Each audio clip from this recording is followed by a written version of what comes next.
Are you bitter? There's something about the way you sound, just like you do. Devil, sinner, to everyone, oh, what you because the bit of time until they get you. And it's just another reason that you won't be with me. Anything you take, yeah, you take, it's gonna break.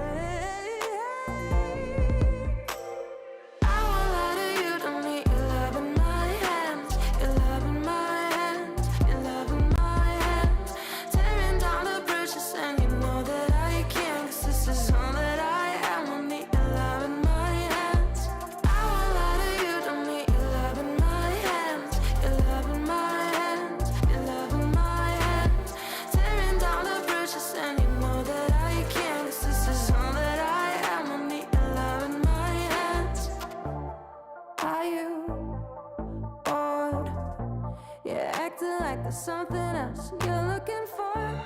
So do you miss my love? Just a bit of time until they get you. Just another reason that you won't be with me. Anything you take, yeah, you take, it's gonna break.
One glance, I'ma bring the lightning, it'll be exciting now. Come dance, you know I'm inviting, fire is igniting now. Can't stop showing off, sorry I don't mean to brag. One glance, I'ma bring the lightning, it'll be exciting. You know that I make it look so good.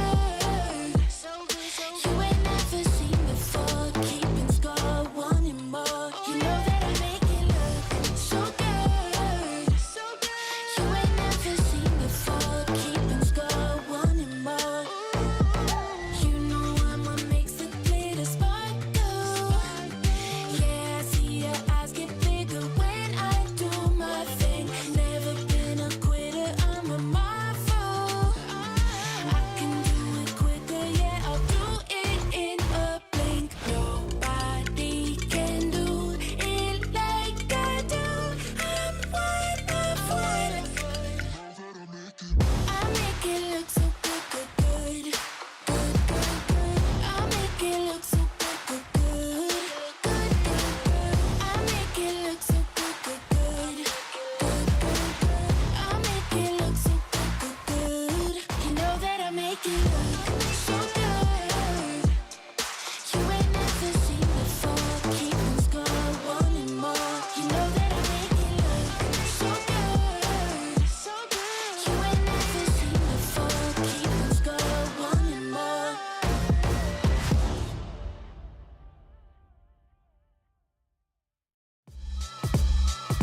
I made it to the top. Started from the bottom, hard times, yeah, I got 'em, but I made it to the top. Yeah, I made it to the top. Started from the bottom, hard times, yeah, I got 'em, but I made it to the top. I made it to the top.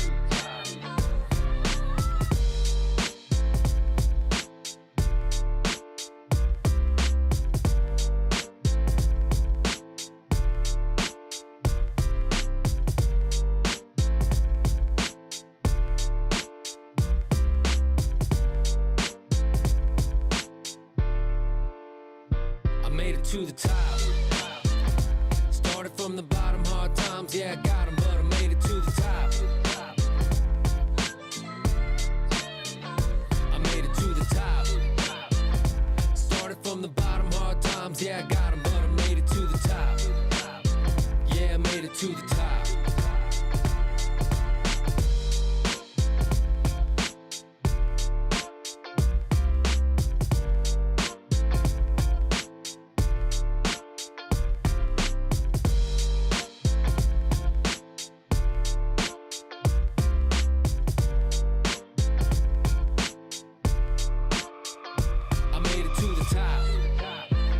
Started from the bottom, hard times, yeah, I got 'em, but I made it to the top.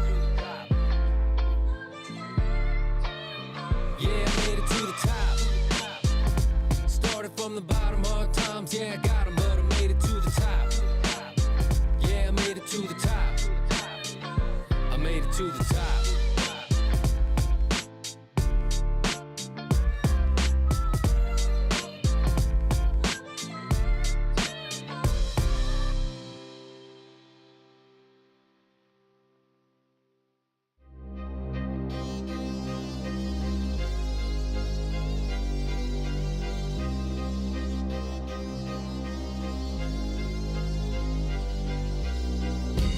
Pressure's on, got to be strong. Maintain your A game till the pressure's gone. Rise up like the sun at the break of dawn.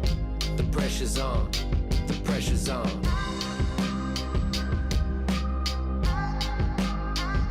The pressure's on.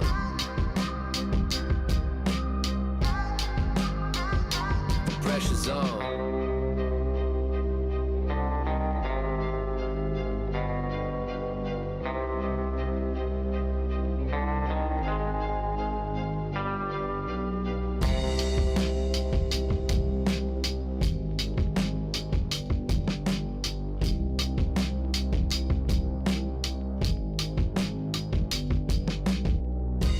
Pressure's on, got to be strong.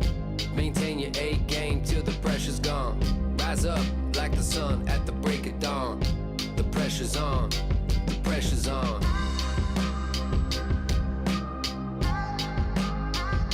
The pressure's on.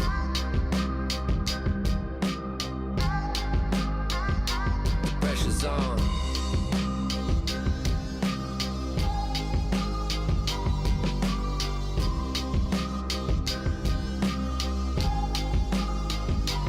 Pressure's on.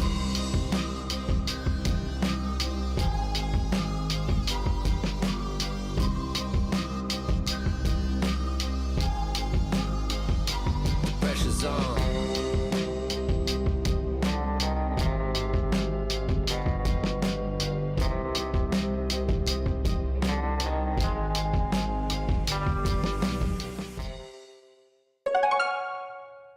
Whether you're at home or right here, welcome to the Clash of Clans World Finals. So excited. Are you ready? Audience, are you ready for your first match?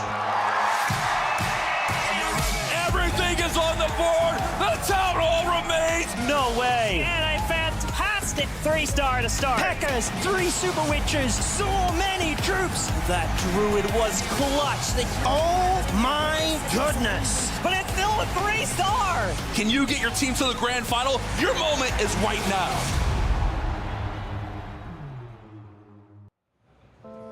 Thousands of teams have battled for the top spot through monthly finals, last chance qualifiers, and now just 8 teams remain in the race for $700,000. In just 3 short days, this stage will forever be etched into the esports history books as we crown our 2025 World Champions. My name is Barney Banks and I am your host, and welcome to Clash Fest, live from DreamHack Atlanta. Our teams and our players, they have battled through immense pressures from late nights, training, but now they get to step out here onto the main stage and show the world what they are made of. But their journey will end here. And so, ladies and gentlemen, whether you are at home or right here under the lights, get loud for your favorite teams as we kick things off for day 1 of the Clash of Clans World Finals! Atlanta it is. I am Judo Sloth, joined by Carbon Finn here at the caster desk. We are just about ready to get into our first match. How are you feeling today? Oh, I am excited. Can't believe we have now finally made it to the World Finals. So much work has gone into getting those golden tickets, and now they're trying to win that epic first place prize to be crowned the World Champions of 2025 for Clash of Clans. But they had to go through a long process just to get to this stage here, Judo. And what they had to do, go through each set of the months from April all the way through August to get those golden tickets. Then a Chinese qualifier was able to get an additional golden ticket. Then a team who was not able to get that official golden ticket got one through the points leaderboard. And last but not least, the last chance qualifier was the final golden ticket team to qualify. And we have 8 teams competing this weekend, Judo. We certainly do. Let's run you through the format of this weekend. Those 8 teams are battling in a double elimination. Each war is a 5 versus 5 one, where the attack order is predetermined. The esports mode is the mode that will be played on, and that is where defenses deal 20% more damage, defending heroes deal 20% more damage, and have 20% more hit points. Attacking heroes have 10% less health and less damage, and the common equipment reduced by 3 levels, epic equipment reduced by 6 levels. So many modifiers to really make sure that the esports mode is super difficult. And that difficulty modifier many of you at home are experiencing for the very first time when you're trying to push up into Legends League. But one big difference that we're also going to be seeing, the players have been talking about it so far, is the Spring Trap update. And that can be affecting your heroes as well, launching them up and dealing that additional damage. Absolutely. You can see an example on your screen of baiting the Royal Champion charge, which is one of the most popular strategies. But now with the Spring Trap, in combination with Giant Bombs, you can one-shot the Royal Champion. And with these teams really diving deep into their opponents, you never know when they might have the perfect bait to wipe out that Royal Champion before the attack even starts. Yeah, you have to be careful. But the teams who have been preparing include the 8 teams with golden tickets now from the very first month in April, DIZI X STMN. Then in May, we had Carrie Esports, then Elevate, Tribe Gaming, Repotted Gaming, who are the defending world champions, who had made it back, tried to win back-to-back. No one's ever won 2 world champions for any player in Clash. That may change this weekend, we'll see. But then from the Chinese qualifier with a golden ticket, XiBai, then NAVI from the points leaderboard, and last but not least, Millesime MG was able to get that last chance qualifier golden ticket. Yes, and here is the prize pool breakdown of the finals. The teams that go out today in 7th or 8th place will walk home with $20,000. This steps up to $40,000, $60,000, $90,000 for the team that places 3rd, $130,000 for the runner-up, and $300,000 to the team that wins it all. $700,000 total this weekend. Insane. But here are the teams in their brackets with the very first match that we're going to be watching today. Elevate taking on Millesime MG. The crazy thing about this, 14 combined years of experience on the world stage. Wow. While Millesime MG, 0. Oh, the rookies are going to be leading it off in match number 1. Good luck with that. But match 2, we have Carrie Esports taking on the defending world champions, Repotted Gaming. Then we go down to DIZI X STMN, who have made it to every single qualifier. They didn't get multiple golden tickets like Elevate did, but they are going to be trying their best against NAVI, fan favorite. And of course, we got Tribe Gaming going up against XiBai, who's coming from the Chinese qualifiers, and that's going to be hard to know. Yes, so many amazing matches there. So excited for today. Let's take a look at our caster predictions. A little bit of variety. Yeah. All of us going for Elevate at the start. Like you said, that experience factor really playing into that. But a bit of a mixed bag when it comes to Repotted Gaming and Carrie Esports, DIZI Stamina versus NAVI. Tribe and XiBai, why don't you talk me through a couple of your picks? Yeah, I went with Carrie in match number 2. One, because Repotted Gaming, they were able to get the golden ticket only in the end. So they kind of snuck their way into the competition. Yes, they're defending world champs, but the meta is completely different. Carrie got the golden ticket in the second month, and they've been putting in the work, the practice to get to this stage. But I think there's going to be an upset. I know there's fans at home who are probably picking Repotted Gaming. They're going to be saying that, but I'm going to go on the Carrie Esports side because, you know, I think some things may change up here.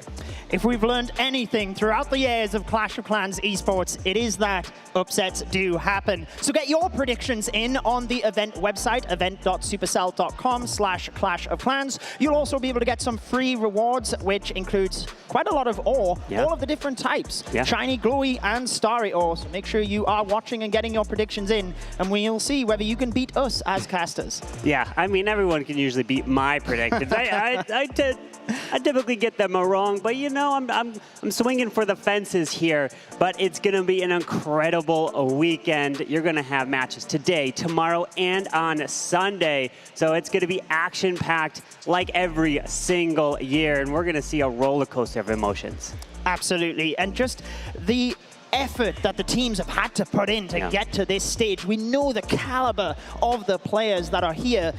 But even though there's a lot of pressure in the qualifiers to get to this point, they're all remote. Now they are here in Atlanta at the big stage. Can they make it work? Let's throw it over to Barney and take us ahead. Thank you so much, Judo and Carbon. As you can see, now that you guys can turn around, you can see that as the doors of DreamHack Atlanta have opened, it appears the floodgates have also opened as Clash of Clans fans have poured into the building. So DreamHack Atlanta, how are we feeling? That's what I like to hear. So it is about time that we introduce our first team onto the main stage. Here to kick things off with a bang, it is Elevate.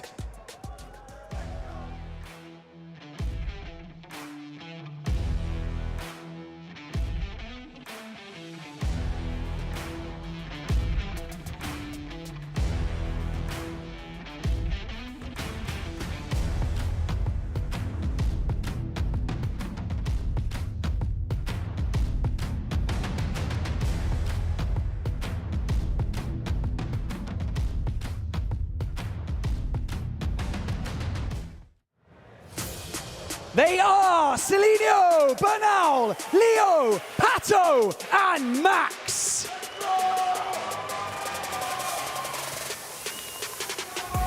The energy is palpable already here on the main stage, and that is exactly what I like to see. Thank you so much, Elevate. We are now here to meet their opponents to walk out onto the main stage. They were the last team to qualify for the for the World Finals via the Last Chance qualifier. It is Millesime MG.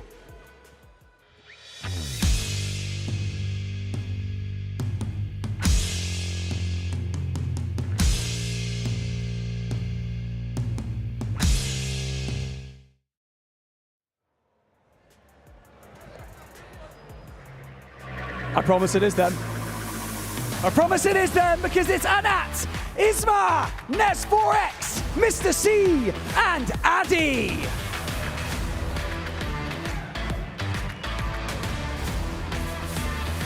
Good luck, gentlemen. You can now take your seats. Ladies and gents, you only get one chance at a first impression here on the main stage, so there truly is a lot riding on this match. So let's see what our casters think of this one. Judo Sloth, Carbon Finn, what do you think?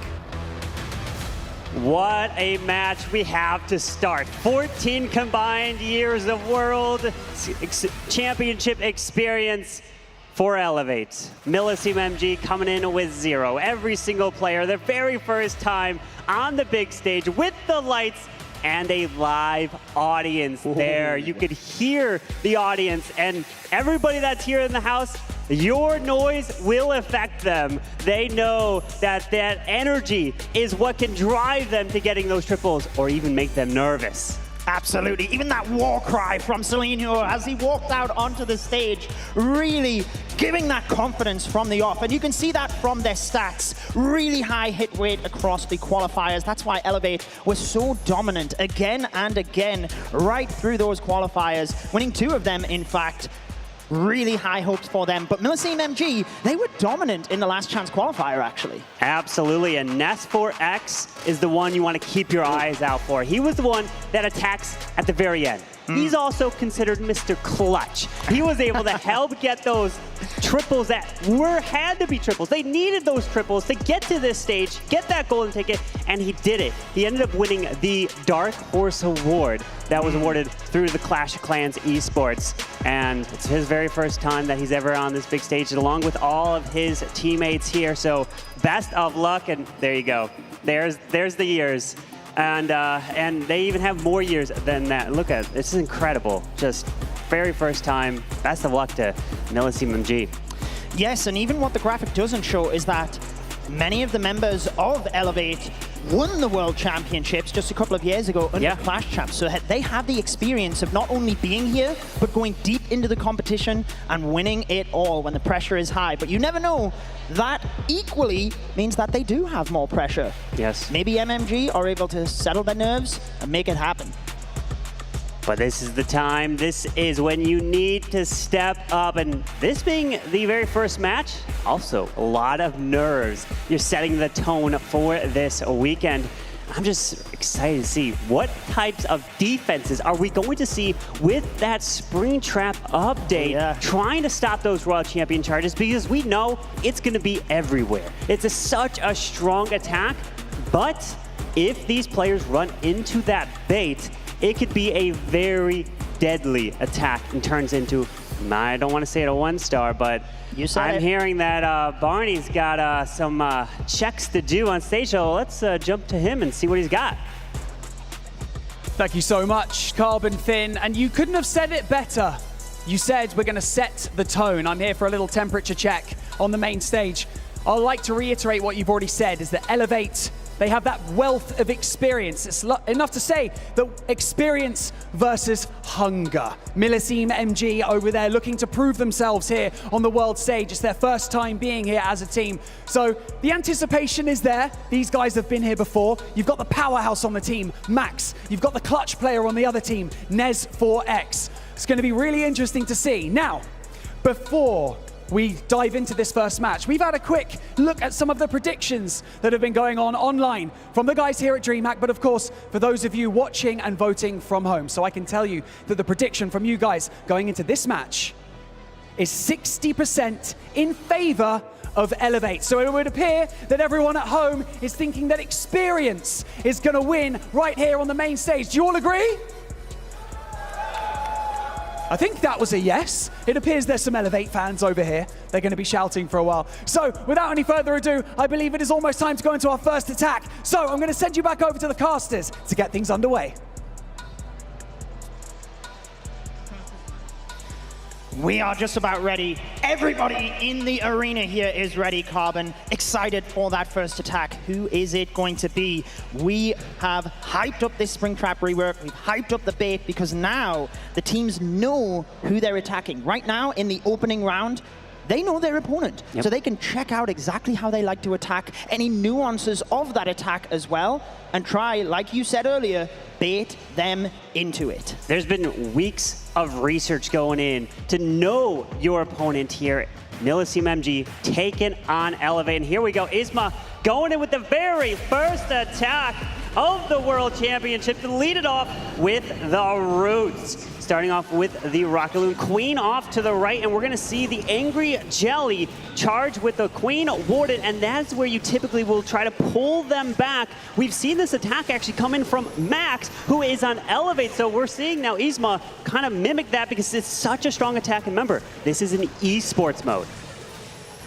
And a lot of the teams will be worried about that Royal Champion bait. So a really wise move to play it safe here initially. One invis redirected the heroes or just kept them on path into this compartment. Now using those extra invisibility spells to keep the Queen and the Grand Warden safe. You notice that recall spell as well. There it goes to recall all of those troops out of there, leaving one healer behind, but shortly that will move across to his main push. And there's an overgrowth. Whoop, maybe not. One nice thing about an overgrowth here is, one, you can pull the Clan Castle cancel out, deal with it, so the Town Hall is not firing onto your troops. Pairs in the poison for the Furnace that typically is there to provide that annoyance with those Furnace mice that are jumping through. But the Overgrowth should wear off pretty soon as he's trying to continue through, but there is a Giga Bomb that's about to hit these roots and places the King to the far left side to stay on the edge as he's now trying to continue through to the core of the space.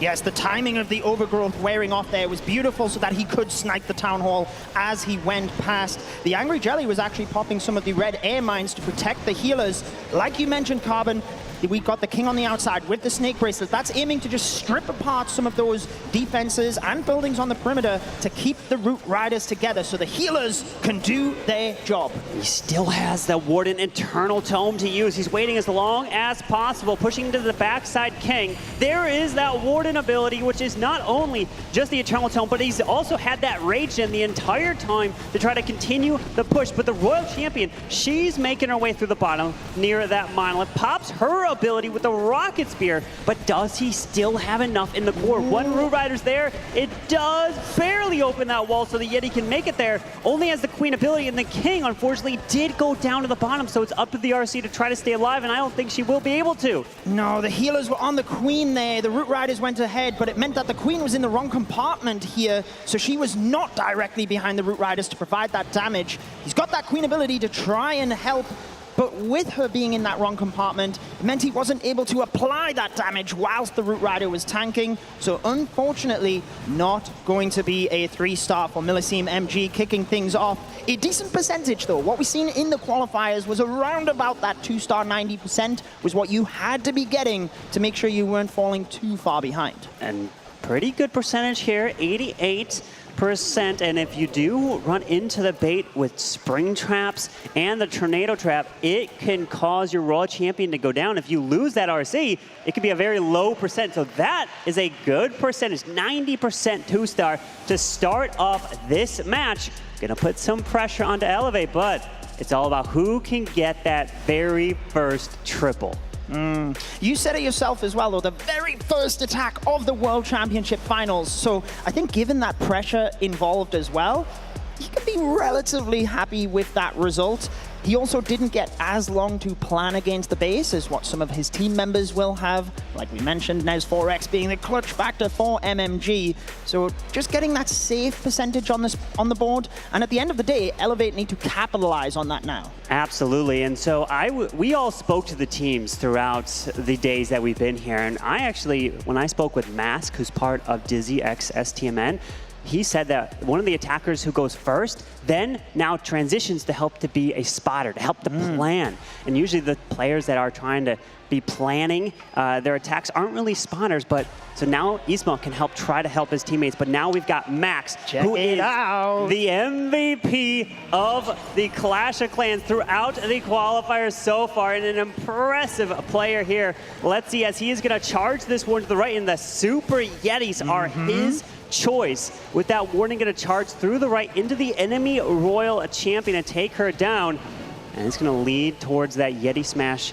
Will he go into the Town Hall is going to be the question. I feel like we've seen so much creativity from Max across the season, just making those minor tweaks to make the strategies even more impressive.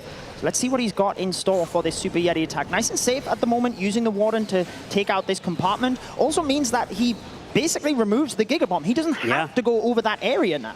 Absolutely. No, the Giga Bomb does not have to be triggered. And the nice thing about using the Sneezy with this Grand Warden is the boogers will get out in front and protect those healers from red air bombs so that they will not get taken down from a red air bomb farm. But the Queen is to the top to help set that funnel. He's trying to push his way towards the Town Hall. Archers, the Furnace, are coming out of the defensive clan castle. Does pair in that poison with a jump straight to the core, but he is waiting to use this Warden ability to really power right through the core of the space. Absolutely, he needs it when the damage is firing from each and every direction. Like you mentioned, Carbon, the Queen at the top of the base to set the funnel. That means the Super Yetis do now move into the center of the base. We've got the Royal Champion with skeleton spells on the outside. She's getting low on health here, caught in the Tornado Trap. You notice the Spring Trap as well, flinging her in the air, providing that damage, but he is managing to keep her alive whilst the center of the base is still providing all of that damage through the core as well. And with that RC ability still intact, one free spell left to use, but we have a back end section that is Overgrowth, which is gonna wear off, and that's gonna be a lot of damage as he's gonna be approaching the defensive Minion Prince with a poison spell over there as well. But he's gonna be waiting for that Ice Golem. Probably gonna drop it onto the Mortar, maybe to the far right side as he's trying to make the approach, but I don't think it's gonna matter at that point because look at the Queen. There's still gonna be another wall that he's gonna have to get through as the ability does go up as the Ice Golem places onto the Wizard Tower, which is gonna slow it down, but it's gonna go down very quickly. Notice Super Miners there for Max as well. Interesting choice moving into the back end of the base here. He's still got that free spell, but like you said, in esports mode with that additional damage, you notice how fast things are going down. Isma of Millesime MG did get the 2-star 90%, so it's looking like Max will be able to push Elevate above that margin. But this compartment is a bit dangerous for the back end of the base here. But hey, as long as you have the percentage above your opponents, you'll have the lead. And look at, he's tried his absolute best. And just the scatter shot remains as the last defense that could be providing the damage. Of course, with that poison spell there as well, 97%. Max, what a great effort there. So close at getting the first 3-star, but it does give your team the lead over Millesime MG. And Elevate, they're coming in, getting 2 golden tickets, and they won it back-to-back months back in June and July. And that is such a hard feat. Many teams are trying to just get to this World Championship stage. They won the golden ticket twice to really prove of how strong they are. Absolutely. It does give them the advantage. You can see Max obviously upset, wanting that 3-star. I think a difficulty that the players have right now is that the meta is very limited, so that it is a bit more predictable as to what people are going in for. Therefore, the teams have to try and think outside of the box to get around that bait. And it's just really, really tricky right now. Maybe that means we do see some surprises. These player shots give us some surprises. Either way, I love to see it. But it is Mr. C that's going to be attacking for Millesime MG. Yes, Mr. C's first attack here on the big stage. It is the Root Riders. We're going to see 4 Roots with 5 Valkyries and a handful of the Super Barbarians. Typically, we tend to see sometimes on the edge of the base, maybe even towards the end of the attack. But let's see as the Queen is going to be charging away through, and we are seeing a similar attack. Maybe Millesime MG have really found a way that this attack is so strong, so let's bring this attack with everyone, and that could give us the best odds at trying to defeat a team like Elevate.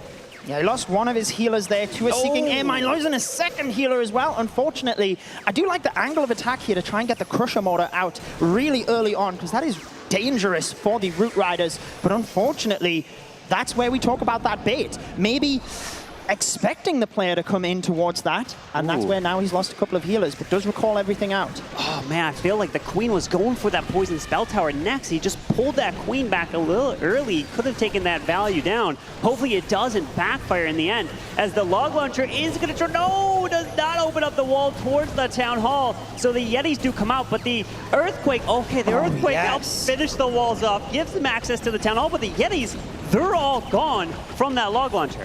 Quick thinking there to adapt, but look, Root Riders straight into all of the giant bombs with the Tornado Trap.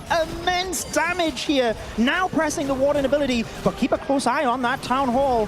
What is he going to do to be able to get that? He's sending Super Barbarians in to try and snipe it off and protect the hero abilities, but they are down. No more Super Barbs. Send the Sneezy needs to save the Town Hall. Sneezy grabs the Town Hall. One Super Barbarian sneaking in and does end up helping take that Town Hall down. Wow, that was crazy. The spring traps just launching them perfectly placed, but he does end up at least getting the 2, and this is a lower percent 2 here.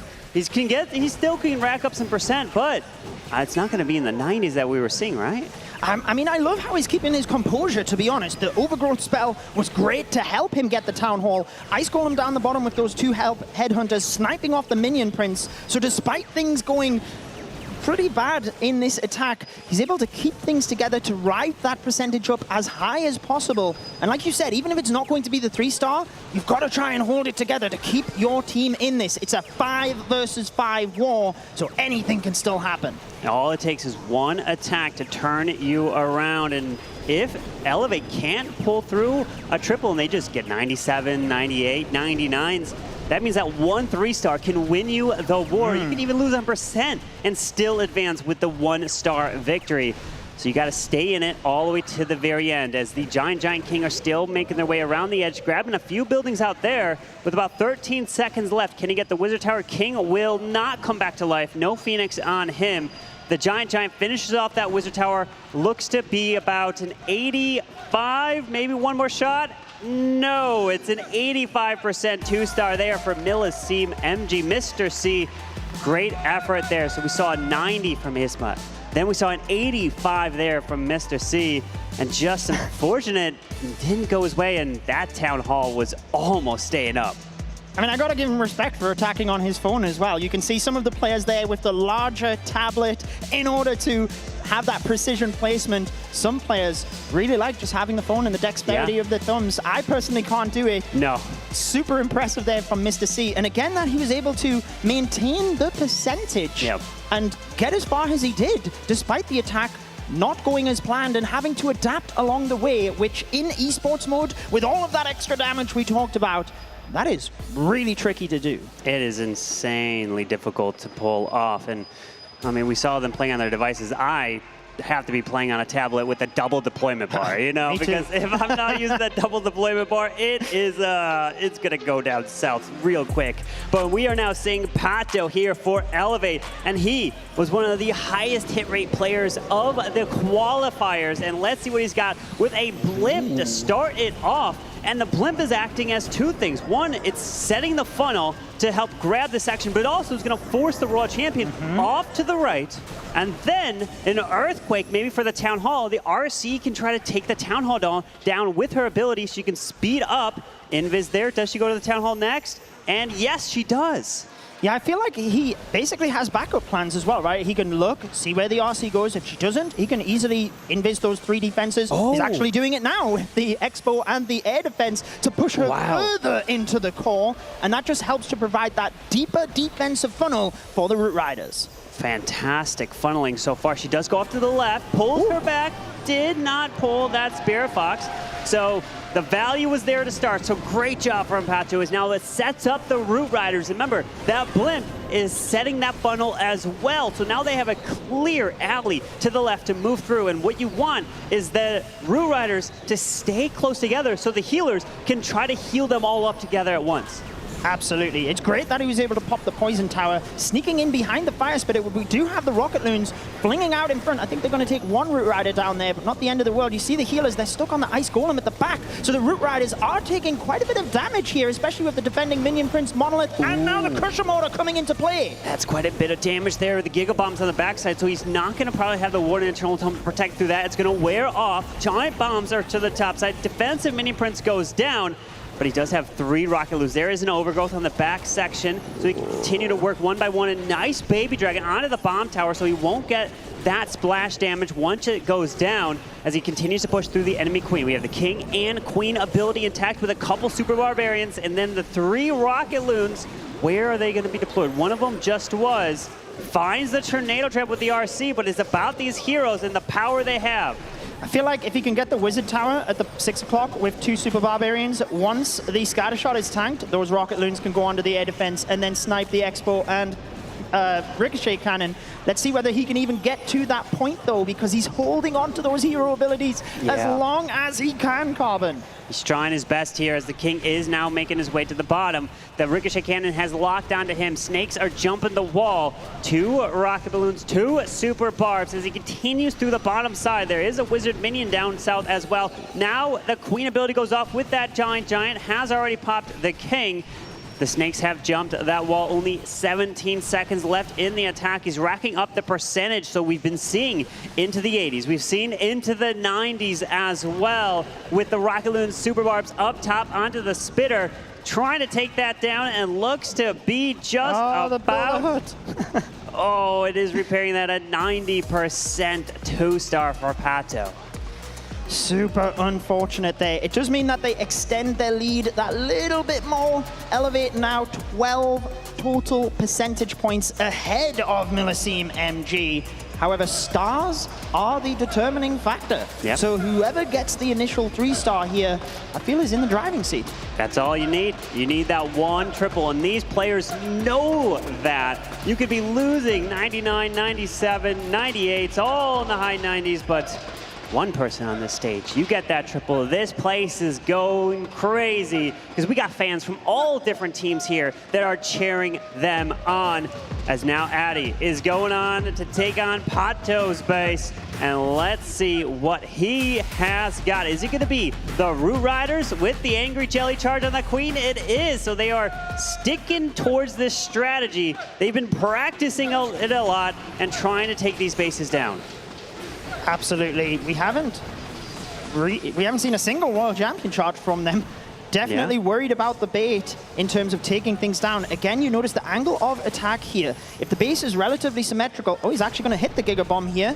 Manages to get that second invis in, but it means he doesn't have to worry about that with the Root Riders.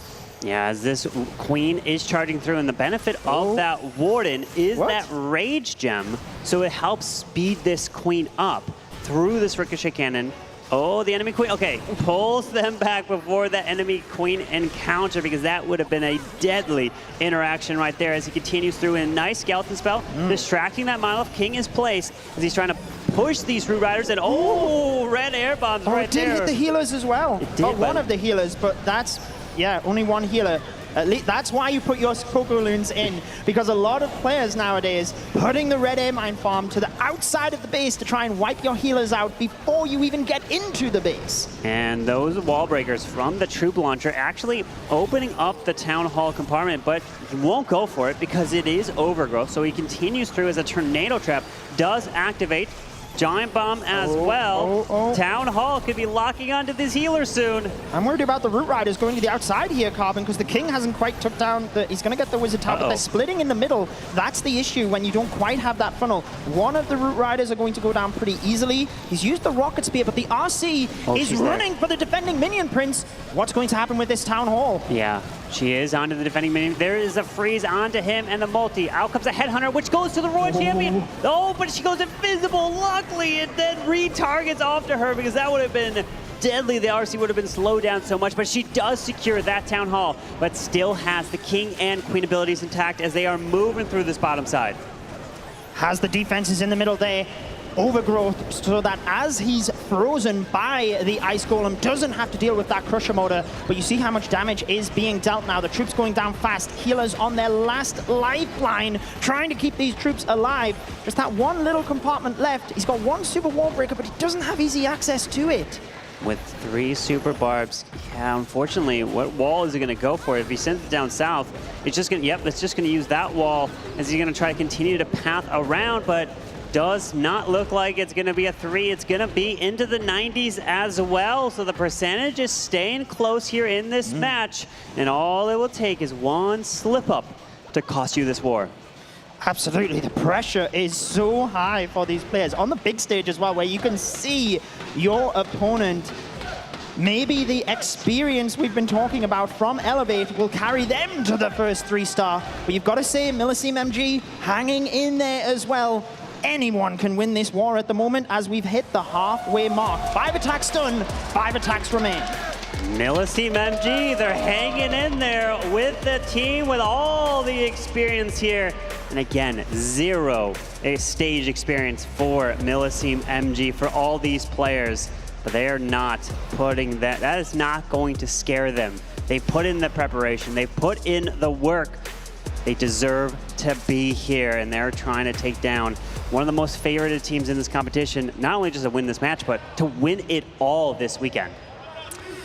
Well, here's something to stew on and keep the excitement for this war. You could say that Max was the MVP of Elevate. He's already attacked. Yep. Nez4X, the MVP of MMG. He is still left to go. Let's see whether Leo can put the pressure on, get the first 3-star of this war, and put them in the lead on stars, not just percentage. I didn't think about that Nez4X, if they need a triple, He's done it many times already for him, so keep your eyes peeled for that. As we are seeing the Royal Champion charge. Watch out for spring traps. Leo is charging the Royal Champion from the top side with the 8 total invises, trying to time the Spirit Fox invisibility, and he does have the Earthquake, but where's the Town Hall? Far away. So if you charge that Royal Champion near the Town Hall, you have to kind of use the invis early, because you don't want that Town Hall launching any shots at your Royal Champion. But in this case, far away from the RC, so he's trying his absolute best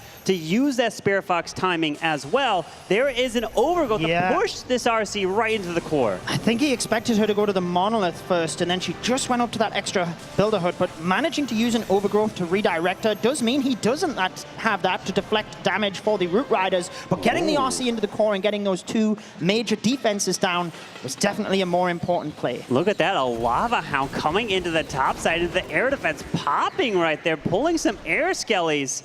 And then we will have the healers going to be able to be deployed onto the Root Riders with a balloon there up as well. And I think maybe he's trying to test for Tornado Trap maybe in that area as he's trying to continue to push his way off to the right. Also, it can test for Red Air Bombs. It can test for Seeking Air Mines. All that to try to protect those healers through this area. Yeah, you notice the Queen helping with that defensive funnel, but he hasn't actually deployed the Barbarian King yet. Just worried a little bit about that damage. We've got the Archer Queen now, defending Queen, running right into the area of those Root Riders. Archer Queen on the outside will pick that off, but notice the King now on the outside to help with those defending heroes, but also tank the Crusher Mortar so it's not firing at the Root Riders and dealing damage across multiple layers of troops. I love that planning. Really nice. Using the distraction of the King onto the Crusher Mortar and the troop launchers continuing to launch troops. There is a beautiful Warden Eternal Tome through the Gigabomb as he continues through. The Royal Champion, she's still up, making her way to the bottom side. He's got a few archers to the far left for some cleanup. Yetis are now pathing their way into the core. Yeti might jump in over. Can it grab the multi or even the gear or the ricochet again? No, those do indeed stay up, but he still has the Queen and King ability intact. He certainly does. He's got Barbarians to try and support the bottom side of the base, but those spring traps flinging them off. Here we go into the center of the base. When is he going to use those hero abilities? We've still got time here. Notice the storage at the top. I'd love to have had a minion, but the snakes are actually going to go over there. Make sure time's not a factor with that. Defending Minion Prince. Brutal in esports mode. Thankfully at the moment, keeping away from these troops. Yeah, he's trying to he doesn't get the storage at the top. Oh, it barely stays up. He does have 2 super barbs. He sends one of them. He notices it. The defensive Minion Prince there is going to be a little bit of a problem because it can be a distraction for the Queen as he's trying to push through these final buildings on the backside. But unfortunately, just won't have enough time. So we are going to have our first time fail. It's not going to be a 3, a 97% for Leo, a great percent. They're in the lead, but again, the window is open for Millesime MG, and of course, their clutch attacker, the one who's going to be attacking last in this match, Ness4X, still has his attack left. Oh, this is really tricky. Like, who do you think feels in the best position right here? Because Elevate, yes, they're up by 16%. Yeah. But given what we talked about at the start, the experience, maybe they would have thought they'd have got a 3-star on the board by now. You know, the Millesime MG being as close as they are, having their MVP left in the pocket as well. That's a good spot to be in for them, to be honest. So I feel like this is really difficult to call. The pressure mounting on these players, but they've got the experience. They've got the talent to make it happen. The ball goes back across to Millesime MG's court now, though. Man, what a set of attacks we have left. Now, we are going to see a Knot taking on Leo, who just came so close with that time fail in his hit, as a Knot is coming in with a not a similar approach. It is some 8 rocket loons here with some roots, so it's not the Angry Jelly onto the Queen, but balloons going off to the far right side as the RC is going to charge away to the right. Rocket loons taking out the multi, and the RC is kind of getting pulled a little bit to the right due to the air skellies. Yeah, that was a little bit of a problem, but she is back on track under that Crusher Mortar. Just means he has to invest that one extra invis. But look at the bait there next to the Town Hall on the Tornado Trap. He's going to be able to get that down, but he has invested quite a lot of invis spells. Managed to get what he wanted, though, and kept the Spirit Fox alive. Nice job there, as he will have the Spirit Fox, like you mentioned, staying alive, and it's going to be able to utilize that ability later in the attack as those balloons pull a Seeking Air Mine, trying to protect the healers once he deploys them. The King is going to the top. Rocket Loons, Ice Comb, and a Furnace do come out of the defending Clan Castle. Pairs in that Poison now. Redeployed that Royal Champion. Help deal with the defensive Clan Castle, but he's trying to continue his way through. Yeah, the Barbarian King was stuck on the wall there, trying to get through to the enemy Queen. Headhunter was then inside the Poison, and the Spiky Ball ability was used, trying to set that funnel to get him into the base, but I feel like that wasn't the value that he quite wanted. We've got the core overgrowth, but this is a dangerous spot now with the King not on the outside. The Root Riders can split at this point. And unfortunately, his Queen has completely gone to the bottom side of this base. She may get stuck on the wall. No, okay, the overgrowth has worn off, so she is solo to the bottom. There's the overgrowth. Maybe the Queen can come back around, but unfortunately, it's not going to plan. As you can see him reacting there, he's trying to continue this push through from the top side. But at the end of the day, it's a 2-star. They know they're not going to win on percent. So as long as they can try to hold Bernal and Seleno to a 2-star, they still have a shot. They certainly do, and he's doing everything he can to drive that percentage up. Notice the overgrowth now off in the center of base, but that's not going to be too big of an issue for his troops moving around. Honestly, I think he's still going to get into the 80s here, or at least close to it. So it keeps them close. But like you said, they've been falling behind on percentage throughout this war. I think they can accept they're not going to win the percentage game at this point unless something drastic happens. So they are really holding out for that 3-star at the end.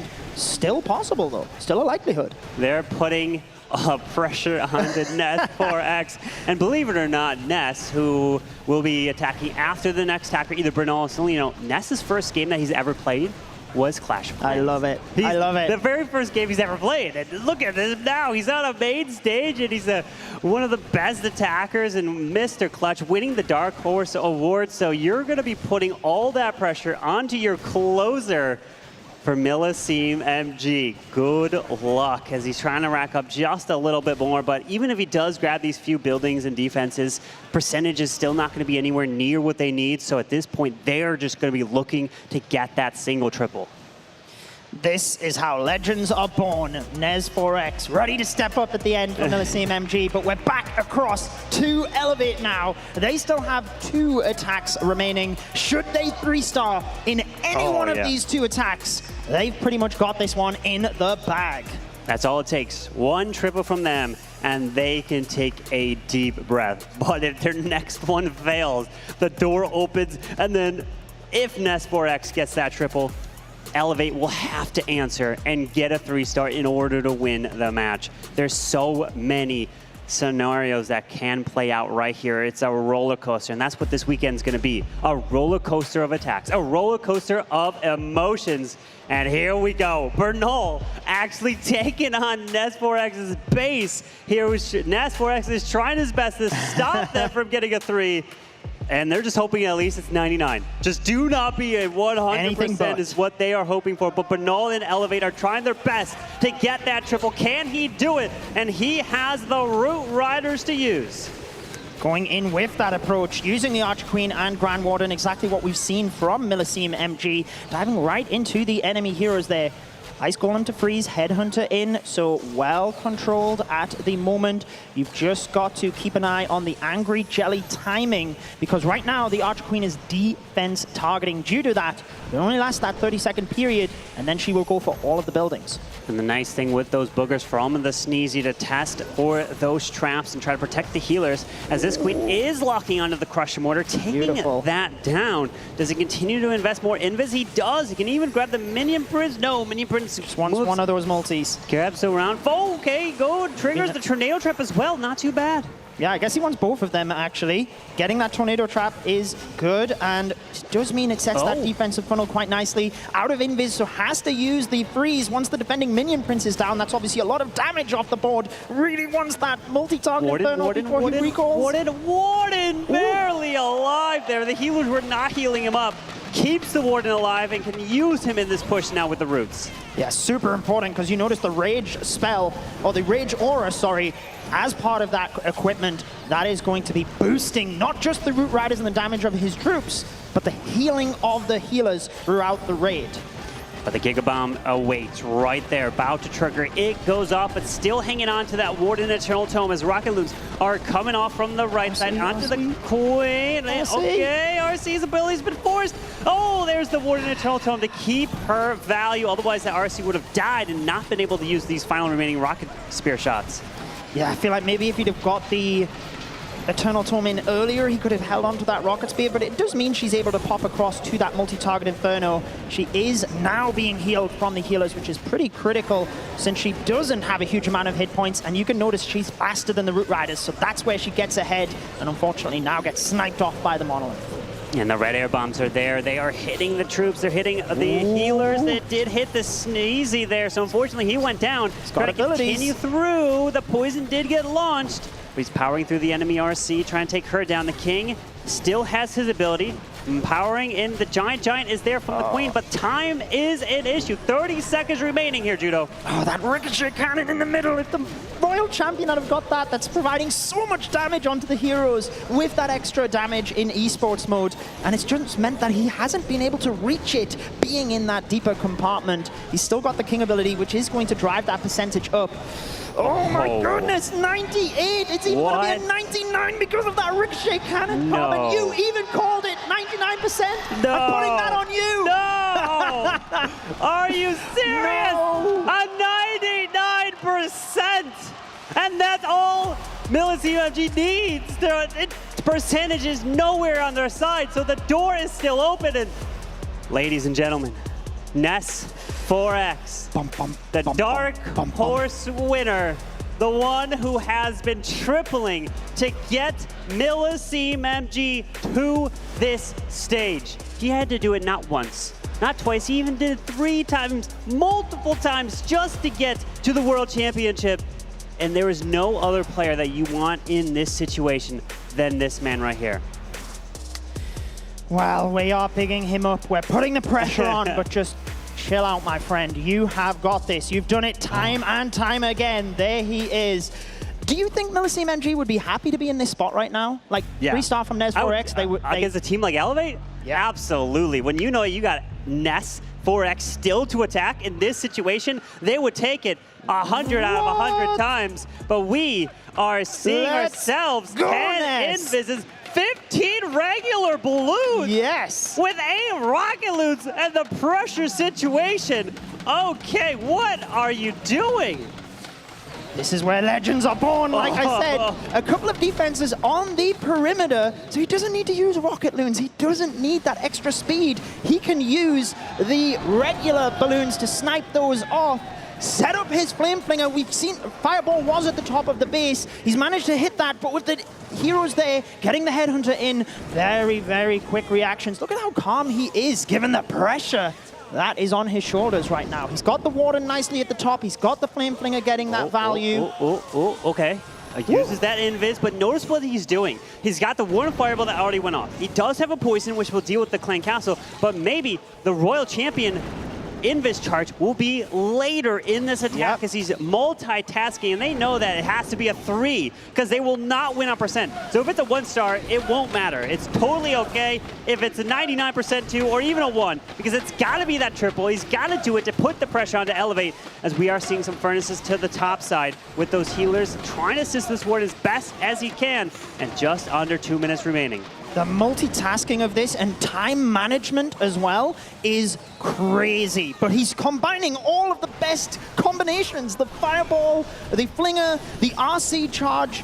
But he's got to keep an eye on all of it. And time is a factor because he wants the Flinger to work. He's done that. He wants the Warden to work. He's done that. But that has cost him half of the attack. Now he's got to keep an eye to make sure he doesn't time fail. As he's got the heroes from the bottom, Balloons cruising ahead of the Warden. That actually pulls the Warden to the outside, so he doesn't get in range of the Monolith. Now you notice the Royal Champion dive to the top. Here we go. Oh my goodness. Here we go. The Queen and King are supposed to be responsible for that Town Hall. The Royal Champion is charging her way to the top. She is moving through, trying to time the Spirit Fox and the RC at the same time as he's juggling the King and Queen for the Town Hall, and he's still juggling the Warden as well as he's charging his way through. Can Ness 4X get a triple for Millesime MG? 50 seconds on the clock, and he's got to go through the rest of this base. He's got a couple of minions for cleanup. He's still got 4 invisibility spells, so the RC will go to the center of the base there, redirecting. I'm keeping an eye on the Wizard Tower on the far right of the base. That could be a little bit of an issue for him, but he's got to get the RC through the middle.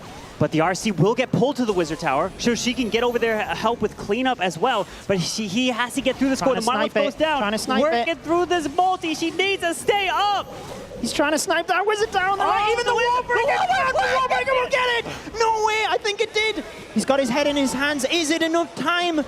RC moving through. 94%. 15 seconds. The storage at the top. He had to commit everything to that Wizard Tower, so he doesn't have enough to the storage because the RC has gone down. Can you believe it, Carbon? No way. RC, the building off to the right goes down. It is the 99%. What? Oh my, what? What an attack he had with was that 15 regular balloons? We don't see that. Ness 4X, what a hit there. So close, and he needed that one more building, but I mean, you could say it the same for Elevate. The 99 from them. It could go both ways. It can. Oh, he tried to get that Wizard Tower, and then he had 1 minion for the middle of the base. He'd have got it. Oh, you've got to feel for him. Such a skilled attack. With the pressure on the big stage, to give an attack like that a shot, I mean, you've got to roll the dice and give it what you've got to win the war. He has done that. 99%. Now, we have Seleno. They were 26 percentage points in the lead, which means you would need a 74, or I guess it would be a 73% two-star to tie, 74% two-star to win this. That's the mark. I feel like this is one of the most intense 10-star possible wars we've ever seen here, as Seleno is charging in with the Super Yetis as well. And we do have a Lava Hound, so we saw that earlier as well. Lava Hound could try to get out in front to test for those traps, protect the healers, pull in a Tornado Trap, anything like that to really protect that main smash through the base. As this Warden is slowly working his way through this left side to set up that funnel, and he cannot take the risk of getting that 1 star. 74% two-star. Make sure you're hitting that Town Hall. Get the overgrowth timing correct. I feel like this war is a perfect example of opening rounds where they know their opponents. They can do so much research, build the bases specifically for those players, and that's where you see those difficulties coming in as well. But so many amazing attacks here. Let's see whether Seleno's got it. Just chilling at the moment with that Warden. Again, like I said in Nez 4X's attack, just letting him do his job. Set that funnel, don't rush. There's the Lava Hound triggering the Poison Tower, but also the Giga Bomb in this example, Carbon. Great use of that. Yeah, very nice value to start, to grab that, to really protect the smash through, kind of waiting for that Poison spell to disappear as he pushes through the enemy RC, continuing now through the bottom. Ice Golem will freeze up the bottom section as the defensive RC is going down, but he will have to take on that Clan Castle delayed as he is approaching through to the core. We have the Crush Mortar launching some shots off to the right, not launching onto the Super Yetis, which is very nice as he does pair in an early rage to really power through this bottom side with that defensive Mini Prince. Yeah, whilst the Crusher Mortar is on the skeleton, like, get it down, because that is such a dangerous defense. Look at the Rocket Loon timing, though, coming over here with the Tornado Trap next to the Town Hall. We've also got the Red Air Mine Farm pop there, so his healers will be safe. Now using the Warden ability to keep him through this section, and the RC aiming to set the defensive funnel so that his troops just continue moving into the center of the base. We've even got Super Hog Riders for the outside there with that skeleton spell. Yeah, Super Hogs making their way off to the right. The Rocket Spear and the Seeking Shield of the RC have skipped through. through as he's still powering through those super yetis and making the way to the top. We've got the Queen ability still intact. A couple invises left. This is actually not looking bad, but the time is cool. Can he get a 3? But we got a few buildings off to the right that he can still look to grab. He's racking up the percent, and there it is, my friends. Elevate are securing a first match victory over Millesime MG. Beautiful job by Selenho. Like you said, using that rage spell early, just making sure he's not taking any risks. Get that town hall, get the percentage. Wow, super close to the 3 stars. What could have been? Imagine. But Elevate have been consistent across each of those attacks. So you have to say they do deserve this one in. 98% 2-star is all they needed. Match victory for Elevate, and they will progress on to the next round. Elevate proving their dominance here. They've already won 2 golden tickets, which you only need 1 to get here, but they did it twice, and they took it on percentage. I don't think I've seen a crazier 10-10 score ever in a World Championship match. I don't think so either, but hey, you get a victory is a victory. Yes. Just like a 3-star is a 3-star, a victory is a victory. You take it, you grind that victory out, and that was a tough match. Both of the teams putting up such an incredible performance. Like you said, even though it's 10-10 stars, that was amazing. I thoroughly enjoyed that entertainment-wise, and the skill level was there. I think MMG can compose themselves and do well in this tournament. We will see them later today, but Elevate keeping things calm, collected, and let's hear from them with thanks. If that is any indication of what these matches are going to be like today, then I think we're all in for a pretty incredible show up here on the main stage. I got Max here from Elevate joining me. Wow. Let's kick things off by just saying, at the start of the show, I said, start as you mean to go on. You managed to secure your first win here on the main stage. That's got to feel good.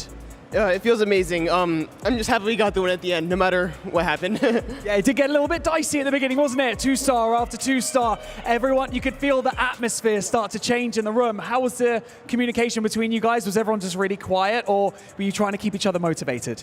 We were just focused in on our attacks. Obviously, we're happy when we saw we were getting the defenses, but we just wanted to make sure we're still prepared for our attacks. That's all. Max, we kind of have to focus in now, because as you can breathe a sigh of relief from getting that first win on stage, you're through to tomorrow, so you can breathe that one out.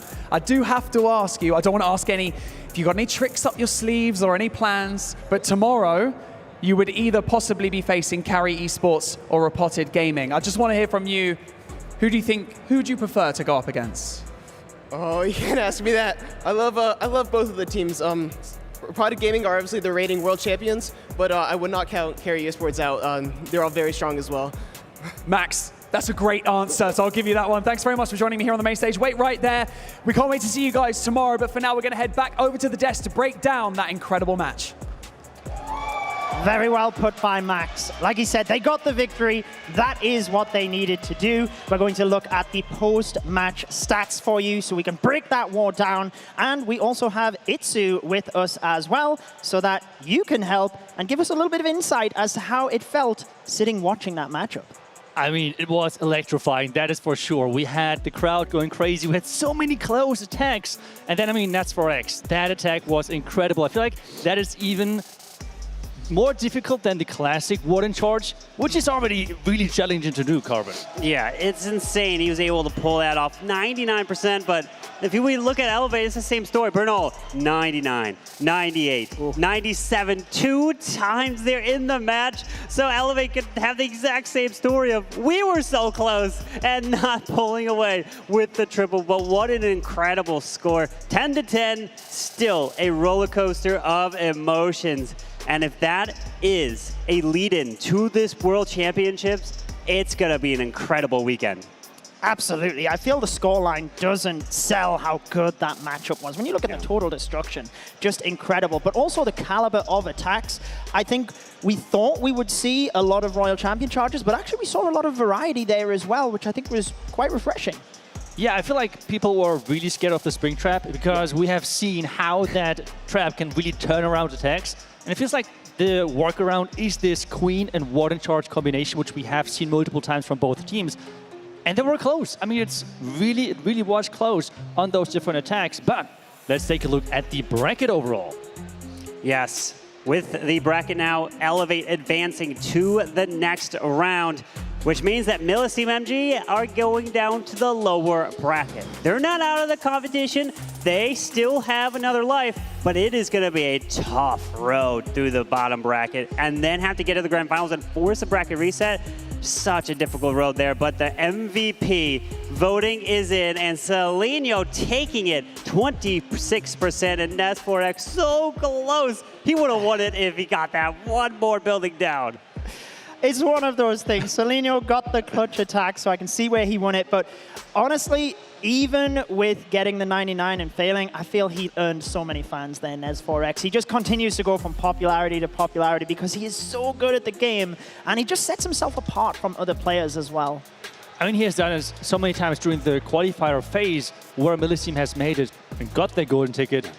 He has clutched so many matches for them, and I feel like he really is such an MVP for his team itself, because knowing that you have such a player on like the last attacking slot is such a relief for just the mental state of the team during the match. Yeah, it's just an incredible job that we saw from both of these teams. But you do not want to go anywhere because we have another amazing match for match number 2. We are going to be jumping into that. So let's go and take a look at the quick replays and see as we get ready for match number 2 of the Clash Clans World Championship.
I'm Judo Sloth here for an interview with Carrie Esports. I first wanted to ask, you were the second team to qualify to the World Finals. How have you aimed to keep yourself fresh for the finals? 自分がモチベーションを保ったのはずっと世界大会を目指して最前線のチームで戦っていたことがモチベーションになってます。 You played in the recent August qualifier, and despite losing both matches, you were super close, losing on percentage to Elevate and MMG, who are both here this weekend. Were you able to learn anything from these losses to bring into the World Finals?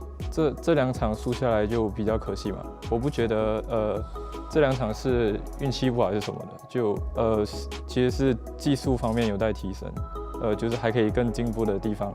然后这次世界赛我们会完成我们的复仇。Your first match is against the previous world champions, RPG, back then under Synchronic. How have you prepared for this first match? 我觉得能打到总决赛呢，每一支队伍都很强。然后 RPG 是一支经验很丰富的队伍，他们拿过亚军，拿过冠军。那我们面对他们，就是我们很努力的训练，然后去提升我们自己的进攻，然后准备我们的防守。那期待在总决赛的第一天、第一场遇到他们。What would you like to say to your supporters? 很感谢对支持我们的粉丝啊，可能大部分都是台湾的，还有可能美洲这边有一点点。 那也很感谢你们的支持，希望我们能夺冠。Thank you so much for answering all of the questions. Have fun out there, and all the best. Thank you. Thank you.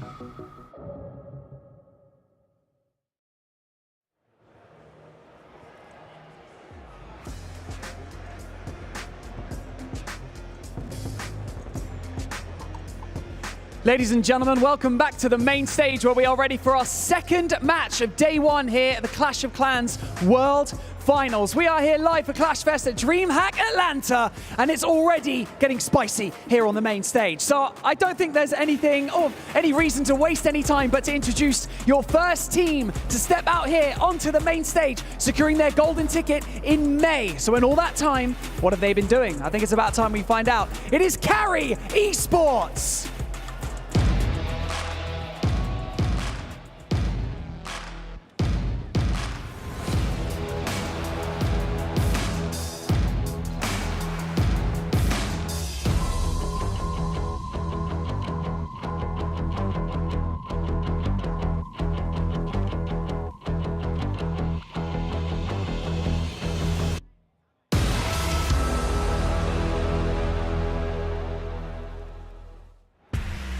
They are Den, Ryuta, Chien, Kai, and Z Kin.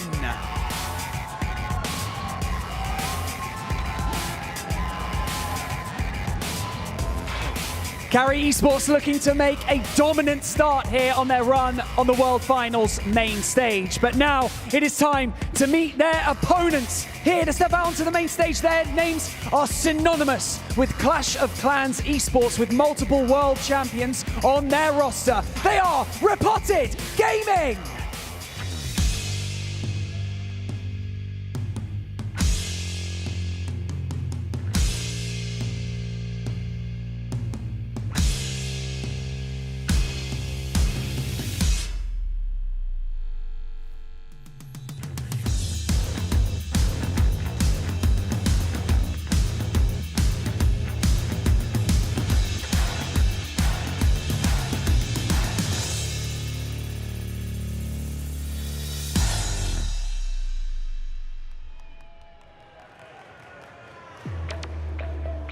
Ladies and gentlemen, they are Philip, Einstein, Leo, Emirkon, and General X.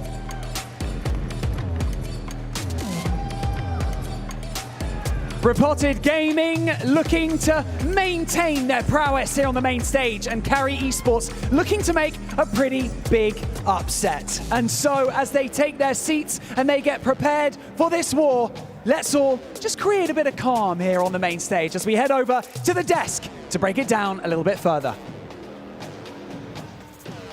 A bit of calm. The hype is real here in Atlanta. Those team videos were sick. That's right, really showing those teams were not just preparing bases, they were preparing as well in the media day because really getting ready for the show. But now it is back in the match, back with the clan war, because those bases and those attacks, they have to speak now for them. Absolutely. We can take a quick look at the stats of these teams from throughout the qualifiers. We've already seen them coming out onto the stage, and what I feel we've seen in the first match was just how much preparation the teams have put in, given the bases. They know their opponents, so they really can tailor things to each individual player to try and target certain strategies or nuances that they do. Yeah, and I feel like, as I said, that was really highlighted in the first match. The teams are ready, they have prepared, and this means that, well, those bases are ready as well. You need to get a little bit creative to really trick them and get those first 3 stars, because so far we were close, but have not seen one. Absolutely. You can see there as well, one player from Repotted joining their team who has never competed at the World Finals. 3 of those from Carrie Esports. Will that be a determining factor? We spoke in the first match about the experience of Elevate, and even though they did get the victory, MMG were hot on their heels, so we will have that epic matchup. Again, you see all of these stats from the Repotted Gaming players. This is the offensive stats, but I feel one area that Repotted shines really is their defense. That's right, they are really good in scouting their opponents and getting those bases built, and especially the traps. And now with the Springtrap rework, they have even more tools, which, to be honest, is quite scary if you have to face them. Indeed. Well, they are getting dialed in. Focus. You can see General X there, team captain, led this team to victory last year, making sure he is ready for his plan, helping the team as well. One thing that was mentioned in the first matchup there when Carbon was interviewing some of the teams was how the first attacker will then become the spotter and make sure that just keeping an eye out for the rest of their team as well, because they're all here in person on comms. They can help with their attacks and just call out things that they might not see as it's unfolding. That is right. They really want to make sure the scouting and the spotting counts as we really take a look here at the pressure of the perfection. Yes, well, you can see that Repotted Gaming, they finished second a few years back. They won it last year, etched into the trophy books as the winner. Will it be 2025? That does add that added pressure when you are a team that has been here, done it before. Carrie Esports coming in as the underdog. Sometimes that's what you want on your side. Yeah, the underdog story can be really, really powerful. We have seen that multiple times over the qualifiers where maybe the team in the end clutched it out, which were not the prediction of the fans or of the casters here. That's for sure. And you have to show up when it matters. Absolutely. I mean, we've seen Carrie Esports beating Elevate when they won their golden ticket. They, knocked them down, got that golden ticket, so they are able to beat those top teams as well. And every team that is here is stacked in their roster. I mentioned it in the first match, but if there's anything we've learned about Clash of Clans history, it's that upsets happen, and sometimes it's not even upsets. It's just teams really performing and being ready when they need to.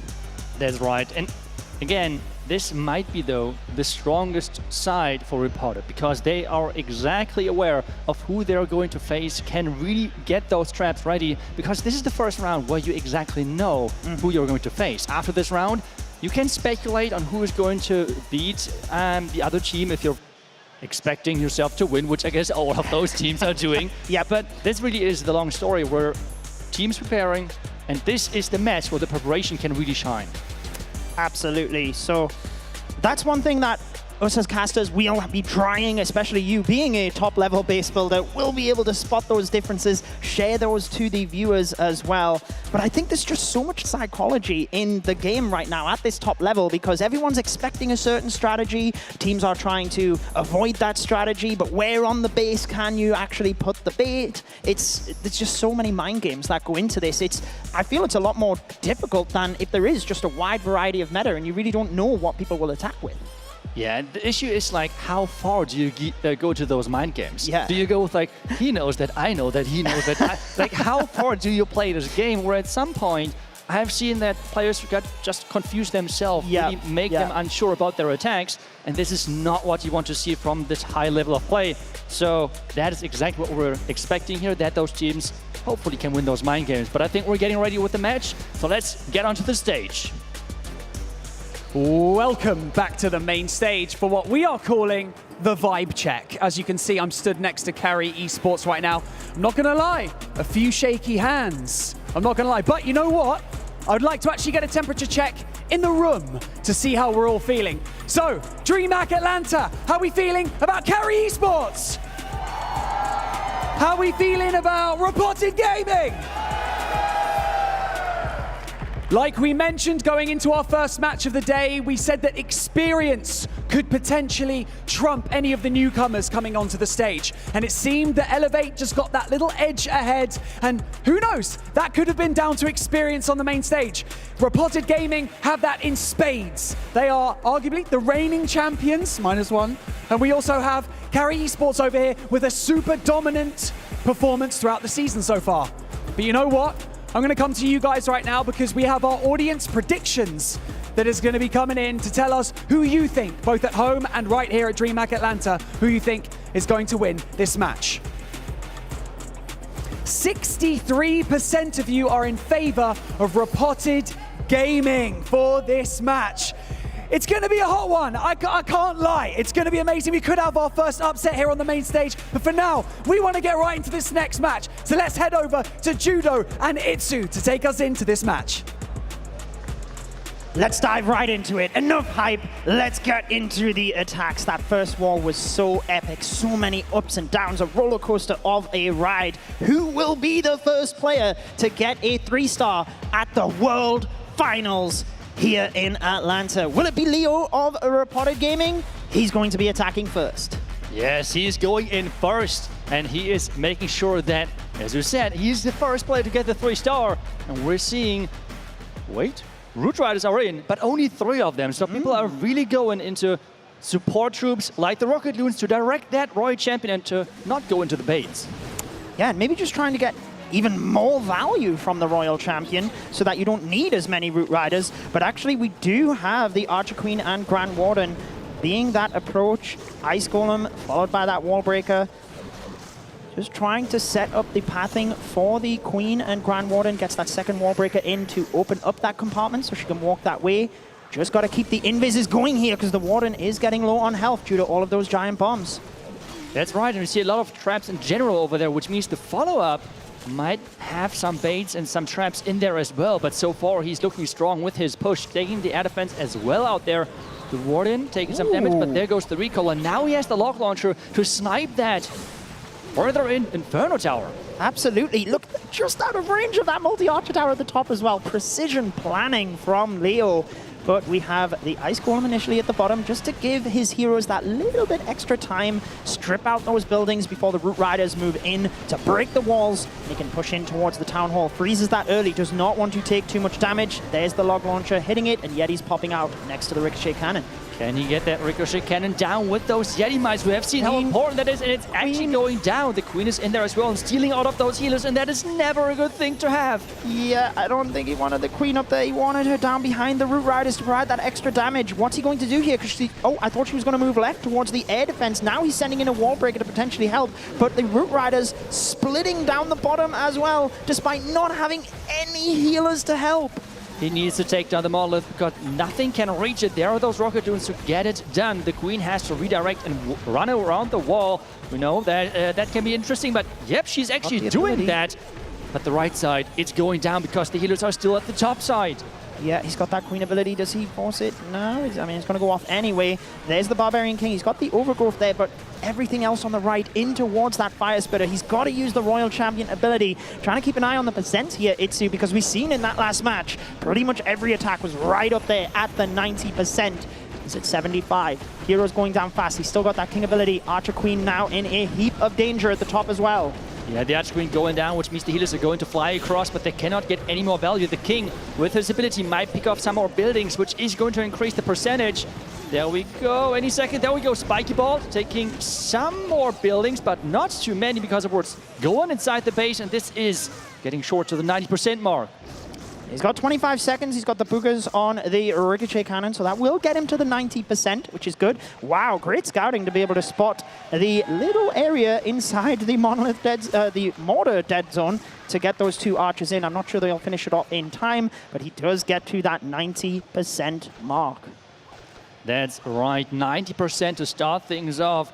And we have seen it earlier, that was as well somewhat the mark where a lot of the attacks were landing. Yeah. So I would say solid start. Yeah, like I said in that first match, the first attack of the war is definitely the one with the most pressure, especially here on the big stage, all of the lights, the cameras, the live audience. It's very daunting, you know, especially with all of these modifiers in the game. Even a legend attack or a war attack, you can feel that pressure sometime. It is nothing like this. That's right, being on the big stage and having as well to attack whenever someone is telling you in your ear, because this is where you have to go. And it's not like waiting on the couch, have a 24 war timer, like that is not really how it works. And those teams, those players are getting ready as we're now going to see the first attack from Carrie Esports. Yeah, I've certainly had times where I keep putting it off. I'm like, oh, I'll do the attack later. I'll do it later. I'll do it later. just too nervous, you know? You don't have that opportunity here. But like you said, Carrie Esports now looking to take charge with Zekin. 2-star 90% is the mark. We've seen in the last matchup, Elevate was able to just creep that percentage up throughout the war, and that was the determining factor. So he's looking to get above that, but clearly that 3-star as well, right into a spring trap. Yeah, this is what I'm scared about. Like when you're running right into the spring trap, this is not good news normally. There's the redirect, and this is how he's able to dodge traps, but taking so much damage early on.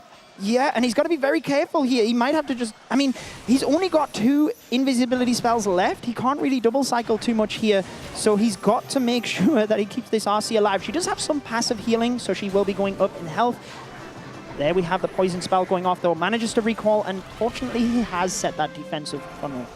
Yeah, and now he's entering from that top side. The good news for him, I assume, is that the Minion Prince, that hero, can be really, really tough to deal with, and that is around the tunnel, which means this is where typically a lot of your troops are still left alive, and they can hopefully handle that hero. But the Root Riders are pushing in, and the pathing into the tunnel needs to get set now with this Archqueen and the King on the far right side. Yeah, maybe we'll even see the Queen ability to help speed that up, because he has to get the Root Riders staying together. He does not want them to split.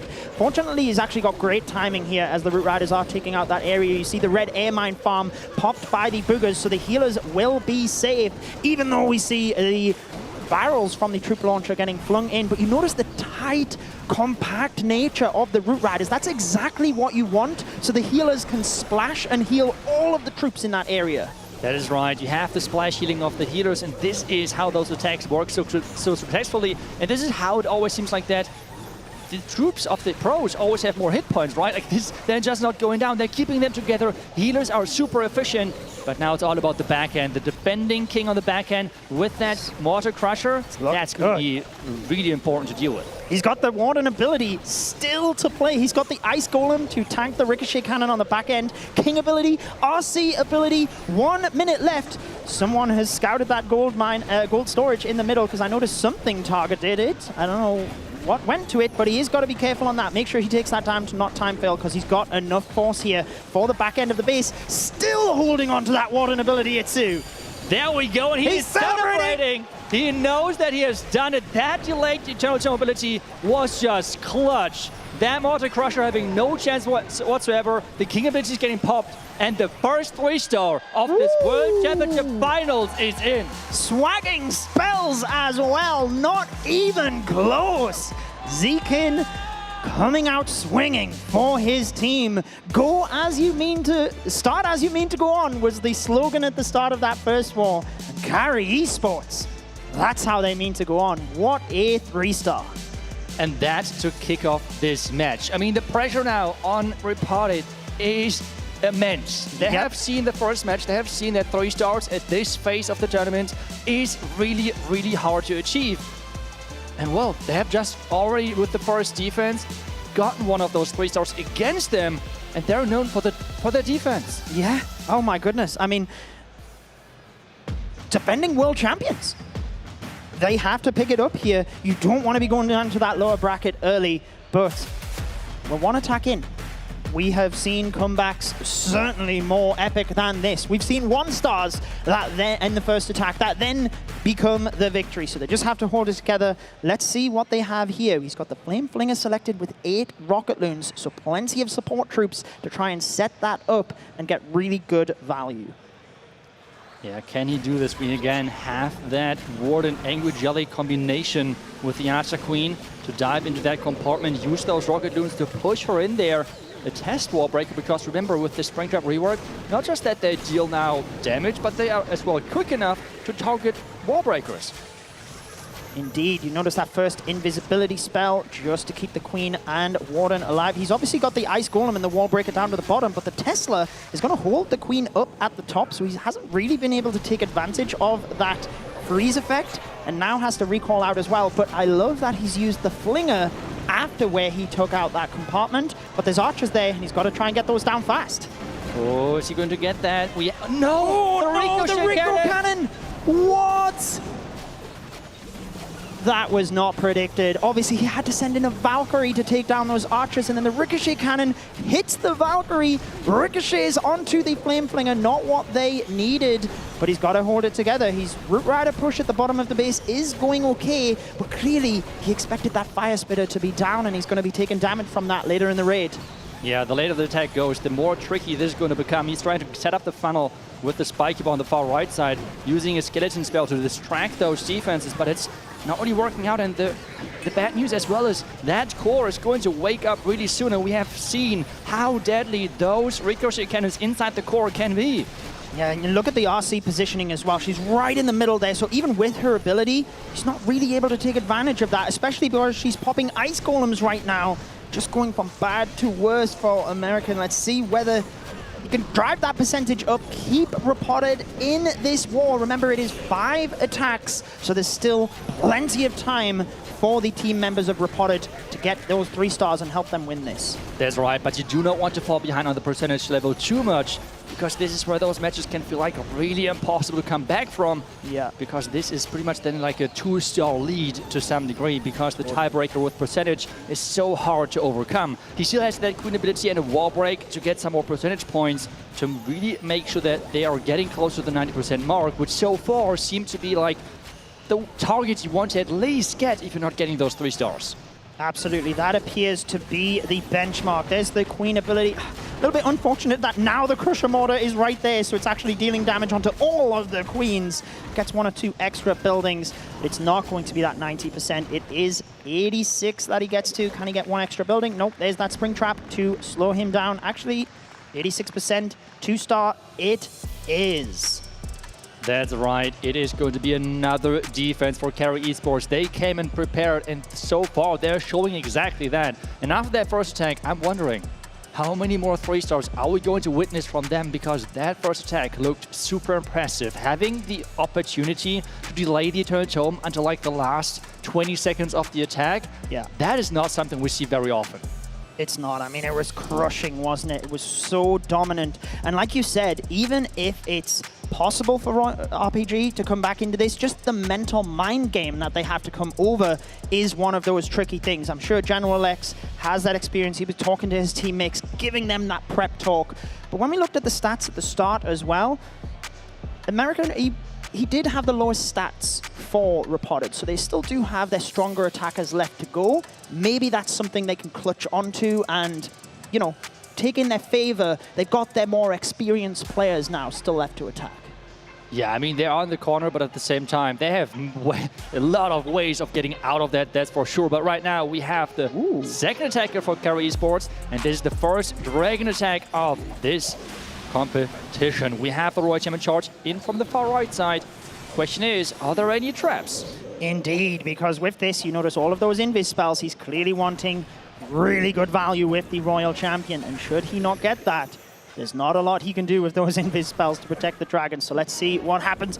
You notice that little blink where she is visible when you're trying to just use a single cycle of invisibility spells, meaning you just use 1 and then rely on the invisibility of the fox, but she can't take that damage. And he's lost the fox already. She is super low right now. Will the poison tower pop? Oh, he's used the haste. Good call. Oh, now he needs to make sure that he is really clutch with those invisibility spells.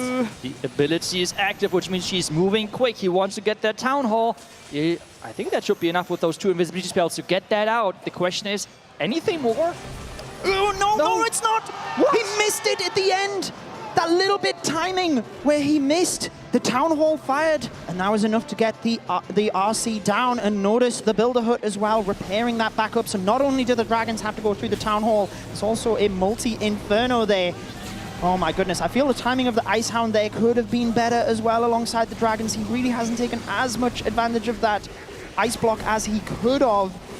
Gotta try and hold it together here, Den, to make sure they can keep that lead. And something need to go for their Town Hall. We have the Minion Prince as well right behind, which means any dragons who are getting there might get lured away from the Town Hall. So the second star here needs to be achieved first. And the pathing support for the dragons seem to be not optimal. The Minion Prince going around there. And now take a look at that. Yep. The Minion Prince on defense is luring those dragons away. Not going to get it. They're not going to get it. As well. And he's not going to get the second star maybe. Oh my goodness, that's where we're talking about. Wars can be changed. He's used the Minion Prince ability, but it's going to be caught out on the outside, and that Town Hall is full in health as well. Will the Minion Prince turn, but will the defending Minion Prince be a difficulty? It moves across, starts firing, he's not going to get it, Itsu! Oh my goodness me! The Phoenix, maybe the Phoenix with the Minion Prince can clutch this up. He needs to somehow get that second star, and the Phoenix itself may be doing it, yes! Ooh. Hey, you will take any of those opportunities you can. I mean, look, held it together, got those extra troops in. He did what he needed to do. We talked about the percentage game. I feel like Repotted can breathe a sigh of relief now. This is the big defense they needed to be back in it, but they are still a star down. Just 1 star though. It's not that kind of double star you talked about. This is exactly what they needed in a potential momentum swing. Yeah, this is one of the best things which could have happened for Repotted. Obvious reasons, the 1-star would have been even better, but like a lower percentage 2-star is for sure for them a comeback potential into this match. And this is what shows why it's so good and why all of those teams so far had a lot of those heroes further inside the middle of the base. They're just so strong with those modifiers. 20% stronger, 20% more stats on them is a big difference maker. Indeed. Well, think about this as well, Itsu. So Carrie Esports are 1 star in the lead and also 1 percentage point. Had he not have got the Town Hall, that would have been 1 less percentage and 1 less star. So we'd have been dead tied right now. But wow, Carrie Esports in the lead so far. But again, at this point in the war, a bit of a momentum shift. Now Carrie Esports have to pick things up, pull themselves together. And let's see who's going to be attacking for RPG. Now they have the 3 most experienced players who lifted that trophy last year as well. Let's see whether they can get the 3-star and take advantage of that defense. Can those veterans get the first 3-star for Repotted? That's the big question. Einstein is in next, and he was known a long time for being a really, really good ward charge attacker. So something like that can always happen. And as I'm saying it, it happens. We have those rocket loons in there, quite a few Yetis to set up maybe a flame flinger, and this core looks stacked. If you're getting a fireball in there, that looks pretty solid. Indeed, and I mean, at this level as well, who is defending the fireball? We see it a lot in Legends, but at the Esports, there's really not that many players. So the traps, everything like that, it's not really set up for this. However, a lot of the poison bases, they don't offer as much crazy fireball value as sometimes you see on like double rage bases. Yeah, but I feel like the key thing about this strategy really is as well the flame fingers. We need to get those rocket dunes now in to snipe the mortar on the far right side as he's paying attention to the warden on the far left, and this is what makes this strategy so challenging. You need to have the multitasking in here and at the same time not paying attention for 1 second, and that warden is going down within that 1 second. Indeed, he got a dragon in to, a giant in, sorry, to nicely tank that. He did take 1 strike from the mortar, which with this increased damage did quite a bit onto the flame flinger. He's still going to get that multi-inferno over on the right side. Meanwhile, the warden is still good on the left, just waiting to set up that fireball. He's going for the Town Hall. It's based on the earthquake spells. There it is. He hit the ricochet cannon, but with the giant arrow of the Archer Queen finishes that area off. And that means the Town Hall is already gone. The Flame Flingers just keep going, getting that value. And now he's using loons to lure the Warden away from his heroes, because otherwise time is a big issue. You do not want to have your Warden meeting up with those heroes. Instead, you want to have them separated. And that is exactly what's happening right now. That Archqueen at the bottom side with her healers are doing a nice job. And it's all about now this hero dive, as keeping the Warden alive is going to be clutch, especially with that back end, because take a look at that, Judo. 2 ground X-bows, the Mortar Crusher, so many things are still at the top side. Yeah, and I feel like he did actually miss his giant arrow a touch. He probably could have got that ricochet cannon and finished it off. He might have been planning to do that. Now it's getting healed back up. But so far, he's managing things well. My major concern right now is the time, because he's got to get moving. He's got the RC ready to deploy as well. Does still have some cleanup troops, but now is where things get very hectic. Yeah, and this is one now where those heroes are getting closer to the Warden. Having the Warden getting lured through the base because he likes to follow them, this is where things can get messy, because he might run into a lot of danger, into a lot of damage, and he needs to make sure that those invisibility spell counts. Take a look at that. He's now going to follow the king, run into all of the damage. This is like the worst thing possible for him happening, but it's all about the back end. He's managed to keep that Warden alive, which is granted tanking the multi-archer tower onto the healers now. He doesn't need the healers for the rest of the raid, so he's going to get it. The celebration from Einstein. 3 stars for Repotted Gaming. Really keeping the pressure on Carrie Esports there. We talked about their experience. That is what we expected. What a war we have on our hands. And we see it already. This World Championship will be about having 1 or 2 Warden Charge Fireball attackers on your team. That strategy, just having the option of doing it, is putting so much pressure on the other base building team, because there are so many things you have to consider, especially that Flame Flinger value, which he was setting up beautifully with the Yetis as well. And then the Fireball for the core, the value was solid. And he, with the Giant Arrow, that was even the I mean, that was just the cherry on the cake. Cherry on top. The spice to that attack. Beautiful job. Just being able to coordinate all those different areas, make sure that it's going to be enough. You get the spells perfectly placed. Such a beautiful attack to watch as well. But here we go. That was the halfway mark, if you will. 5 attacks out of the 10 done. 3 of them from RPG. Carrie Esports, they've still got an attack in the bag, so the war is still very much in their hands, but based on what we've been seeing, it's unlikely to get 3 stars for the rest of the war, but who knows? Let's see what they've got in store. And take a look at that. We typically always see the double poison bases, but this time around, we have an invisibility tower core, which is not that common, so I'm looking forward to how this is going to work out. For General X, I mean, he's known for being a really, really brilliant base builder and is just thinking 3 steps ahead, but maybe Kai is thinking 4 steps ahead. Like you said, the psychology of psychology, the nightmare of nightmares. I feel the King maybe wanted to go in towards that fire spitter. That's why he sent in those rocket loons. Wasn't able to finish it off. King with Phoenix will get the multi-arch tower at the bottom. Will not get that fire spitter, which he'll be taking quite a bit of damage on throughout this raid. Oh, the Phoenix will be able to snipe it eventually. Maybe not, because the builder's preparing it. Yeah, how much damage is really happening? It takes quite some time. Oh, the healers. It might hit the healers as well. Ooh, the Town Hall. A really nice overgrowth spell placement. Catching the invisibility tower, and this means it's not going to go off. The Town Hall can be taken care of. But with those Tesla, things might split quite a bit. It's only some rocket on so far, but there goes the Root Riders. Everything is going to split. Yeah, we've got Root Riders going to north. That is where the healers go, but the Root Riders at the bottom, they are toast. That fire spitter eventually going down, but just notice the disorganization of this attack in the center of the base. The healers not able to heal those Root Riders up effectively, and that's where you see them getting picked off one by one now, which means he doesn't then have the tanking for his heroes.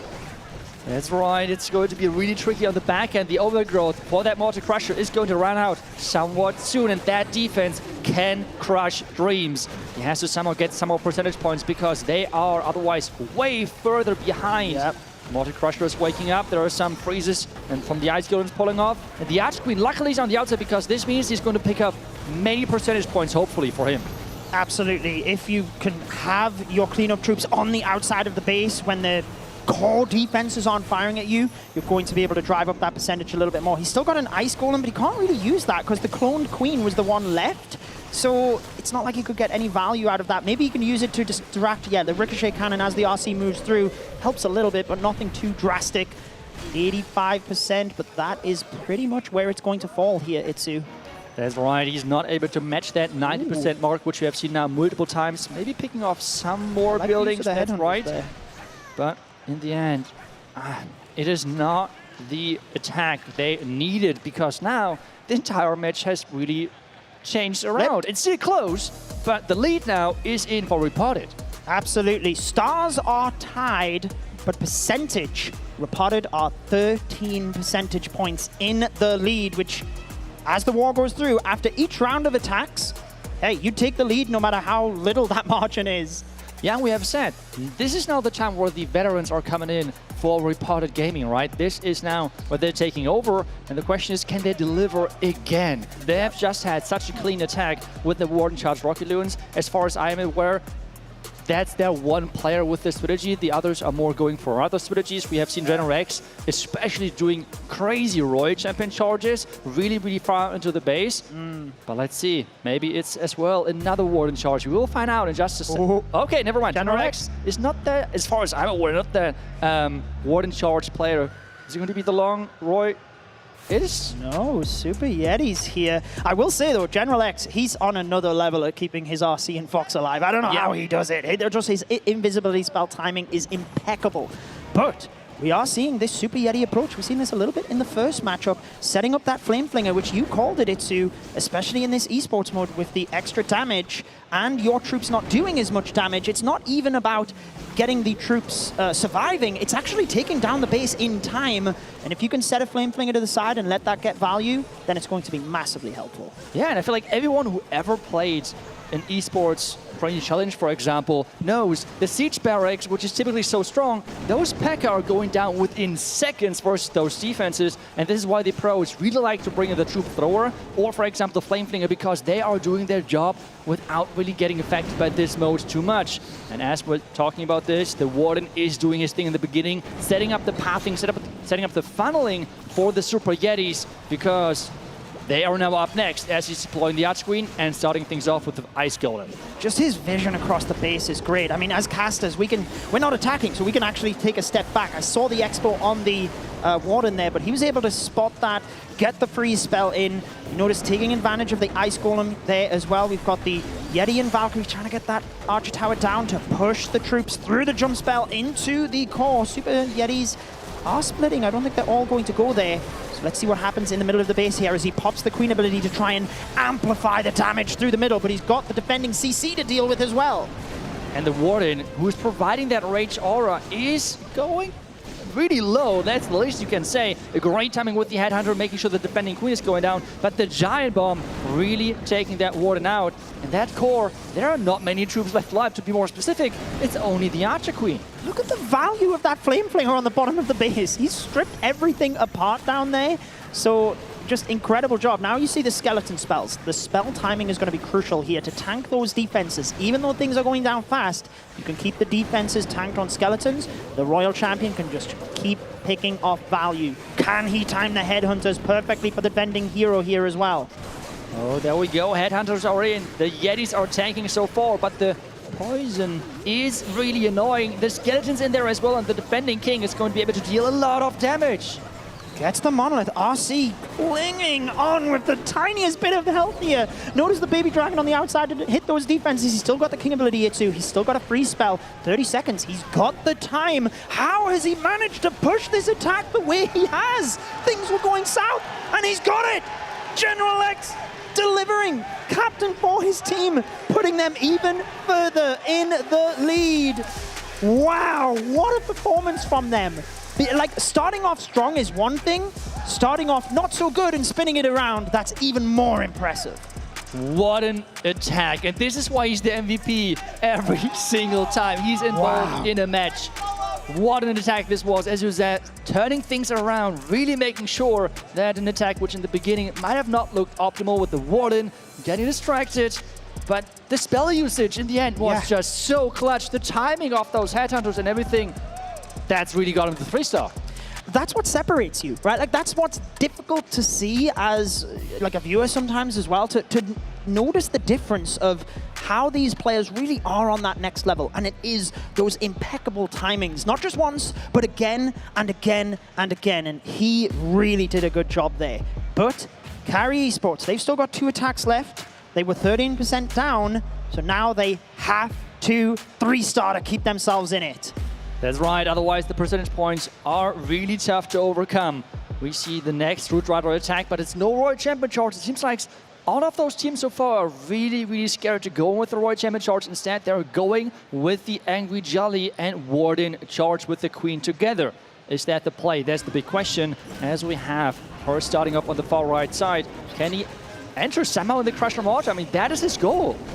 Yeah, I mean, that's what we see time and time again here with this Queen Charge and Warden approach, because if your troops are invisible, then there can be as much damage from these defenses as you want. So you want to try and take out the defenses that are most difficult for the Root Riders, but his Queen ability's gone off here. That's going to impact his recall as well. In what happens, Queens are splitting everywhere. He has to recall, he's missed the healers. Oh my goodness, Itsu.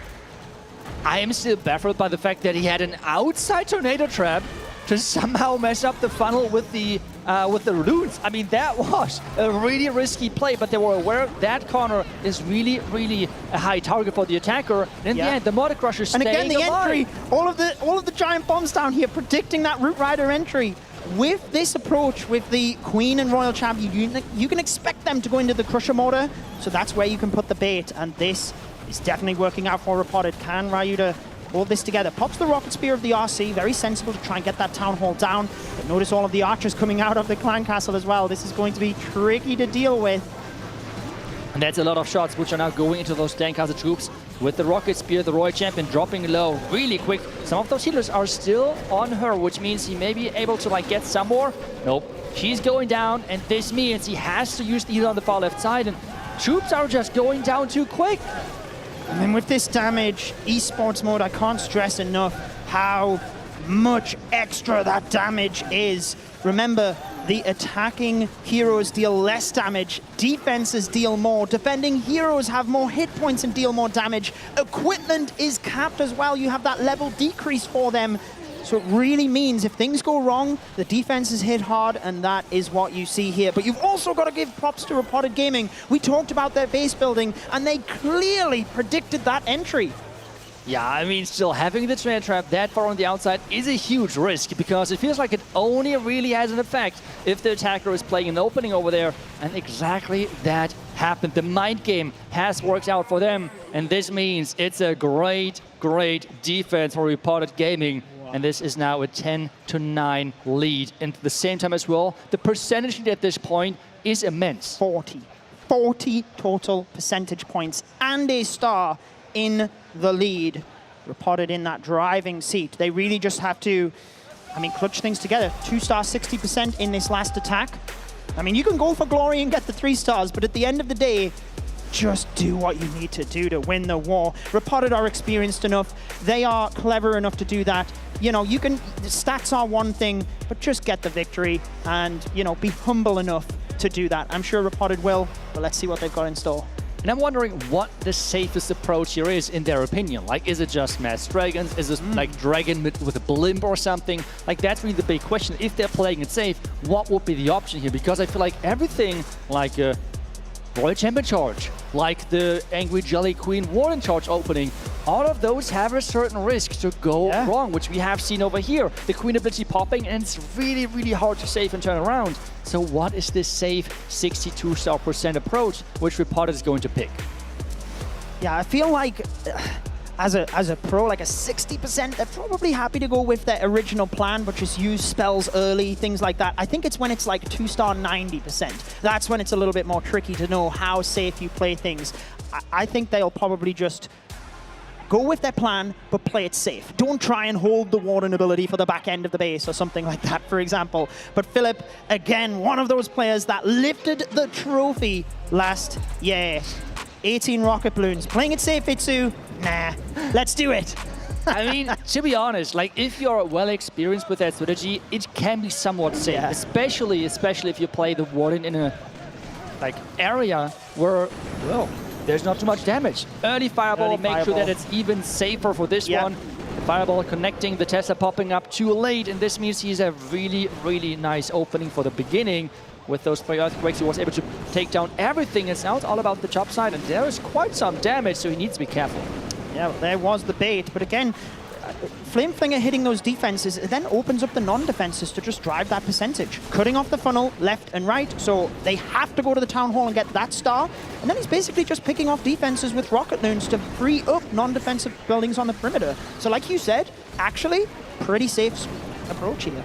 Yeah, he needs one more rocket on the far left for the mortar. That's exactly what he's doing right now as the Warden is pushing in from the chop side with DIZI together in the boogers, tanking for the Warden, playing with the Warden, making sure that that charge's looking great. Now it's all about how can he approach versus those defending, or this defending hero, and as well the Giga Bomb. So this is a lot of damage in one moment, where he needs to be aware of. The Warden can go down so quick. Yeah, pre-rage as well. That's a really important factor of just not waiting until your Warden is about to take the damage. Have the rage in ready, because his health goes down pretty quick. At this point, the Warden is on the Town Hall, so he is committing his heroes to the bottom of the base, feels comfortable with that, but he still has the Royal Champion just in case. Flameflinger still getting that value on the left, but it will go down soon due to that expo. Yeah, and I'm wondering if teams are going to adapt over the World Championship. The Flameflinger is such an important siege to really take care of, especially now where the Warden charges are more common again. And having that value is just so crazy important. But right now, as we're talking about that, the Queen going from the bottom side, the Mortar Crusher has to go down, and so far it keeps standing, and it's just taking down those Archer Queen clones. I mean, Philip has done it at this point. 2 stars, 75%. He's got their victory. But can he push it even further here? Grand Warden stalling out on those Ice Golems. Doesn't really have much power with the rocket loons, they would lose out towards the center. He's going to use them to get off that crusher mortar, keep the percentage going up, but he's done what he needed to do. Repotted Gaming getting the victory on this one. Great job to Philip and his team. Yeah, and this already as well reveals to the other teams.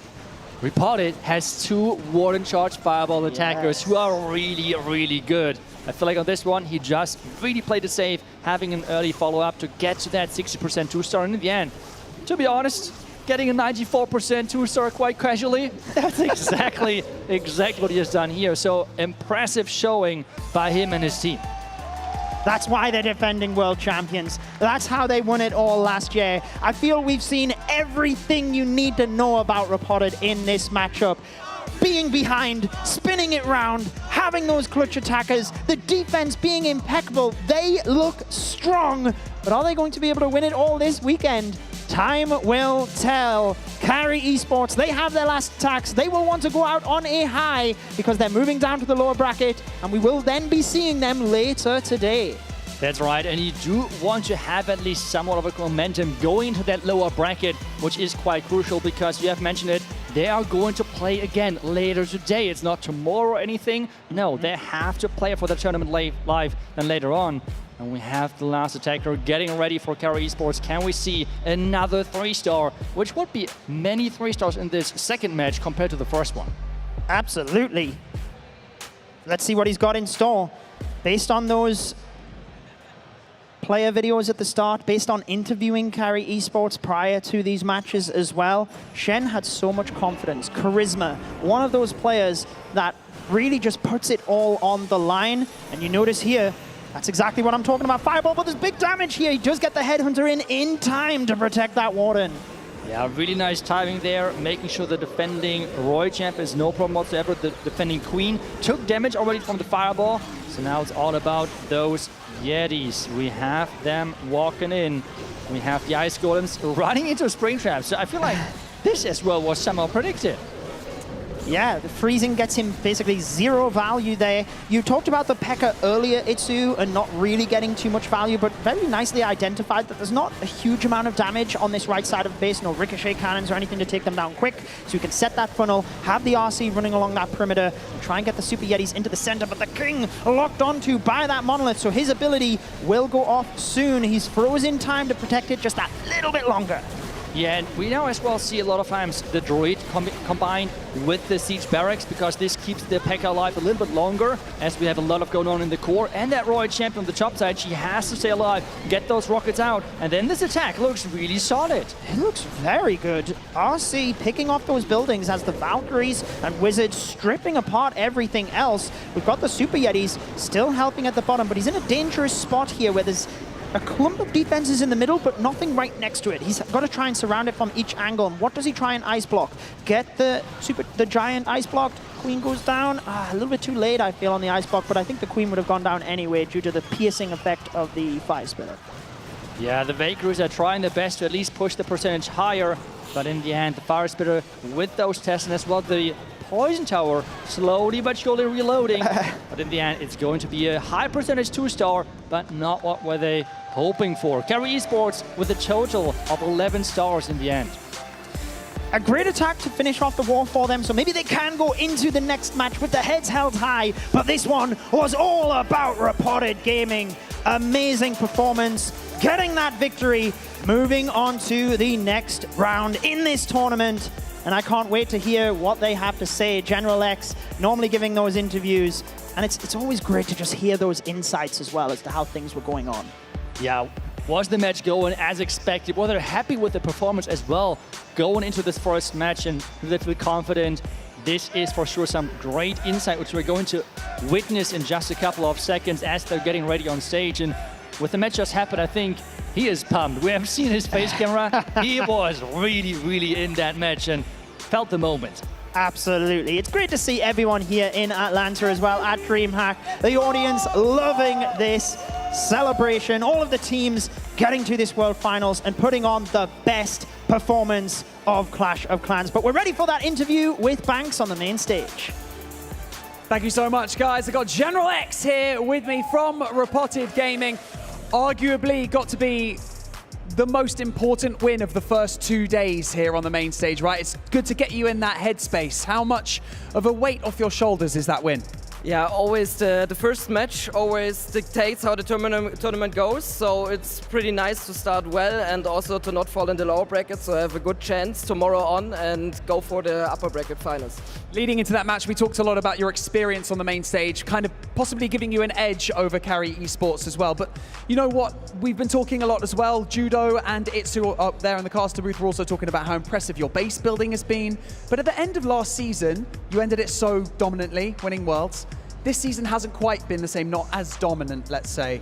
So how much prep have you been doing? What's prep been like coming into here? Do you feel like you've had to go that extra mile? Honestly, I have to say we pretty much did it like last year. Prepared well, studied the opponents and prepared the best bases which we thought will defend well. I have to say I was a bit nervous after the first attack because they did really well, but the bases hold strong afterwards, so I'm very glad that it worked out pretty well this time as well. Yeah, it must have been a bit dicey after that first attack from them. But you know, before I let you go, tomorrow you're going to be in that upper bracket. You're going to be facing off against Elevate, arguably the most, well, a lot of people think the strongest team coming into this competition. How do you feel about that? And do you feel like it'd be nice to just get a win over them, right? I mean, if you saw 2 matches, then you know which team did better, so we will see how it goes tomorrow. Okay, thank you so much, General X, for joining me in this post-match interview. Stay right there. I'm not going to let you run away just yet, but for now, let's head back over to the desk where they can break down that match in more detail.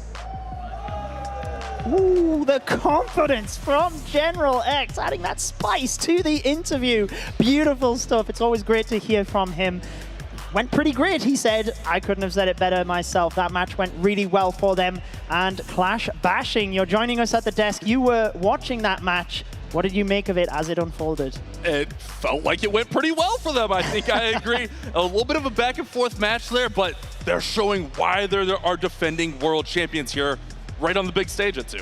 Yeah, and overall, this match really showcased on like what the direction might look like with the strategies and everything, having some safer options with the more common approaches, as well as some fireball attacks in there. As we're taking a look at the match result overall, we had Carrie Esports starting off so strong. We have heard it from General X. They were quite nervous after that first attack with how dominant that was, because remember, they pretty much used the Eternal Tome and the Barbarian King ability just for cleanup in the end. Yeah, it was a beautiful start. Maybe they can use that to propel themselves into that lower bracket matchup. But even though we were saying Repotted Gaming didn't get off to a good start, you look, 90%, 86%, just short of that margin. I mean, when you look at how the attacks came in, they were still 2 great attacks kicking the war off for them.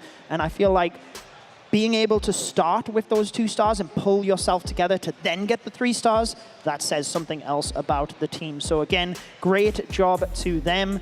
And we'll be taking a little bit of a look at the bracket. You can see our next matchup, DIZI Stamina versus NAVI. That's going to be an exciting one. But let's take a look at that bracket first and update everyone as to what's happening. Absolutely. So you see that our first semi-final upper bracket match is set. It's going to be Elevate versus Repotted Gaming. We're going to go ahead and square away that second semi-final in our next 2 matches. Our next matchup, DIZI X Stamina versus NAVI. And then finally after that, we'll have Tribe Gaming versus XiBai. And then we will be moving down to the lower bracket today and knocking out 2 of our teams. Our first elimination bracket is going to be Carrie Esports versus Millesime MG. And remember, that will be an elimination matchup. That's right. It is going to be at least one of those 2 teams going home, unfortunately. But let's take a look at the... I mean, we knew the result. General X is the MVP with 52%. Absolutely. I mean, anyone could have predicted that General X would get that MVP. If he's going to get a 3-star, I think it's a foregone conclusion. A little bit like Max from Elevate. He's just one of those players that have so much about them, the personality, character, and yet they can pull it off. Walk the walk each and every time. However, we're going to look at some replays of that last matchup as we get ready for DIZI Stamina and NAVI.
Hello, I'm Carbon Finn, and I'm here with DIZI STMN, who got the very first golden ticket this year. What has led to that success? I think our team is very solid this year because we're not just good players at the game, but we have a very good chemistry. Since you had the golden ticket, you took a little bit of vacation, take a little break, and then ramped it up. Walk me through a bit of that. Like the first month, it was a new town hall, so it's new for everyone. It's harder for everyone, so we thought we have what it takes, let's just give our best, and we were grinding like crazy. Then the following months, we still wanted to perform, to show that we are there every time, but obviously conscious that we already have a ticket, so we don't need to burn out. Lucky enough to get a boot camp from our org. So in the past 10 days, we've been grinding so much, playing almost all day. It comes with practice because there's a delay between the game and trying to spot. Are you trying to predict what's about to happen, so you try to get ahead of that delay? Usually the spotter needs to look forward, like look ahead. So if I know that a troop is about to engage, I won't tell him when there's 1 second. I see it before because I don't need to be focused on the dropping of the other troops and whatever. So I'm telling you like warden in 5 seconds, so he knows that he has to look at the warden because some big source of damage is about to come. But he knows that I spotted earlier. Yeah. Otherwise the spot is almost like troublemaking if he's spotting too late. You know your at least first team that you're facing. Is there any player, you don't have to say a player name, but is there a player that you're trying to target and try to bait? NAVI is the first team we're facing. We know how strong they are. They are a world-class team. Like they've been world champions before, so we didn't get a too lucky draw, but I think we can do very well against them.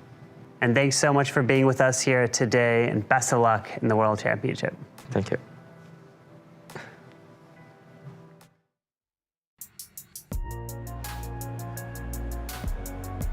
It is about that time for our third match here for day one of the Clash of Clans World Finals, live at DreamHack Atlanta. How are you feeling?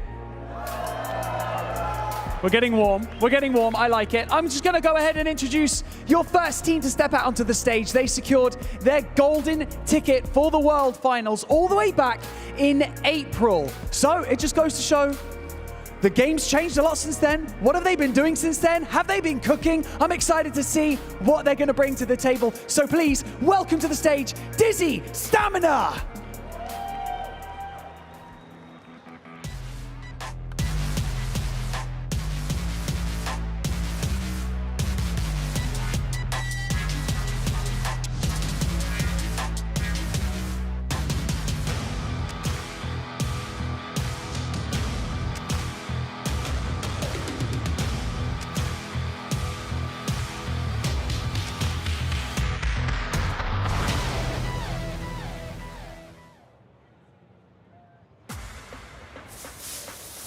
They are Sante, Fluxy, Mask, Darkstar, and Hawk.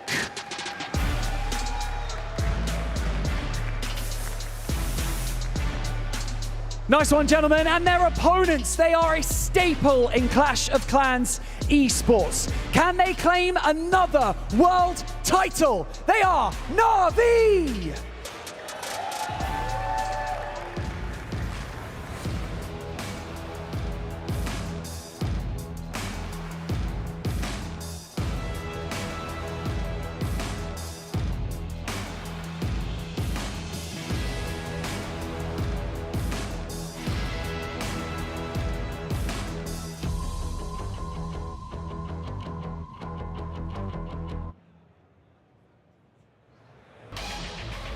They are Stars, Klaus, Kazuma, Yatta, and Gaku.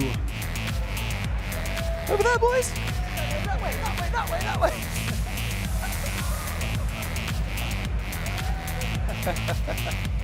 Ladies and gentlemen, it is a clash of titans here on the main stage for our third match. So that's it from me. I'm going to head it back over to the desk to break down what's about to happen.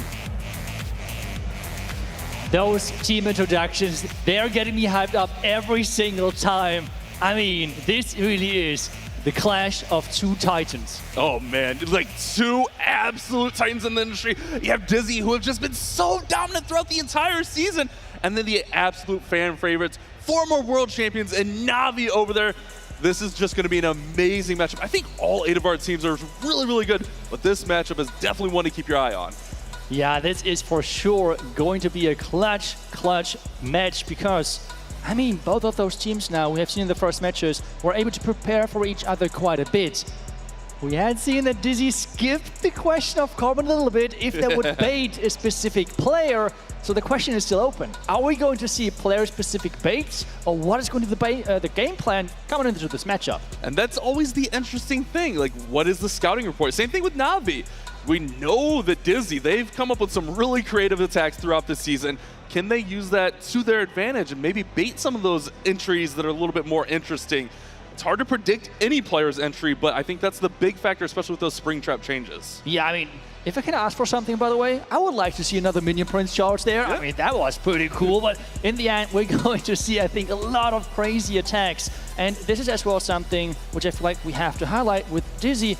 They are the team with, I feel like, some of the best fireball attackers in the entire game. They're not just super consistent, but as well really creative in where do we have to deploy the fireball to create not just value in with taking buildings, but as well the pathing, the follow-up plan, which is so crucial. And they're some of the best at it. I mean, they just identify it. It's such a unique skill to be able to identify a base as fast as these players have to, and then executing. As we go ahead and take a look at Navi's lineup here, Stars, Klaus, Gaku, Yadi, Kazuma, and the percentage, the Stars, they all look really, really good. We know what both these squads can bring to the table. But all that's wiped clean. We're here at DreamHack Atlanta. We're here at the Clash of Clans World Championship. What do you have for us today? I mean, they are going to show for sure. And as well, they are grinding the new Legend quite a bit. So this is now with the new modifiers. Yes, you do not have the equipment reductions in the Legend modifier, but still, you have the bonus damage on the defenses, on the defensive heroes, and as well the damage reduction or stats reduction for the attacking heroes. So it is really close. So you can now get this practice in, which I feel like for a lot of those players are boosting their level even way further. It's such a tough thing, especially for a more casual player. Like, you watch these Clash of Clans esports and you're like, why aren't these pros 3-starring? It's those damage modifiers. And now with the more casual players like myself getting into that Legends League, it's like, oh my goodness, this is what they're playing on? It is so hard! And like, we're finally getting that exposure to it. And that's not even with our equipment modifiers. So it's a really interesting thing. But let's go ahead and let's throw it back down to Barney. Let's see how everyone's feeling on the stage. Welcome to the crowd here at DreamHack Atlanta. I found 2 familiar faces. I've got Clash Champs over here. Give me a spud. What's going on, Clash Champs? And Carbon Finn. He's taken some time off from being on the desk, so I've managed to grab him and drag him over here to join me. Right, we've got DIZI Stamina going up against NAVI. We'll get a vibe check from everyone, but I want to specifically come to you first, Clash Champs. What's the vibe going into this game? Who do you think's got it? They're both extremely very talented teams. Both have been here. I see recognize a lot of the players. If I was a betting man, I'd probably go with NAVI. Ooh, he's got NAVI in the books. Carbon Finn's looking uncertain. What about you, buddy? My predictions were actually NAVI when I submitted them there, but it's going to be tough. I don't know. It can go either way. We've had a bit of a theme going on, haven't we, so far today, with Elevate taking the first win and Repotted Gaming Experience is kind of taking the dub here on the main stage. NAVI got that breadth of experience as well. And DIZI Stamina, not having experience, but I kind of lean towards NAVI as well. I feel a bit bad now. Maybe I should say DIZI Stamina. But you know what? You guys at home, and of course everyone here at DreamHack Atlanta, you've all been voting to see what your prediction is for this match. So let's find out right now. Standing by. NAVI are the favorites with 64% coming into this next matchup. Who's it going to be? Is it going to be Experience? You know what? Let's test with the crowd. Crowd, what do we think? NAVI? What about DIZI Stamina? We have 2 people cheering for DIZI Stamina in the crowd. I'm very disappointed. Right, let's head over to the desk so the casters can get this one underway.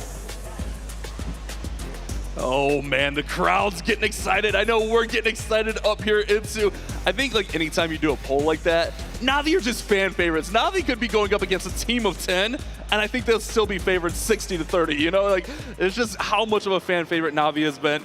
And they're just such like a juggernaut in the Clash of Clans esports. They've been around for so many years.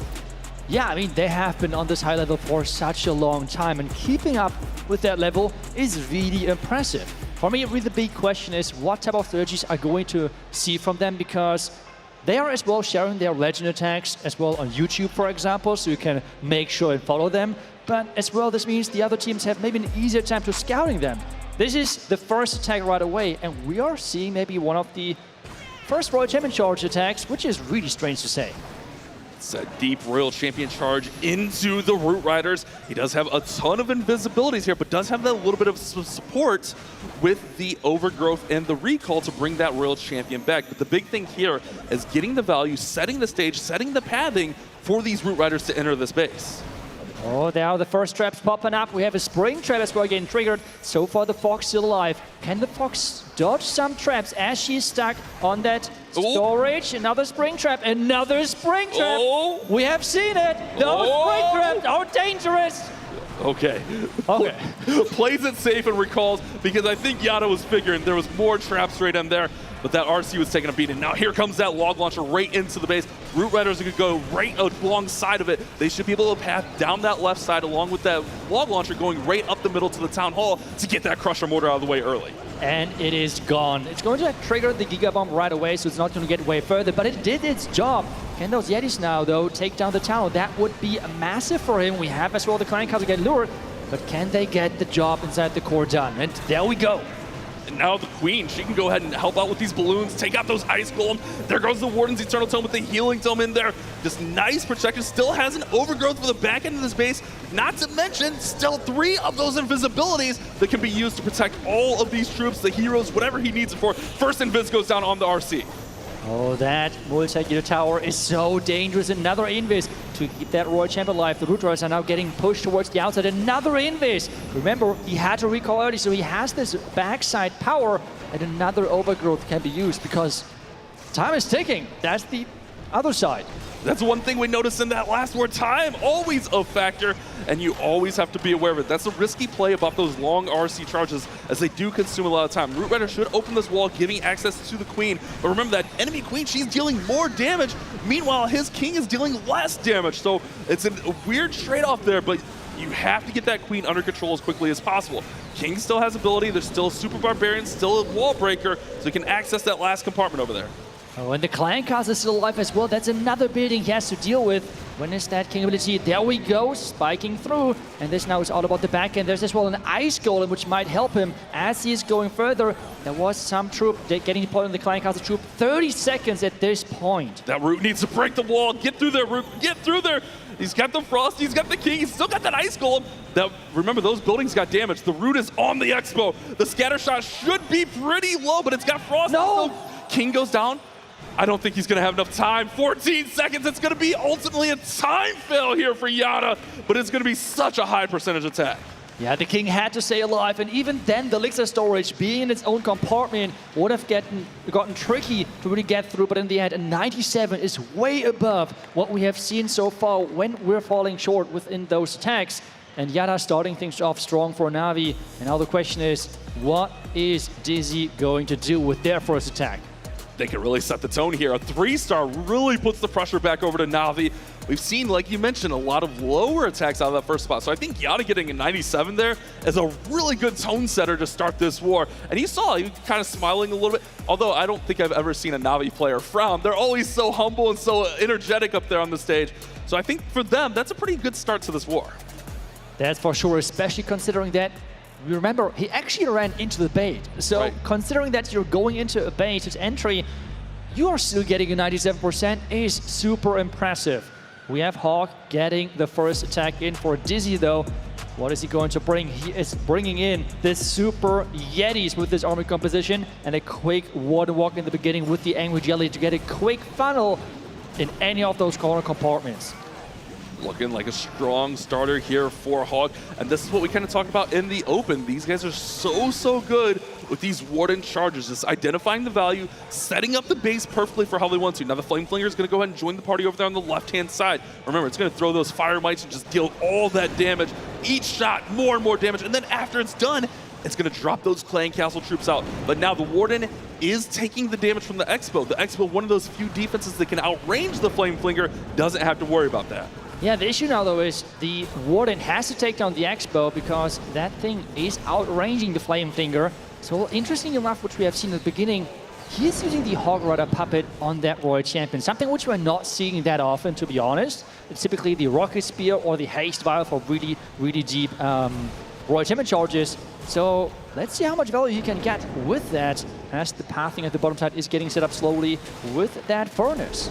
And especially, like, it depends where he pops that Hog Puppet. Like, if he's over there by that Scatter Shot, the Crusher Mortar, that Poison Tower throws, those Hogs could get ate alive. But at the same time, a few of those Hogs could get out in front and just soak up a few traps, and maybe that's the play. Here come the Super Yetis right through the Town Hall. We do have the jump spell right in there to give access to the next compartment. Remember, Super Yetis, not like the Root Riders, are not going to open those walls, so you do need to support them, whether it's with jumps or Earthquake Boots from the King. So the jump spells will go ahead and give them access further into the base. Yeah, and there were a lot of string traps. He already lost one of those Super Yetis, which is not optimal for him. The poison is in there, but the Rocket Dunes can maybe deal some damage as the Eternal Tome is running out. The Giga Bomb was not tanked, and the Warden took a lot of damage.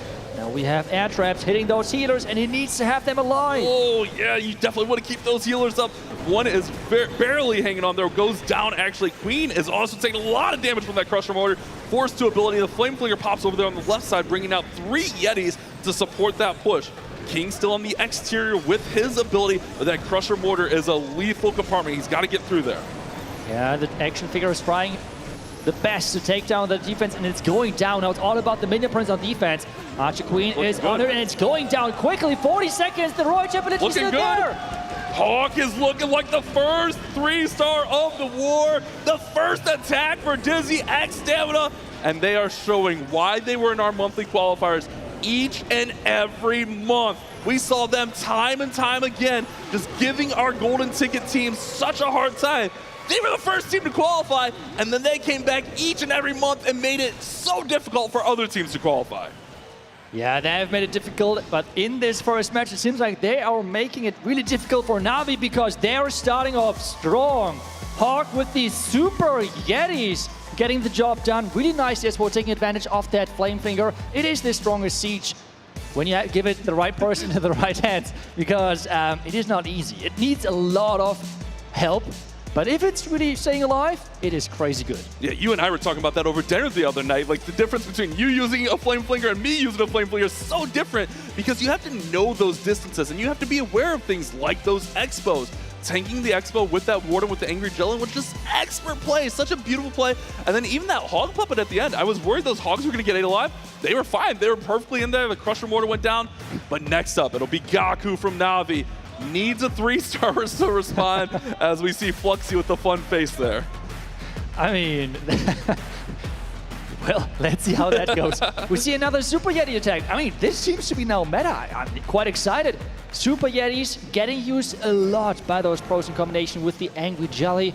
Want to set up the funnel, but right now at least the Siege, which is selected, is another Flame Finger. Do we see a nice setup? And this seems to be the case. But remember, with this setup, he needs to take down this Expo with the Warden Walk. This is the crucial part of this attack. The Expo and that Mortar, but the Mortar obviously right there in front. But that's why you run that Angry Jelly. You get the first 35 seconds of the attack so that Angry Jelly is going to allow that Warden to target only defenses, and that's going to push him right into the Expo. And now with the Expo going down, it's going to set the tone for the rest of the attack. The pathing is beautiful. The pathing is really beautifully set up so far. The Expo as well, as you said, down, which means now the Archer Queen has to lure the Warden back because the Angry Jelly has run out. The Ice Golem leading the charge. The funnel at the top side was solid. The troops should go inside. Hopefully, maybe, yes, please, no. Come back, come back, come back, come back, come back, come back. Come back, come back. Oh my goodness. Oh no, they're still walking into. They can't make up their mind. 2 of those Super Yetis stuck on a wall. 1 does come in. Here comes the Warden's Tome to protect everything, but he needs those Yetis to get back with the group. Those walls are open, and now they're going around. Super Yetis, what have you done? Make sure that you're jumping in now. He has the King ability to use, so which means the entire core is open. And now he has some Yetis on the back end, which might be not too bad, to be honest, because they're completely fresh when it comes down to those Electromites, and they can now carry on the back end. But there's still a lot of base left, as the Flame Flingers just keep pushing and take down another building after building on the far left side. Oh man, but definitely those Yetis getting stalled into that compartment seemed to be a little bit of a factor as he lost a lot of support there. Yetis are still pushing along very strong, but it is very thinned out. You do still see that Flame Flinger over on the left side. I'm assuming there will be Yetis in there to help take out some of this compartment, but this one is definitely going to fall short for Gaku. Yeah, and if you take a look at the percentage points, I mean, this has to be one of the lowest percentage attacks which we have seen so far in this competition. It's not so far, at least, getting to the 70%. He's trying now, getting a little bit higher with the Clan Castle opening up. The super minions are pushing him in above the 70% points. But still, it is not the attack Navi needed in this position, especially with DIZI getting the 3-star early on. Yeah, it's going to be a lot of pressure over to them, and this one is just creeping up to the mid-70s here. Obviously, every percentage point is going to matter. They're going to have to get a triple or a big 1-star defense, which is less likely at some point in this war, and then they have to make up some of the ground on defense. And with a team as consistent as DIZI X Stamina, that is going to be so hard to do. Yeah, and as we're watching the last couple of super minions trying their best to pick up more percentage points, let's just go a little bit more about base building, because you have seen those couple of red mines on the back end there. This is why you try to spread them out, like 3 to 4 of those red mines, because they're taking down the test loons, and this means you can hide then black mines behind that, because, well, this is where then the healers are going down early on, and this is how we can defend those smash attacks, and this is why we see always those smaller groups of red mines on the outside trying to target those test loons early in the beginning. In this one, the entry point was not predicted, but the base did still really defend well. You did see that did get up to 80% there at the end. So anything that DIZI X Stamina puts up above 80% is just going to add to their advantage. Another 3-star here is very devastating for Navi. That's right. They have the chance of really taking this match in their own hands by now. With 2-star lead and that type of percentage lead, that would get really rough to overcome. But we have seen many different attacks so far from them, and we're all expecting DIZI to be that team which is bringing in the fireballs, which is bringing in those Warden charges. They have started so far with the Warden charge, but there was this Super Yeti to follow up. Is this now going to be something different? That is the question as we're about to load into the next attack. And it's still a ton of war to be played, and we have Darkstar as our next attacker, and definitely one of those more creative players. Let's see what we have brought to the table, and we do have a little bit of a hodgepodge here. We have the Rocket Loons, we got like one Yeti, we got an Inferno Dragon, a couple of Furnaces in there, so this is definitely going to be a fun fireball attack here with this Warden. Oh, I love it. I love it. This is so much chaos, that's for sure. Starting things off with the Warden charge at the bottom side. The Furnace to support him. He wants to make sure that the attack is going a little bit quicker as he's going into 4 Builder Huts. And having a Warden charge into 4 Builder Huts can be really time consuming, that is for sure. So let's see how good this is going to work as, oh my. At the top side, he has set up the Flame Flinger and used an Inferno Dragon to take down the defending Minion Prince to make sure that that Flame Flinger can take down so many buildings at the top side. Such an OP play up there. How do these players think of those things? Like an Inferno Dragon, very rarely used, but you see players like Darkstar just using those utility troops in there to take down that Minion Prince, and now the Flame Flinger is going to take out that multi-gear tower. Warden is hanging on for dear life down there. He does have to rage him up, but the Warden should be able to get this Town Hall down now with that rage. Yeah, the Town Hall is gone. The Warden is going to walk towards the far right side. Let's see if he's going to trigger the Giga Bomb or if he's staying out of range. And then he's setting up his heroes on the far left side. So this attack so far is looking beautiful, but you always have to keep an eye on the time as you're moving through. The Warden is not triggering the Giga Bomb. We have now the Archer Queen on the far right side, which is a surprise to me. Yeah, now when the Warden walks over there, remember, he'll get drawn towards that Queen as he gets closer and closer. So they could actually pair up and kind of work together. We see Super Minions on the top side out of that Flinger now. But that top compartment getting taken out by that Flinger was a massive pickup. There goes the Ice Golem popping. RC's going to go ahead and join on the left side and join up with the King, actually. So kind of heroes all throughout the bottom section of these bases. I mean, just the way how he's like really somehow splitting the space up is incredible. We have the Warden working at the bottom side, the Roy Champ on the left side, King tanking for the Roy Champion, the Archer Queen is taking down building after building, and it's only the core left alive. But is that enough power? The Rocket Spears are in.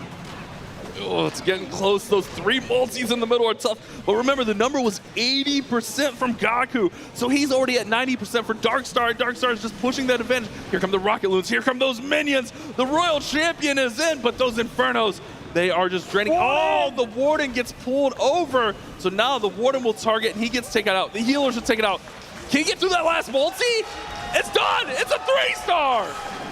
This is what we were expecting from DIZI. They are the #1 team when it comes down to those warden charges, and Darkstar showing that right here. And the scary part for NAVI now is there is another player on this team who is just so good with those fireball attacks.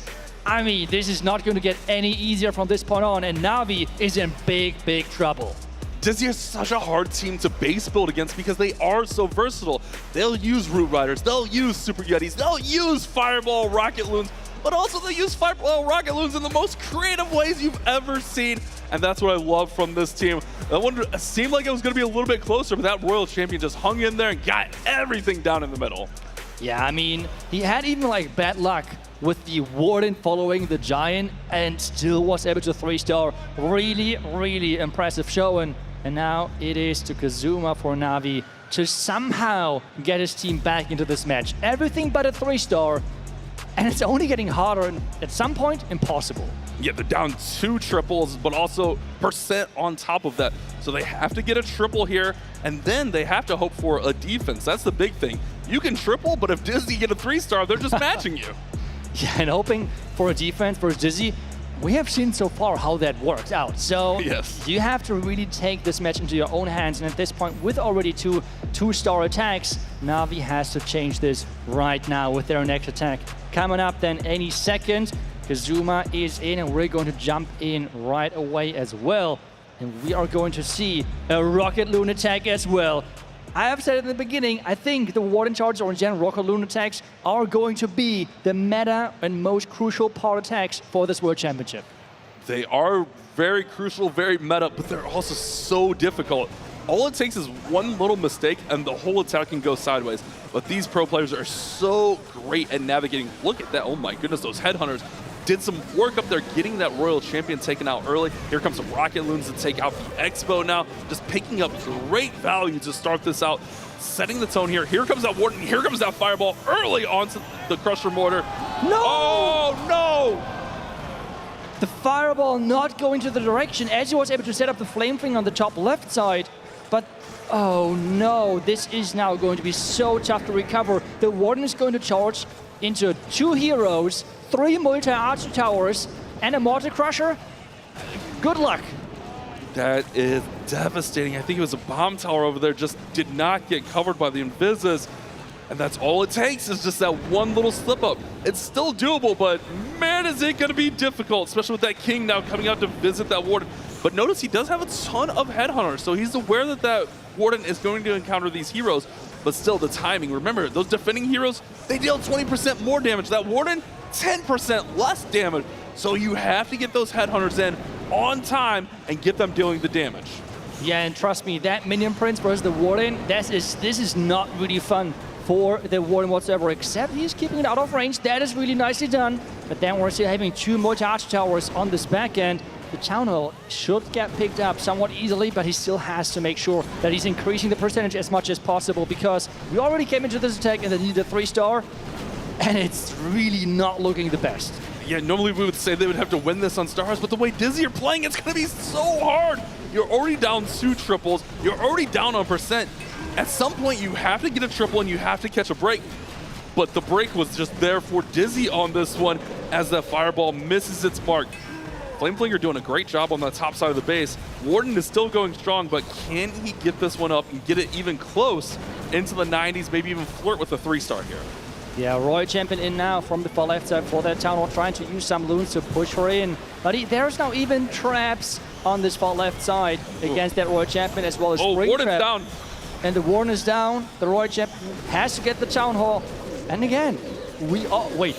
Town Hall is going down. It was close for a second. That is right. But again, you're right. Percentage is very low, and that's all it takes is just that miss from the Warden. It's like, what if he didn't miss that? How does this attack go? How close does it go? But we'll never know, because we didn't miss it, and now it's going to be barely 80% here. But really the biggest takeaway point for me is how much those pros are trying to set up the Flameflinger. This is one of the most crucial things, and surprisingly to a lot of players is the Warden Charge Fireball is actually not about the Fireball. it is a nice thing to have, but setting up a flame finger, which is going to work for like 2 minutes on some area of the base, is just so valuable. So even invested that overgrowth and everything to set it up, and if that fireball would have hit, that would have been a complete different ball game. But in the end, it's another defense for DIZI, and they have now the chance of taking a lead of 3 stars. And this is could be so far, the most one-sided match. And definitely the way it started, it seems that way. I mean, we haven't really even had a war get this many 3 stars in general. So the fact that DIZI are playing like this is just absolutely insane. But you're right, just picking up the value from those flame fingers, it's such a valuable thing, but it's such a difficult thing.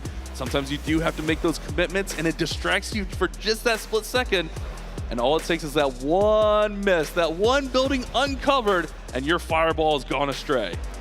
Yeah, it is this high-risk, high-reward equipment, and if you can set up, it is just so good. But you can see as well, things can go wrong so quickly, and then it's so hard to recover your attack. That is for sure true, as we have DIZI slowly getting ready with their next attack, and we have Sante, because we have checked with him, and this is how you actually pronounce the name, which so far over all of those years, we have never really heard.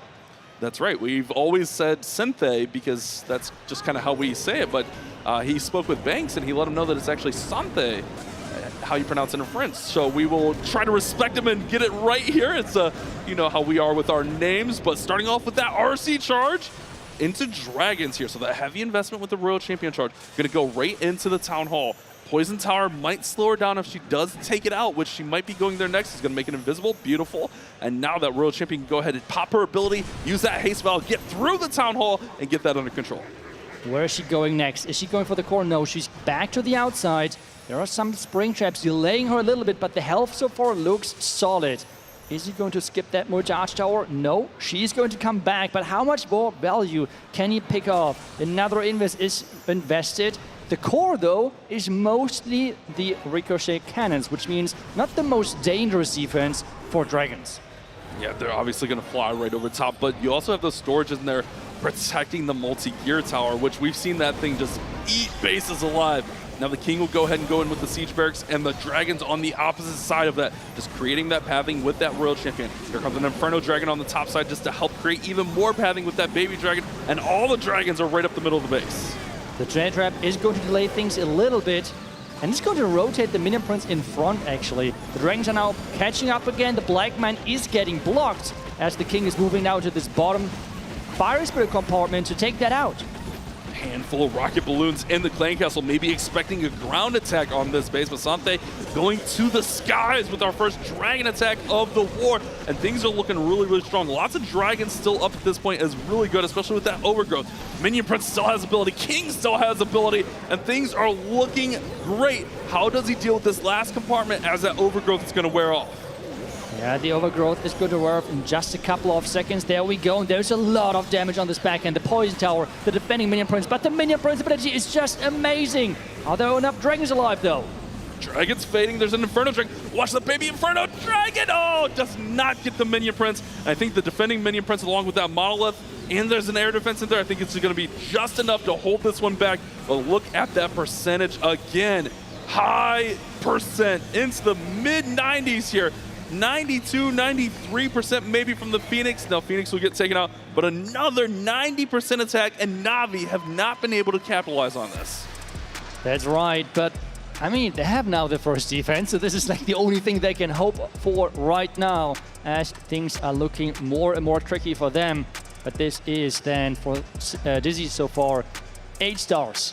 Only one attack not getting the 3-star mark, but still way above what we have seen otherwise from non-2-star attacks percentage-wise. Remember, we started the day with a 10-10 war, so through 3 attacks, they're already at 8, well above average so far here in our World Championships. But I think that's what we've seen from DIZI throughout the season. One thing I loved from them, last year we saw them kind of get that golden ticket and then just lay low. This season, they got that golden ticket first month, and they played every single month after that. So I think it kept them fresh and kept them kind of aware of what their opponents are doing. They played NAVI who knows how many times throughout this season, so they're so familiar with their opponents. And we have Klaus going in next for NAVI, and we're saying it every single time, but hey, the story has not changed. They still need to get their 3-star, and it's going to be, again, the Rocket Loons with the Fireball. Can they make it work? That is the big question. We see 3 Earthquakes, which means he might go for some really nice Fireball value. That's gonna be the case for sure. 3 Invises, so he's probably gonna have to do quite a bit of setup here, or maybe even go with a quick Fireball. Obviously, we'll have to see where he gets that all going. He's going actually really, really quick with the Fireball, only using 1 of those Invises and just taking out that left compartment right there, and that'll allow this Warden just to have a nice little path around the outside of the space and maybe even into the middle a little bit later. Yeah, now he's trying to set up the Flame Fling maybe at the top side, but you can really see it. Those teams by now, if you see like in somewhat outside X-Bow, you can pretty much guarantee to say they are going to be tested. There are going to be some type of traps to really make sure that the investment is as hard as possible, as he's now just using Flame Fling on the top left side to get the multi-arch tower and the air defense up next. Yeah, but trying to maybe get the X-Bow. Here comes a balloon and then some rocket balloons, testing it out there, and now that X-Bow go down. And that's the big thing. Getting that X-Bow out will allow that Flame Flinger to help push the Warden in, but also pick up all those buildings. You just talked about it, Itsu. That Flame Flinger is the most valuable siege machine in the game, just because what it can do if it's allowed to work for its full, almost 2-minute attack duration. Yeah, and there's now the defending Minion Prince. That thing can like 2 or 3 shot your hero. It is scary. So this is why we're seeing the freeze invested. He needs to use another Loon because that cannon is in there as well. Can he keep everything alive? So far it looks really nice for him as he's pushing forward, and the Flame Flinger is doing exactly what he's hoping for. Oh, Rocket Loons! Rocket Loon! Oh, is he in there? I can't see. I mean, the healers are still going, so I'm assuming he's fine. He's barely, okay, what? He's back up to full. He's back up to full. Oh my. How did that work? I feel like those Rocket Loons could have one-shot the Warden. Does he see the Skeleton Trap? There's a Skeleton Trap, but the Wizard is handling it at the top side. His heroes at the bottom side are now trying to push for even more value, and the Warden is the instance who has to take down the core. Yeah, I don't know how that Warden survived. I do not know. Flame Flinger actually gets 1 shot off, which will actually weaken up that CC. And here we go with some Valkyries actually out of the clan castle. The Warden! He's following! Oh, Warden's following the Valks. That's going to be a problem. The Valkyries get taken out, but now the Warden's going to be in dangerous territory. He's in range of the Town Hall. He's in range of the Crusher Mortar. Here comes that Royal Champion. She's got to save the Warden. Rage is keeping that Warden alive. Here comes the Town Hall takedown with that Royal Champion. It's a save, but the Warden has been taken down. The Warden has been taken down, and this means at this point it's just, again, about the percentage. Navi cannot get the first 3-star in this match, and the base building of DIZI so far is flawless. So good. Like, this is, if you're DIZI X Stamina, this is exactly what you're hoping for on the World Championship stage. Just holding a team like Navi back time and time again, and you see like some of the frustration there on Klaus's face. Like, this base just gave him so many issues as the attack developed. It was one thing after another. Yeah, and I feel like even things went in his favor with the Warden not going down right away versus the Rocket Loons, and still he was not able to get even close to the 90% mark. So bases are defending again and again, and this is so far looking really solid for DIZI. They're up next again. I'm just looking forward at this point of what they're going to throw in next. I mean, we have seen so many different strategies. If you're not the team in the second round already, and you have to like face them and like, oh, okay, we're going to prepare it versus some Royal Champion charges, this, that, whatever. There's so many options. Yeah, it's so tough, and we've seen them using it, and they're so good at it. And now, like, really, Navi, all they can hope for is a 1-star because they can't catch up with 3 stars. They have to hope for a big defense, and the way that DIZI are playing, I just don't see it happening. It is not going to be easy for sure, and we can be excited to see what DIZI is going to bring up next in this first round matchup. We have Mask going in, and he is bringing in the Dragons again, making sure that we have that deep Royal Champion charge. And let's see if he's going to go for the Town Hall, which we have seen so many times with his attack strategy, but he's going this time around for a complete different approach. Sending that Royal Champion in to pick up as much value as possible. If she can cut her way into the middle of the base and just get through that multi-gear tower, maybe get through the monolith, get through 1 or 2 of those Infernos, that would be insane value. But it's all about setting the pathing here and getting her into that section. It's a harder thing. Like, obviously, we can sit here at the desk and say that's what he needs to do, but actually doing it is a whole different story. Yeah, oh my, that... Wait, wait! He's down! I was about to say that invis to redirect her to the core was great, but the problem was there was no follow-up invis to keep her alive. And the esports mode is just so punishing. Just a couple of shots and she's gone. It doesn't take much, especially with the multi-gear cannon there, the ricochet cannon, the expos. That Royal Champion went down. So now Mask gonna have to adjust the plan. Does he go straight into the tunnel? I think he's still gonna send the Dragons from this 3 o'clock position over on the right side. Should be still somewhat through the Town Hall, but there is that risk that they follow up through that storage, through that ricochet cannon, and kind of avoid the Town Hall still. Yeah, this is now what we have to find out. How is that going to work out for him? Is he going to go for the Town Hall? Or like, do some Dragons go for the Town Hall at this point? Or are things going mainly for the core? There goes the Eternal Tome. He's now trying to redirect them to the Town Hall to get the second star. But how many more percentage points can he get? This is right now the best thing which NAVI was hoping for. Yeah, it would have been even better for NAVI if they would have skipped through that Town Hall, but Mask doing a great job using those extra invises. That's the one thing. When your Royal Champion charge doesn't go to plan and she goes down early, you have those excess of invisibility spells to kind of use throughout the base, and he used those perfectly to get those Dragons onto the Town Hall. Now with that second star secured, it's going to be so hard for NAVI. I mean, look at the scoreboard. This is DIZI's fourth attack, and they already have equal stars with NAVI. Yeah, it is not going to be easy whatsoever. They would need to hope for their first 3-star, and at the same time, a wonder on the other side, a miracle on the other side of DIZI. Yeah, I'm not sure. Maybe not finding the attack button or something, but it is not going to be easy. Yeah, that, you know, the big attack button is hard to find sometimes there, but this will push DIZI up to 10 stars, so you're right. NAVI need to get a 3-star, push them to 11, but even then, like the percentage, NAVI's percent have been so low throughout. It would have to be such a low 1-star. It would have to be absolute catastrophic failure from Fluxy. But we know that Fluxy in that 5 spot is so aware of what he needs. This attack is actually creeping up way higher than I thought it would, to be honest. I mean, that's kind of crazy considering the Royal Champ went down in the core. Really great save by Mask. And this is, again, like you have said it earlier, this really showcases when things are going wrong and you still can save it. This is really where those top players can shine. And in the end, DIZI now with their 10 stars, 2-star lead going into the last rotation of the attacks. Yeah, I know in that situation, like my RC goes down in the middle of the base, I just panic, send all the Dragons at the Town Hall, and I'm like, whew, 54%, that was good. But no, not Mask, 85% 2-star on like a pretty big failure. That's insane. Great composure from this DIZI team, but now, NAVI have to get a 3-star to have any hopes, but let's be real here, Itsu. That hope, it's very slim to none here. Yeah, it is like copium at its best, I feel like. This is, you have to hope for a miracle. I mean, that is the best way of putting it. And at the same time, they have to get their first 3-star. So far, DIZI was able to defend NAVI 4 out of 4 times. Can Stars get their first 3-star? And at the same time, finishing with a 3-star, even if you don't win, would be like a, I guess, momentum, which is quite nice because remember, those teams who are going down to the lower bracket today, they have to still play an elimination match later today. Yeah, that's the big thing that we haven't really talked about a ton is 2 teams will be going home or eliminated from our tournament here today, later on in our 5th and 6th matchup. So all of these wars are super, super important. You want to have that momentum, especially if you can stay in the upper bracket moving into tomorrow. That is massive. But here we go with Stars. Not too many Root Rider attacks in this war. Yada was the only other Root attack. It's such a very consistent, good attack throughout the meta, but you do see a lot of players kind of shying away, going to those Super Yetis, going to those Rocket Fireballs.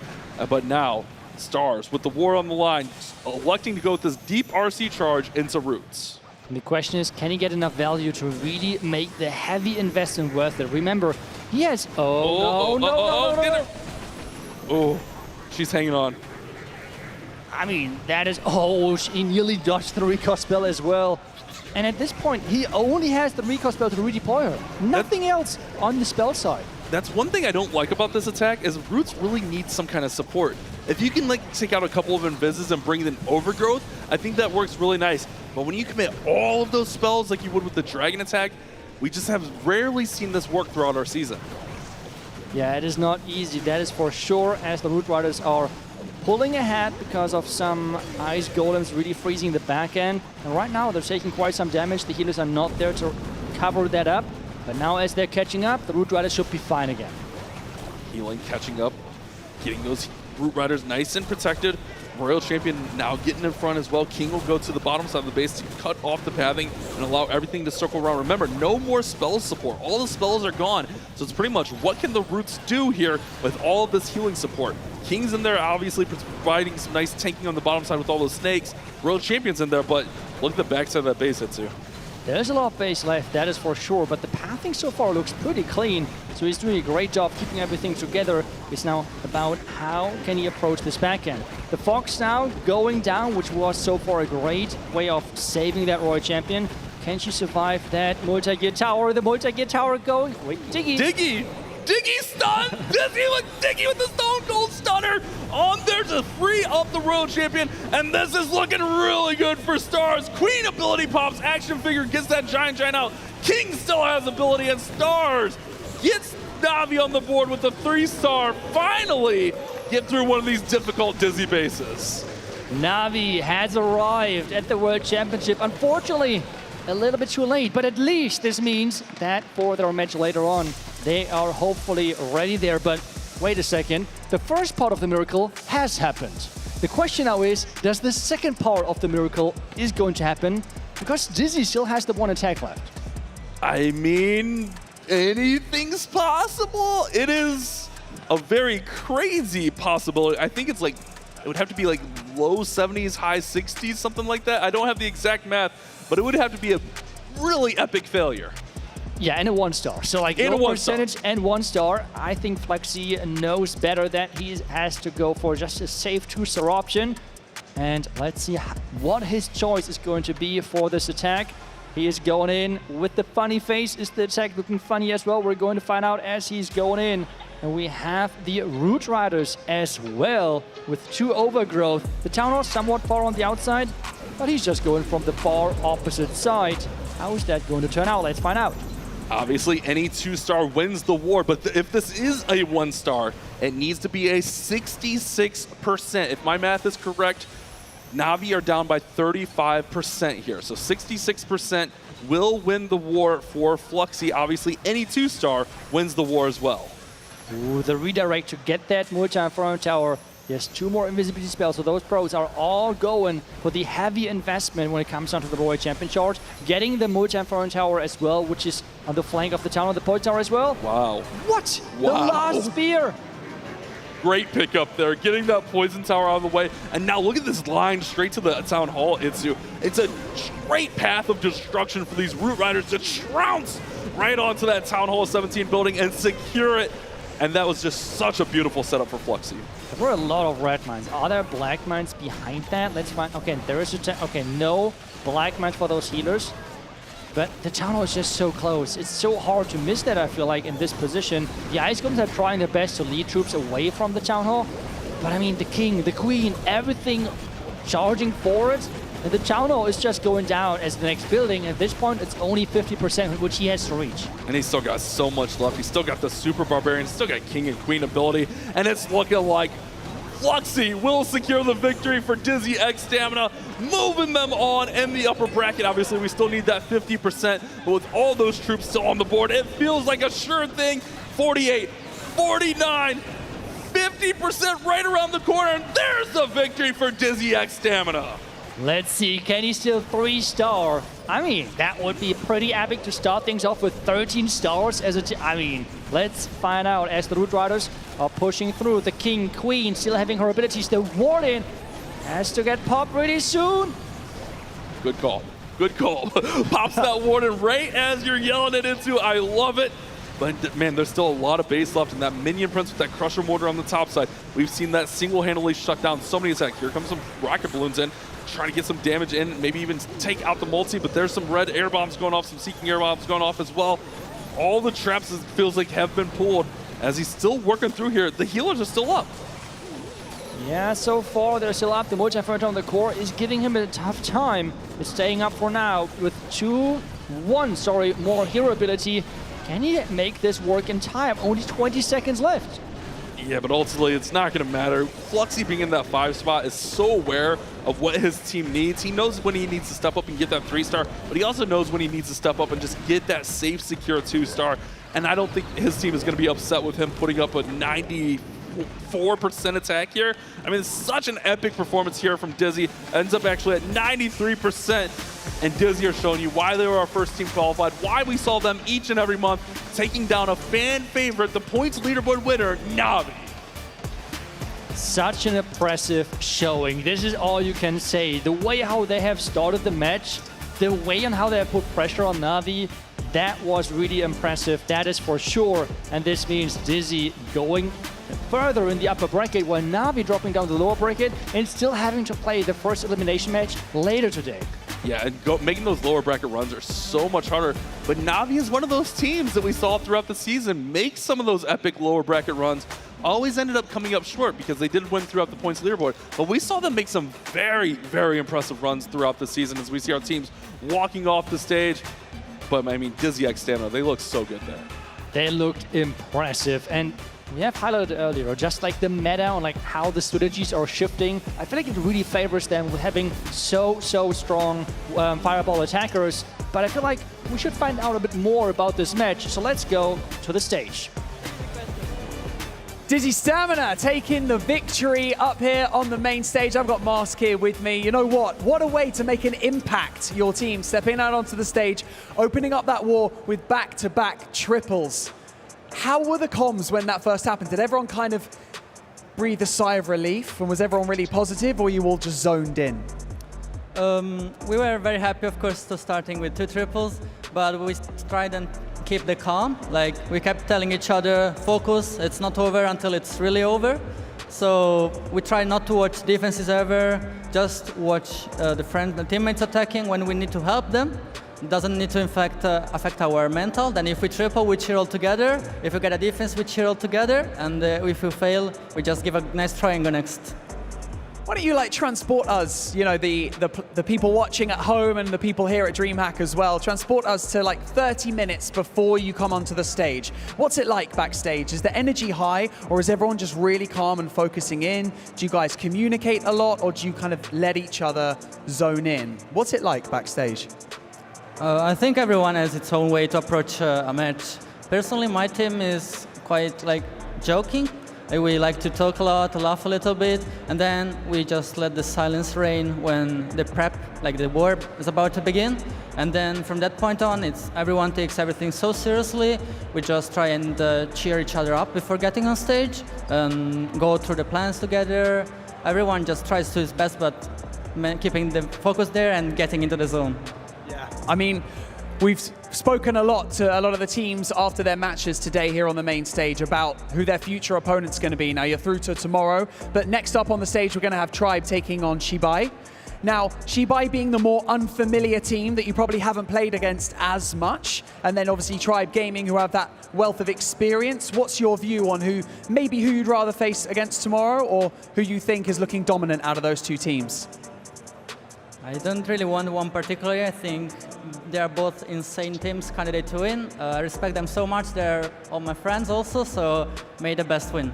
May the best win. Thank you so much, Musk, for joining me here on the main stage. Stay right there. We're going to head back over to Bash and Itsu. We're going to break down that match.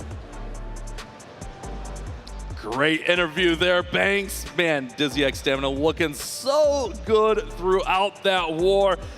And man, I mean, just how can you not be hyped after that kind of performance? I mean, it was insane for sure. Just the way on how they were performing from the beginning, how they started into the match. We have heard that from the interview, but as well, really great insight on like how the players are getting into the match, getting ready for the match behind the scenes. Yeah, I mean, that's what I love to hear. And it's also like those little friendly rivalries, but also at the same time, he acknowledged, yeah, those are my friends, but at the same time, when we get up here, it's all business. It's time to go. It's ready to get down to game time. And that's what we love seeing from all of our players. It's all friendly backstage. It's all good and lots of banter. But once it gets here on the main stage, it's all business. As we go ahead and take a look at our match results here, obviously DIZI XiBai getting the victory 12-11, but they kind of led this one throughout.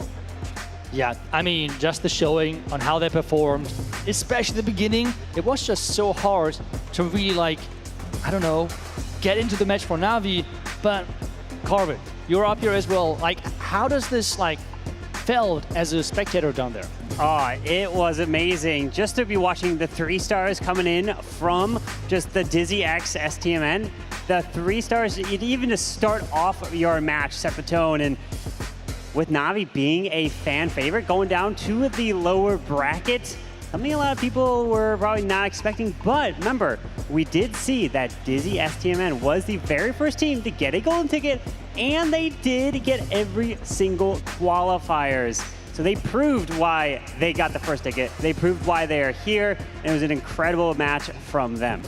Yeah, I've loved what I've seen from them throughout this entire season. I think they've just been one of our most consistent teams, and I think that's what kind of goes to say when you play month after month. But Itsu, I think I'm hearing in my ear, we got MVP ready. Who do you think it is? Well, let's find out together, because, I mean, it has to be one of the 3 stars, it feels like.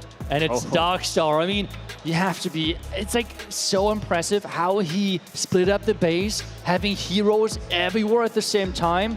Talking about multitasking, I mean, that man is just incredible. And I've heard he has won quite a few of those creative masters you have hosted as well, Carbon. He has, and just shows how creative he can be, and he proves it even on the stage in esports mode. Those rocket loons and the fireballs from the Grand Warden is such a strong attack, but it can backfire if you miss that value. But we're now jumping into the bracket to see where we currently stand, with DIZI X STMN advancing to the next round.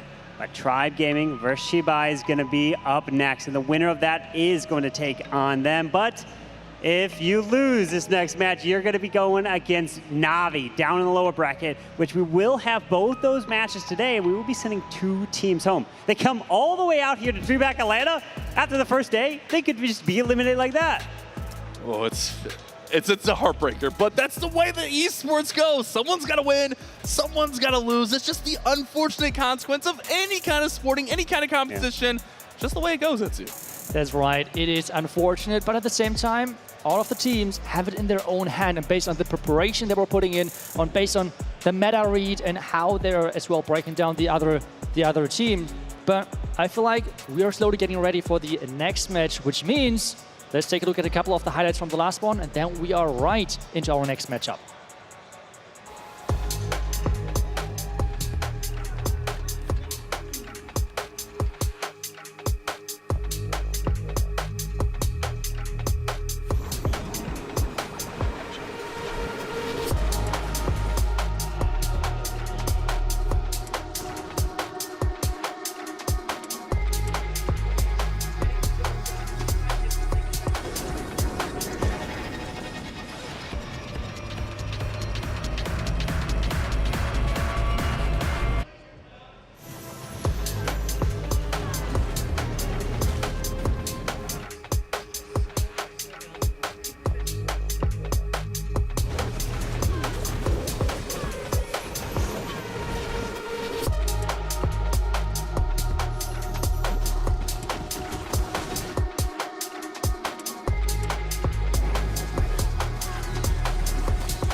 Clashers, I'm here with Tribe Gaming, and we have already a couple of questions for you guys. You had a lot of close finishes over the last couple of years with the World Championship. So what have you learned over those years, and what are you planning to improve for this year? I think there were many lessons to be learned. I think we have had different rosters as well, different players and play styles.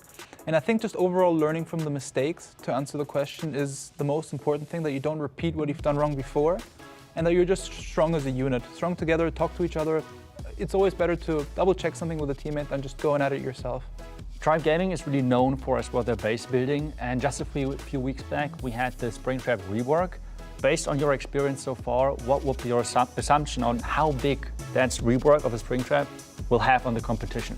I would say the biggest impact of a rework are mind games, because we didn't really have any tournaments since the Springtrap rework. So we don't really know what people are changing. People are also doing more mistakes on stage. So this might be the biggest difference.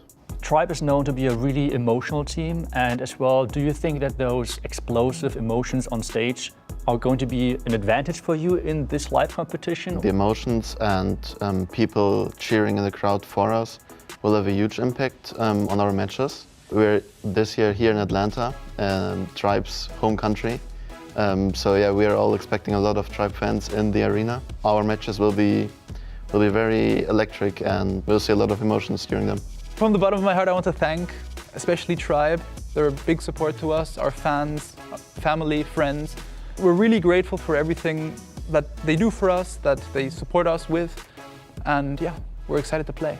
Huge thank you to you guys for coming out here, and best of luck for the competition. Thank you very much for having us. We look forward to playing, and let's put on a good show.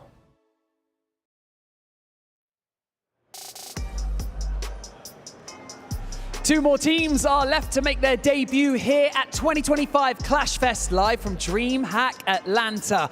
Emotions are already running high here, and you know what? It's only going to get worse because we're going to be setting the upper bracket after this match, and of course our lower bracket where some of our teams will be sent home by the end of today. But first up, to come out here onto the main stage, one of the most recognizable esports organizations, not just within Clash of Clans esports, but mobile esports as a whole. Go crazy for Tribe Gaming!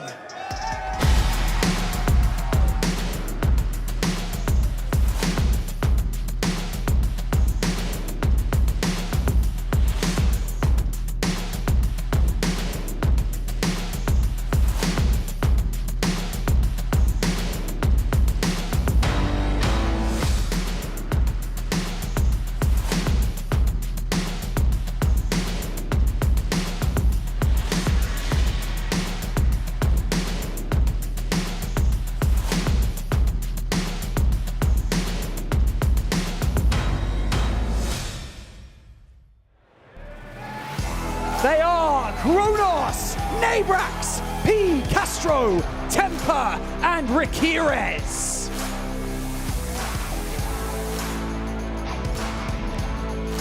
Thank you so much, Tribe Gaming. You may now take your seats. And our final team to make their 2025 World Finals debut out here onto the main stage, it is XiBai.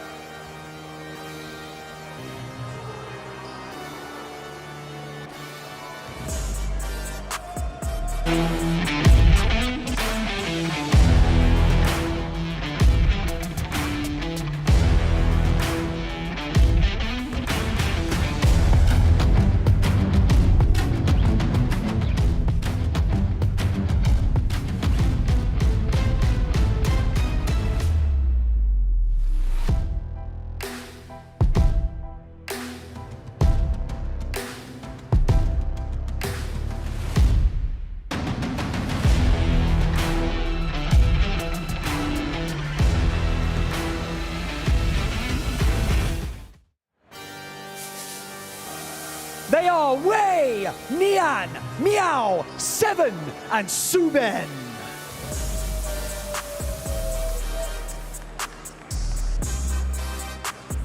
Thank you so much, XiBai. You may now take your seats. Okay, we got the newcomers going up against the veterans. We know that XiBai have what it takes, but once Tribe get on the main stage, they can be unstoppable. I'm so excited to see how this match turns out, but for now, let's head back over to the desk. I'm so excited for this one. Our last two teams have made their grand entrance to Clash Worlds. Tribe Gaming, XiBai, two juggernauts here. This is a pretty important war. We've kind of spoke about it already. Winner will go on in the upper bracket. The loser will go down to the lower bracket and have to play an elimination matchup later today, Carbon. And that elimination match would be against NAVI. Ooh. What a team you have to go up against. You do not want to lose here, but the experience across the board, there's actually a world champion on both rosters here in this match. The one world champion is P. Castro.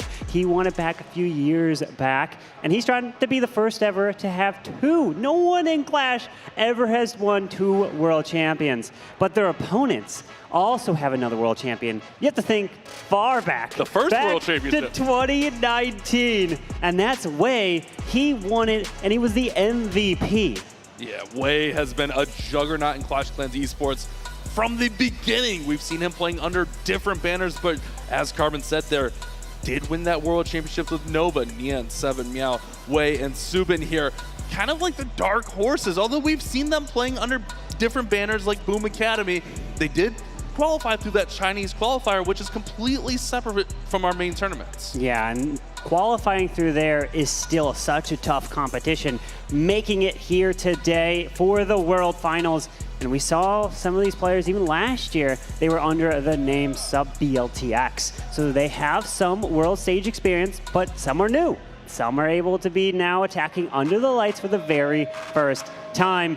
But the world stage experience, veterans, like I mentioned, P. Castro does have the world title to his name, but Tribe Gaming overall has been, unfortunately, known with runner-ups. They've gotten second multiple times. They've come third, fourth. They've almost got every single placement except first. And I think that's going to be the story for Tribe. You know that they're feeling, this is our year. We can get it. We can finally get that first place. But looking over to the other side, XiBai, tons of worlds experience, but we do, like you said, have those new players, Nian, Subin, new experience here on the world stage.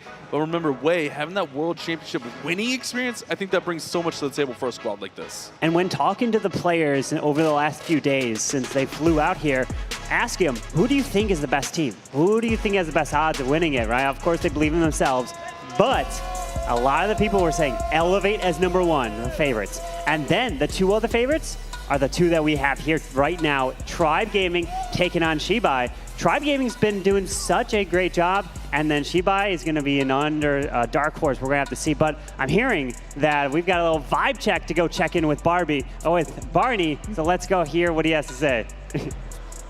I'm never going to live that down, am I, Carbon Finn? You're going to call me Barbie from now on, aren't you? That is so upsetting, but you know what? We're here for the vibe check. I'm walking behind the Tribe guys here right now.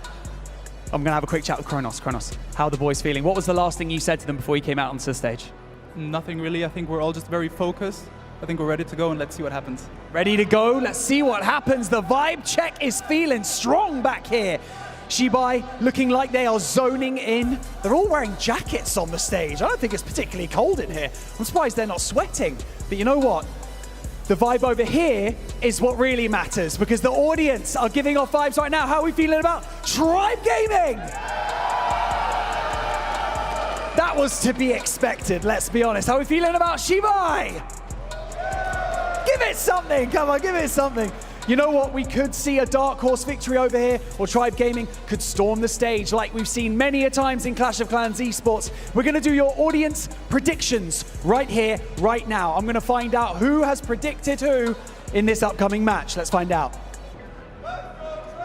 Tribe Gaming, 67% of you have said Tribe Gaming are gonna take this victory, but we've been wrong before. I'm not going to be devil's advocate, so right now I'm going to leave you and I'm going to let you enjoy this match. Let's head back over to Bash and Itsu. Have fun. Carbon, in fact, sorry. Well, thanks, Barbie. No, just kidding, just kidding. But Tribe, obviously a fan favorite. I think that's to be expected. We kind of saw in the last war NAVI fan favorites, but the war didn't go their way. And I was talking to some of the Tribe players at dinner the other night, and they're like, man, we feel like we got a really tough draw here in XiBai. So we'll have to see how this one comes out, as we do have Super Yetis. Only 2 Super Yetis here in the composition from Meow. Yeah, with that Queen and the Angry Jelly pairing in to start. Warning with that Rage Gem help boost the Queen up, and an Invis right away on that Wizard Tower to reroute that Queen into this compartment. Maybe that's an invis. Did he want to use that? You could use it later on in an attack, but either way, he was able to get the queen through here, pulling out a bit of the clan castle of archers, and then does lure out the furnace. So you can poison up the furnace and the furnace mice to take it out, but there's probably still maybe ice golems or something else in there that didn't get lured out just yet. And that's always that difficult thing. And here it comes, the 2 ice golems that you were just speaking about. You want to deal with those ice golems so they're not freezing your troops in those high DPS areas. If your troops are just sitting there frozen, just taking on damage, there's no way they can survive in this esports mode. But getting these ice golems out of the way with the queen early is a huge pickup for Meow. Yeah, with even a wizard to the bottom side, trying to distract that ice golem down there. Can he secure it so it doesn't path back to the queen and the warden? Either way, with a wall break and Super Yetis now deployed, they're going to move their way through into the top compartment, but he is going across from this town hall, so you have to power through. And so that's why he's got a log launcher to try to open up these walls, leading them right through the core, and eventually able to try to secure that town hall. Really feels like a old school traditional Smash with that log launcher in there. Even has the Apprentice Warden. You don't see a ton of Apprentice Wardens in there, but it is a nice utility troop. Now that Royal Champion going to join the party. There's only 2 Super Yetis on this, but this is a general approach here for the Super Yetis. You bring that Royal Champion in on that far flank, and that pushes these Super Yetis even further. And look at that log launcher continue to push. Yeah, with that log launcher now opening up, even another Super Yeti coming out under that rage right away as he deployed that spell early. With the Royal Champion going to the top, Scatter was distracting on the King, but it was kind of distracting on the snakes as they were jumping the walls, even pairing in a Skelly. But the Town Hall has gone down, even an Ice Golem deployed to the bottom. He's got the RC ability, the King ability still intact. He's continuing, powering through to the backside Monolith and the enemy Queen.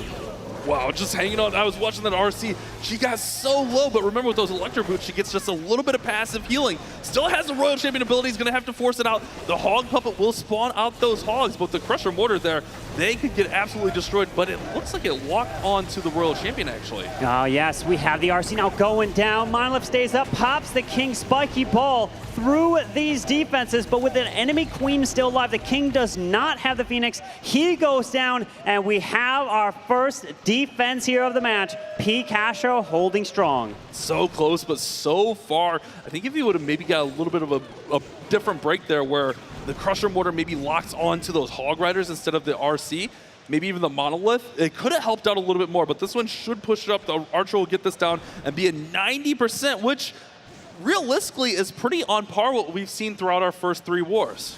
Yeah, great percentage. You don't want to be into the 80s and even get down to 70s. And then at that point, you know you're going to have to win on the star game. But being in the 90s, you still have that shot with the other attacks still to come. But if we're taking a little sneak peek, is there a little Picastro? Because he has attacked first many times. Oh, almost every time. Yeah. He very rarely does not go first. But not only that, he's so good at it. He is such a high hit rate player and handles that pressure. I remember back in 2023 when he was playing under Clash Champs and they won that World Championship, he just came out every war and just set the tone with 3-star after 3-star. And that's why you have a player like P. Castro in your squad. But can Tribe turn their luck around from years past? They've always been runners-up so many times. They just can't get over that hurdle of first place. But here it is with Dragons coming in, an angry Jelly onto the King so he can go and charge straight into a compartment of defenses with the Giant Gauntlet. But a Troll Tesla to the top side, taking it out with the balloon, so the Flame Flinger can work, and I like the value. Have to keep your eye on that mortar that's to the top side, because it will eventually lock onto the Flame Flinger if he doesn't deal with it. But a couple Giants to tank the shots of that multi-archer tower so the RC can move in and try to clear this value. Great timing here for P. Castro, but notice that he didn't start the World Champion right at the beginning, so he's going to have to kind of like manually count those timings, which can get very tricky when you start multitasking. Normally you start with that Royal Champion right at the start of the attack, and then you know, like, around the 7 and 3 mark, that's about where you need to be, and depending on where you adjust it. But when you start her just a little bit later, that timing gets just a little bit more sketchy.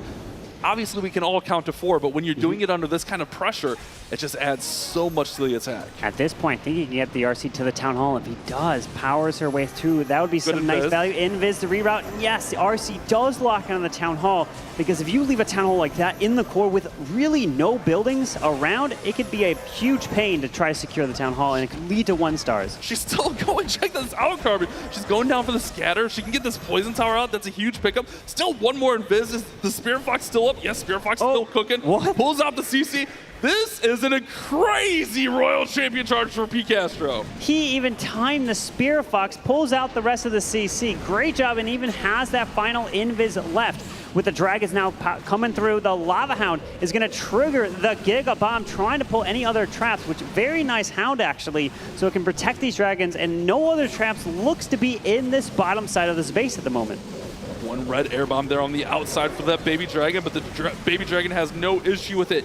King's going to go ahead and make his way on the outside of the base. Still have Warden ability, still have that Minion Prince ability, along with that last invisibility spell that can protect these troops. But man, the Royal Champion did such a great job gutting this base out. But this Minion Prince, once you line up this shot, it can be a lot of value to slow things down on the backside. He's waiting patiently. Even still, there you go. Comes right on through, hits a few of the Teslas and even the air defense, but it grabbed that sweeper, slowing it down.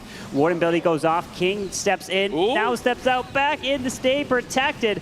But is it enough Dragons to push through the backside? Remember, the Crushing Mortar can't hit anything air, so it's useless against these Dragons. And remember, the Phoenix is on this Minion Prince, so he's going to come back and vulnerable for 8 seconds after he gets taken out. But he's so healthy in there, I don't even know if he's going to get taken out.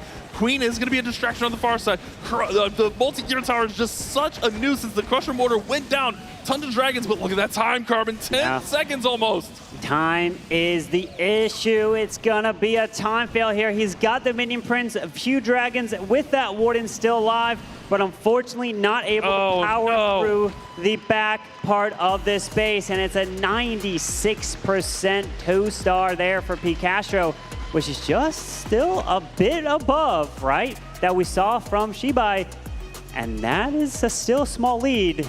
You want to get that 3-star to keep the star advantage. So far right now, it's tied across the board on the stars, but percentage is on Tribe's side.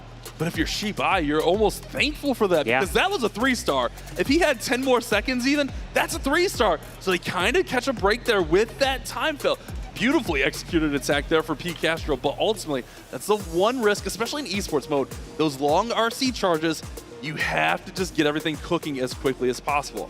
We'll see 7 be our next attacker going up against Chronos bases. And if XiBai can get a 3-star, they'll push the advantage and push a lot of pressure over. And it's going to be that Super Yeti. Only 2 Super Yetis again. It seems to be like this is their signature attack. Yeah, with this Warden, is there the Fireball on the Warden? Let's see. Indeed, it is, because I see 2 Earthquakes, and when you have 2 Earthquakes, a lot of times you go for the Clan Castle, but he doesn't in this case. He's able to grab the scatter, grabs this area, and the scatter remains up. The builder kept repairing it, so the Warden was trying his best to set a quick funnel, but that area not funneled all too much here as the Queen is pulling the Warden to the bottom side of the space, but obviously he wasn't going for the Clan Castle. He still has a poison spell, which is what's meant for the CC. But he's going to have to make this push through. I do see 3 balloons, so you might want to get those balloons down in front of these healers soon so you don't pull any red air bombs. Yeah, and we see them on the outside of bases very often.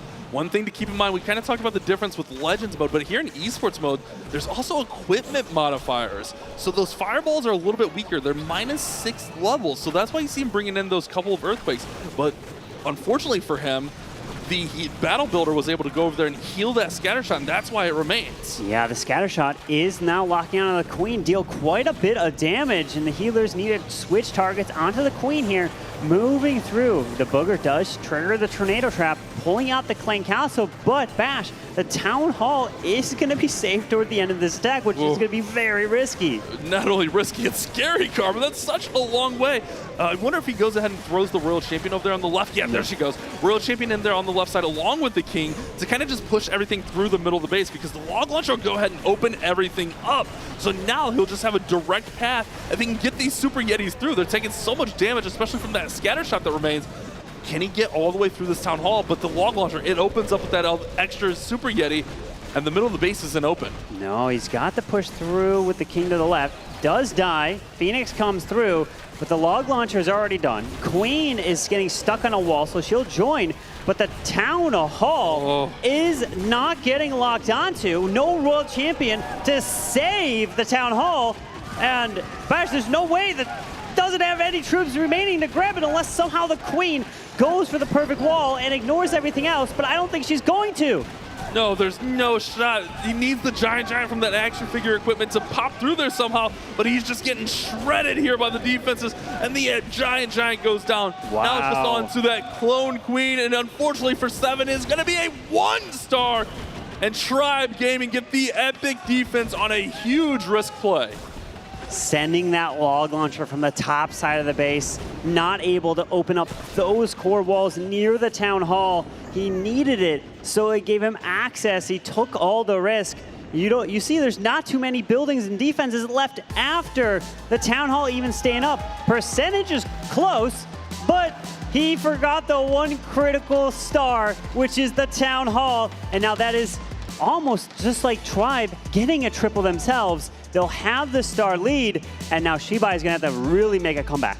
You could see some of those walls were destroyed, so it only would have taken maybe 1 or 2 more logs to get through there. Yeah. That log launcher just took a little bit too much damage. It's an unfortunate break for 7, but that's the one risk you run when you run an attack like that. When you're going all the way across the base, you understand the risk. Now if you're Tribe Gaming, you almost feel like that time fail for P. Castro is kind of rectified with the 1-star there from 7. Yeah, 1-star is still possible to make a comeback. We've seen it happen before. A lot of these other matches, it's a bunch of 2-stars. Some of them we are seeing multiple triples, but it doesn't happen every single one of them. But the captain is now up. Kronos stepping to the plate with 10 rocket balloons to use in that fireball as well. Fireballs are risky, but he does have 2 poisons, which definitely means he's not going for a clan castle to try to remove that, as I am trying to look. Where is... Oh, it's next to the Town Hall right in the middle. Yeah, Clan Castle right there in the middle. I wonder if he just goes for the Crusher Mortar area. Actually going to go for the scatter shot to take out the Crusher Mortar. So great pickup right there. Quick fireball. You don't want to have to worry about that a little bit later in the attack. Gets the Headhunter in right on time to get that King under control. Plenty of Coco Loons out in front. You don't want to be losing your healers. That's a big pickup. Where does he set up this Flame Flinger? Right there. Flame Flinger goes in. Be aware of that Expo. He has to do something to get that Expo off of the Flame Flinger. Maybe he brings heroes into the right side to kind of negate that, but that's something to keep your eyes on just a little bit later. He does have 1 invis. You could do a little bit of an invis trick, making the building in front of the ground Expo invisible, and Rocket Loon snipe the Expo to protect a Flame Flinger. So he could possibly try to do that, but it is risky as the Warden is trying to continue his way to the right. We do have a Queen ability getting popped right away from the left side. They have 1 Rocket Loon going in, pulling some air skellies. But there is that furnace now coming out of the Clan Castle, and even more air skellies going to the Queen's healers, but he's got the recall. Does he pull this Queen back? So I was wondering, is the Queen going to get pulled back, maybe go to the right side? And that's exactly what he's going to pull that Queen out. Oh. Does she go to the right side? Here come all those Clan Castle troops, though. The Warden's going to have to deal with those Rocket Loons. Great freeze there to go ahead and get them under control. That Flame Flinger is still going, but watch that Expo. Watch that Expo. Expo locks on, but maybe he's content with the value he got there. Yeah, it could very well be. He's going to probably look for that Warden to then path his way to secure that Town Hall. So he's got to stay focused, cannot lose this Grand Warden. As the King, we see an Earthquake Boots going off to the top side. He's kind of shaking his head there. He's not liking some of the value, as the King has died with 1 Royal Champion. That Royal Champion, no. That's the Warden going down. The RC can be insurance for this Town Hall. Yeah, I think he was shaking his head at the King and Queen, just got like nothing from that top side. They got shredded, but it is going to have to be the RC to save the Town Hall takedown. She's going to come in from that bottom area, go ahead and throw the Seeking Shield and the Rocket Spears right at the Town Hall, and this is just a save me attack. Kronos, things not going the way he wanted. It really did seem like a strong start. It seemed like he got the value he was looking from the Flame Flinger, but that King and Queen, they got 8 alive, and then the Warden, he just kind of got destroyed there on the bottom side. It just all fell apart really quickly. Yeah, unfortunately, and there is the invis kind of trick I was talking about, making that first building invisible, sniping the building behind it. In this case, he went for that air defense so that the Rocket Loons can try to get a few more buildings that don't target air down, which they were able to grab that Expo. So he's racking up the percent one by one here, 88, and no, does not get into the 90s there. So nice attempt from Kronos. But again, they have the lead because of the 1-star that came in from 7. Interesting enough, XiBai actually pick up 1 percentage point from that. Obviously, they're down on the star, but the percentage game is still very close. Only a 5% difference between these two squads. So if XiBai can find a 3-star and hold Tribe to another defense, they're right back in this thing. Yeah, it's anyone's game still. Tribe just is looking to get those 3-stars to really take that lead.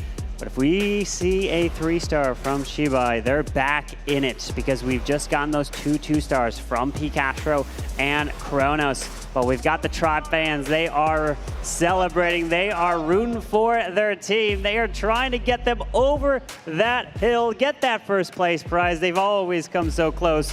But now we are jumping back to XiBai. Can they get that 3-star? Trying to take down Nebrax's base. It is 2 Lava Hounds here with 7 Rocket Loons, a couple Root Riders. Wow, 2 Hounds, that is quite interesting. Very heavy investment here for this Royal Champion charge as well. Lots of invisibilities, does have that 1 overgrowth of support along with the recall to pull her out of there.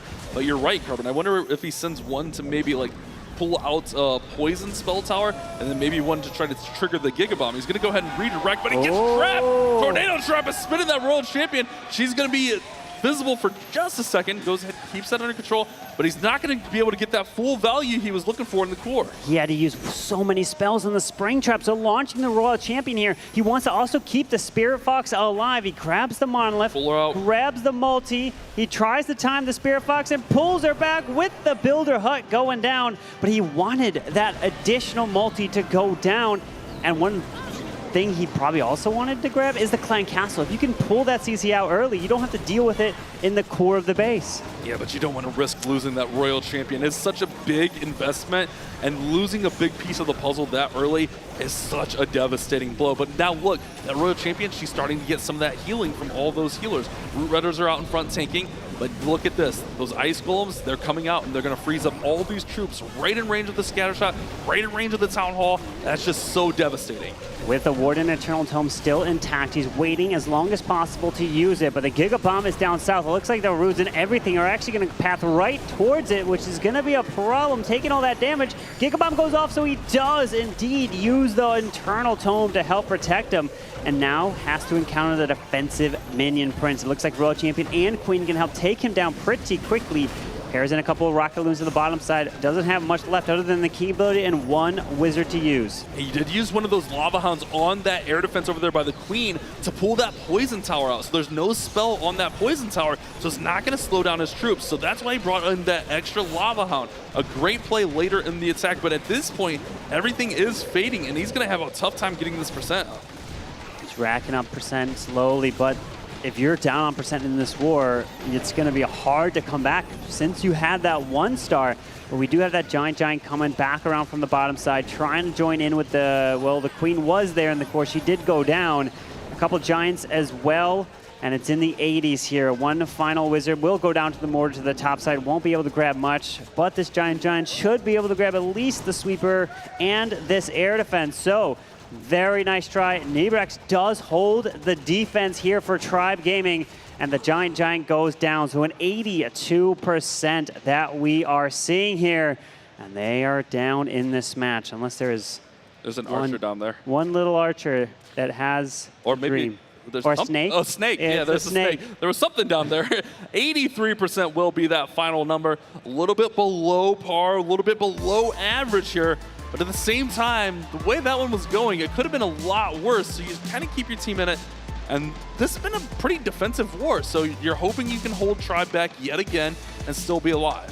Yeah, 2-star, 2-star, 2-star, 2-star, and a 1-star. So no triple just yet. But Tribe does have the advantage when it comes to stars. They will be up next. But the attackers that we still have include Nebrax, Rakirez and probably their closer, Temper. He loves the attack last. Tribe does kind of switch up their lineup sometimes, but they have been more or less kind of sticking to a similar lineup, which a lot of these teams tend to favor because then they can get used to attacking in that order, especially if you're a leadoff attacker when you don't have much time to plan.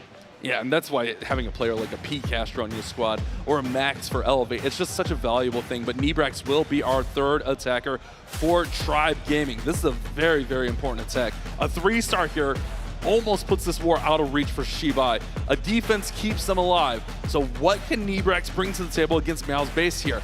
Can he get the 3-star? Can he propel Tribe into the next round? Or will they give XiBai another chance to get back in this war? I'm guessing dragons are the play. Yes, they are indeed. 10 dragons, 10 invisibility spells. Keep your eye on that Royal Champion chart. You cannot lose her. If he runs that RC into a bait and finds a tornado trap, a bunch of spring traps, then it can be devastating. So he decides to send the RC from the top side near that Giga Bomb. Nibrax was one of our most impressive dragon attackers throughout the season. It's almost a guaranteed thing when you see Nibrax, he's using dragons because he is so good with them and he can just do some things that other players can't. The way he can just keep his Royal Champion under control and redirect her throughout the base is just so impressive. She does soak that Giga Bomb early, but remember, she does get that passive amount of healing. So as long as she's not visible, you can see that health bar starting to grow. Yeah, with that Earthquake on those defenses, able to help clear this whole right side compartment of defenses with the Royal Champion now backtracking for the air defense and now continuing into the Poison Spell Tower. He gets that, and he even triggers the Tornado Trap, which is very helpful, so he won't encounter it with the Dragons later on. And he even picks up that Sweeper there, which anytime you're using air, even if you're not going into it, it's always a nice thing just in case. Now, Queen will go ahead and join the party. He does actually have a Battle Blimp selected. Traditionally, you're going to go with a Siege Barracks on this attack, but he may be just sending that Battle Blimp straight to the Town Hall so the Dragons don't have to deal with it as long, which that would be a beautiful play. And here comes that Battle Blimp right over the top, Carbon. And remember, with the update that was a little while ago, where once that blimp leaves the circle of the Warden, it will no longer stay protected after a second, but he does land, able to go for the Town Hall, raged up those Yetis, even worked through the Furnace. 1, 2, 3, with that going down, with the Queen trying to clear the top side. She can grab the Teslas, the air defense. We have the Minion Prince that is in the core of the space. If he pops the ability now, perfectly hits these back-end defenses. Especially those scatter shots. Slowing those scatter shots down is massive. But the one thing was that Blimp maybe could have been just a split second earlier because his Dragons did spread out a little bit into the middle. And so he didn't quite get the concentrated value that you like to see from the Dragons. He's still going very strong here, don't get me wrong, but could have maybe focused a little bit of that firepower to the center of the base. I really liked that Minion Prince coming back to life. Look at it, getting the value. Even finished off the defensive Minion Prince. He's trying to hold his breath. Is it enough? The multi's a big pain, hitting all these Dragons at once. The Warden's trying to fly through. The Queen is behind the Giant, trying to get out for this Queen. The Queen's not going for the Ricochet Cannon, but the Warden's there. No, he's got it. Celebrating, and he's gonna get the 3-star for Tribe Gaming. That one Rocket Loon barely had any health, was able to get into that scatter shot dead zone, take it down, and Nibrax, one of the most animated players on Tribe Gaming, you know he's feeling pumped. Nibrax may be the best Dragon player in all of Clash of Clans right now. Absolutely, and that Warden just dodged a Seeking Airmine to the face and is able to get that triple for Tribe Gaming. Not only do they now have a triple on their side, they have a 1-star defense as well, which is a 2-star lead. And in a competition like this, especially in esports, the esports mode, that feels like a mile. Oh yeah, especially with only a couple of attacks left, Carbon. It is a mile. XiBai have to get 2 triples essentially here and then hold Tribe to 2 stars, but with that back-end lineup of Rakirez and Temper, it's gonna be so hard. It's gonna be a tough task for XiBai, but it's always a possibility. They have to get 2 triples here and hope for defenses to try to make that comeback. But remember, Wei is a world MVP back in 2019. He's continuing to compete throughout all these years. And to think that he's still making it the highest stage in Clash, it just proves how good you are. But let's see, can we have an answer from XiBai? Taking on Rikira's base. Good luck. Subin looking like a straight up menace to society here in that epic pose down. Coming in with the Root Rider is a pretty traditional setup, it looks like here. Does have the one overgrowth spell, only a handful of invisibilities, so it doesn't seem like anything crazy here. It seems like a very, very traditional Root Rider play, which I don't mind that at all. Yeah, it does move those air skellies out of the way of the Royal Champion, so it doesn't cause any distraction as the RC is moving her way through the scatter in towards the air axe, but one by one does have 3 earthquakes here, Bash, which he can try to pair in with maybe the Queen's Giant Arrow for something.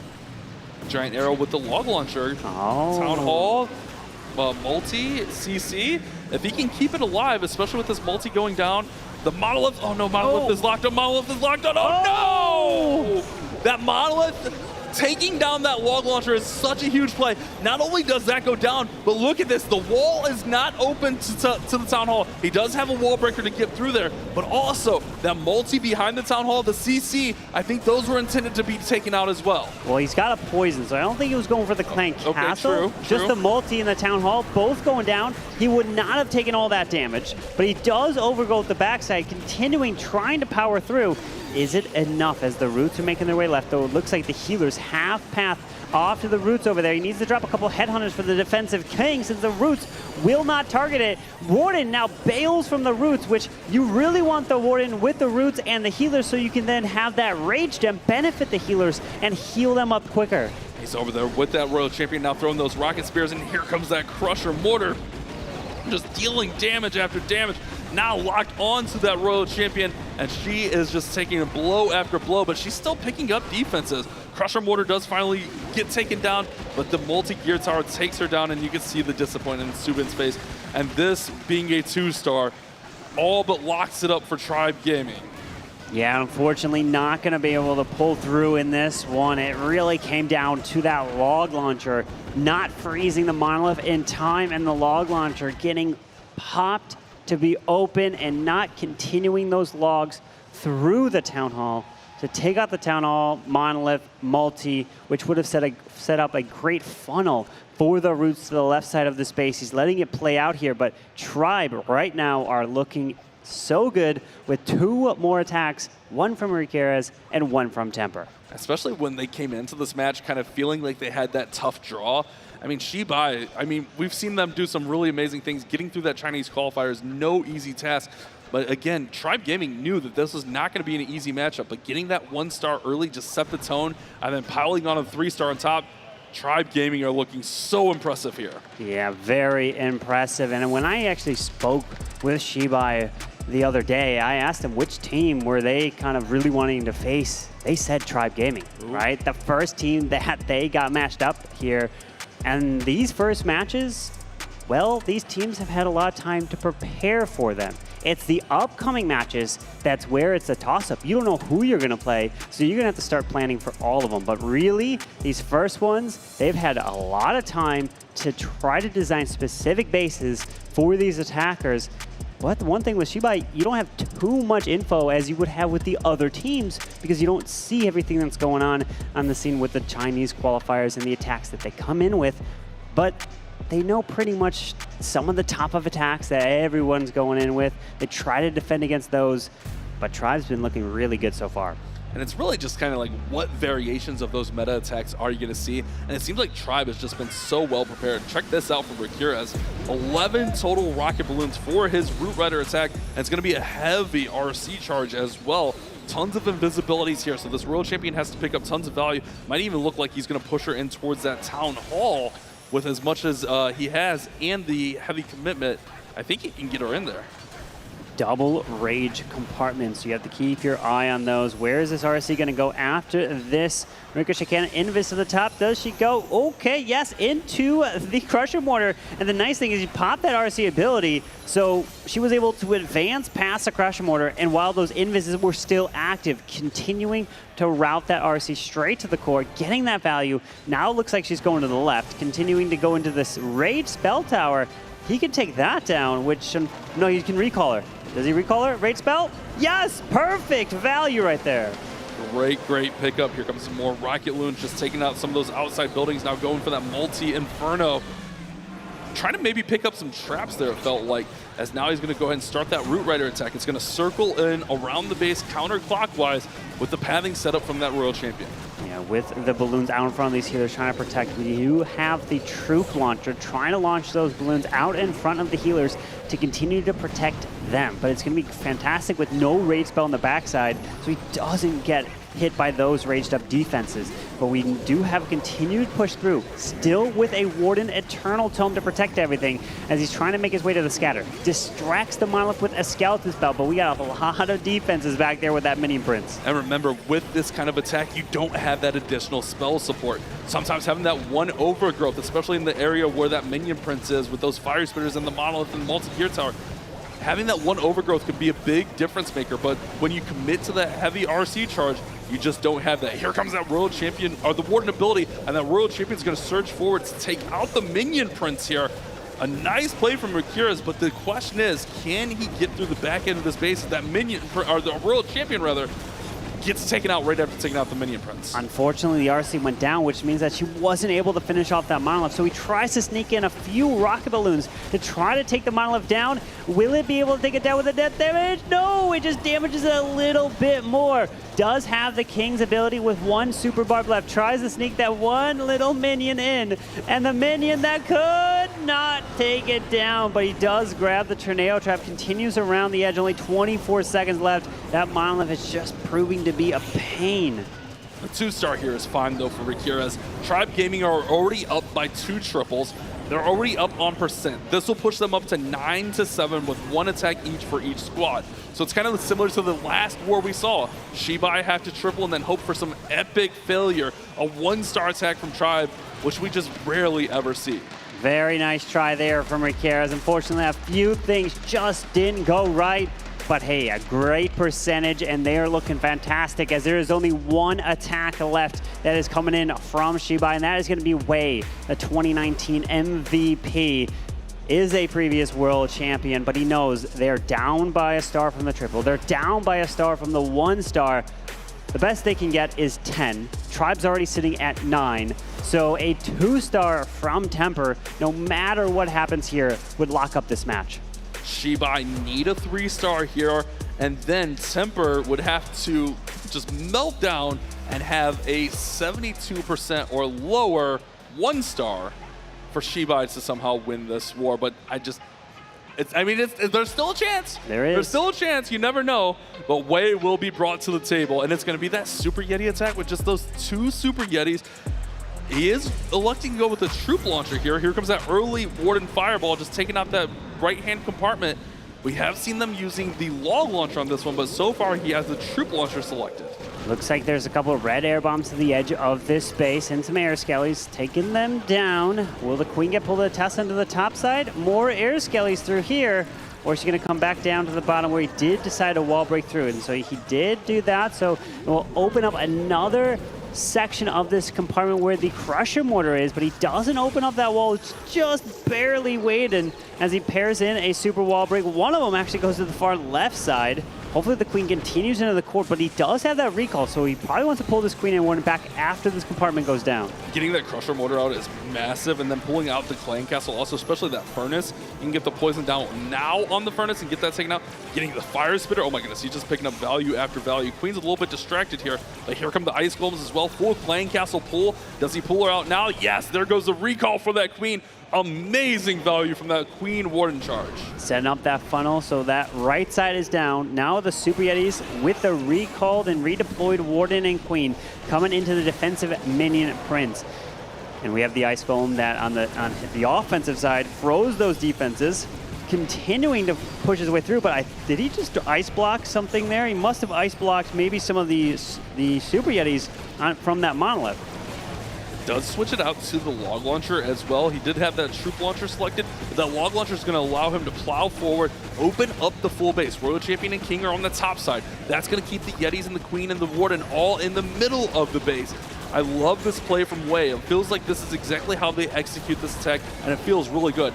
goes in and pops the World Champion's ability, getting those hogs out. Now the Town Hall is accessible. Everything is open, and Wei is looking like a dominant path through this base. King ability still intact. Ice Golem to the backside, distracting that Ricochet cannon. A fantastic touch there, so his RC stays protected, but he even freezes it up once that Ice Golem does die. The Queen's continuing through the backside. The Giant getting distracted on the wall, so now it switches. But I think we have some Furnace Mites that are actually coming from the top side, slowly but surely making their way into the fight, trying to hit these defenses in these buildings. The one final Furnace is gonna eventually disappear, but the bottom buildings are still remaining. And remember, a 3-star here would still have to get a 1-star for a lower percentage from the final attacker of Temper. But Wei, a great attack, putting your team up to 10 stars, which is the answer from that 1-star. But unfortunately, Tribe did get a triple of their own, so they are in a very comfortable spot where they just have the 2-star.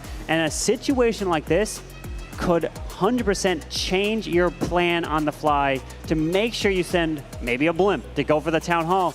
But the update did change the Warden ability, not protecting the blimp flying across. Depending on how the base is designed, we'll have to see where that Town Hall is placed. No such thing as a super safe blimp anymore, Carbon Finish. We did have those changes. As those troops leave that Warden's Eternal Tome for 1 second, they are no longer invincible. So Wei did get the triple, which means Temper, any 2-star wins it. Yeah. But if he does 1-star, it needs to be above 73%. 72% means that XiBai wins. 74% means that Tribe Gaming win. But if he gets that Town Hall in 50%, Tribe Gaming win no matter what. So when you think about it, sometimes when you're the final attacker, you might not have the best hit rate because of a situation like this where you just have to go for the safe 2-star. You can completely switch up your plan to make sure that goes down, and that safe attack would not result in that triple. So Temper, here we go. As the Warden is placed to the far left, we do have the Angry Jelly on him. No Fireball to use, only 1 Earthquake, as this Warden is charging his way through to help grab these initial defenses to help set up the funnel for the Root Riders. But Bash, I see an Overgrowth. Sometimes what they try to do is overgrowth that Town Hall, and when you do, the timing could be off and it could lead to 1-stars. Not just they, we've seen Temper in this exact situation need a 2-star and overgrowth the Town Hall. Oh. Temper is not afraid of risk, but he does have a Battle Blimp selected at the current time. So after this Warden does his little charge here, gets the value, gets everything set up, we may see that Battle Blimp go right over the top and go right for the Town Hall. We have uses the invisibility to protect him, as those Clan Castle troops are starting to get taken care of as well. With 2 skeleton spells being used to try to distract the Monolith, Multi, and Ricochet Cannon, out comes the Rocket Loons and Ice Golem now, but the path is coming through to the bottom. We're gonna see that blimp going for the Town Hall. Warden ability protecting it. Oh, okay, we do have the Ice Golem freezing it up, but it's fine. He's still in the ability, staying protected.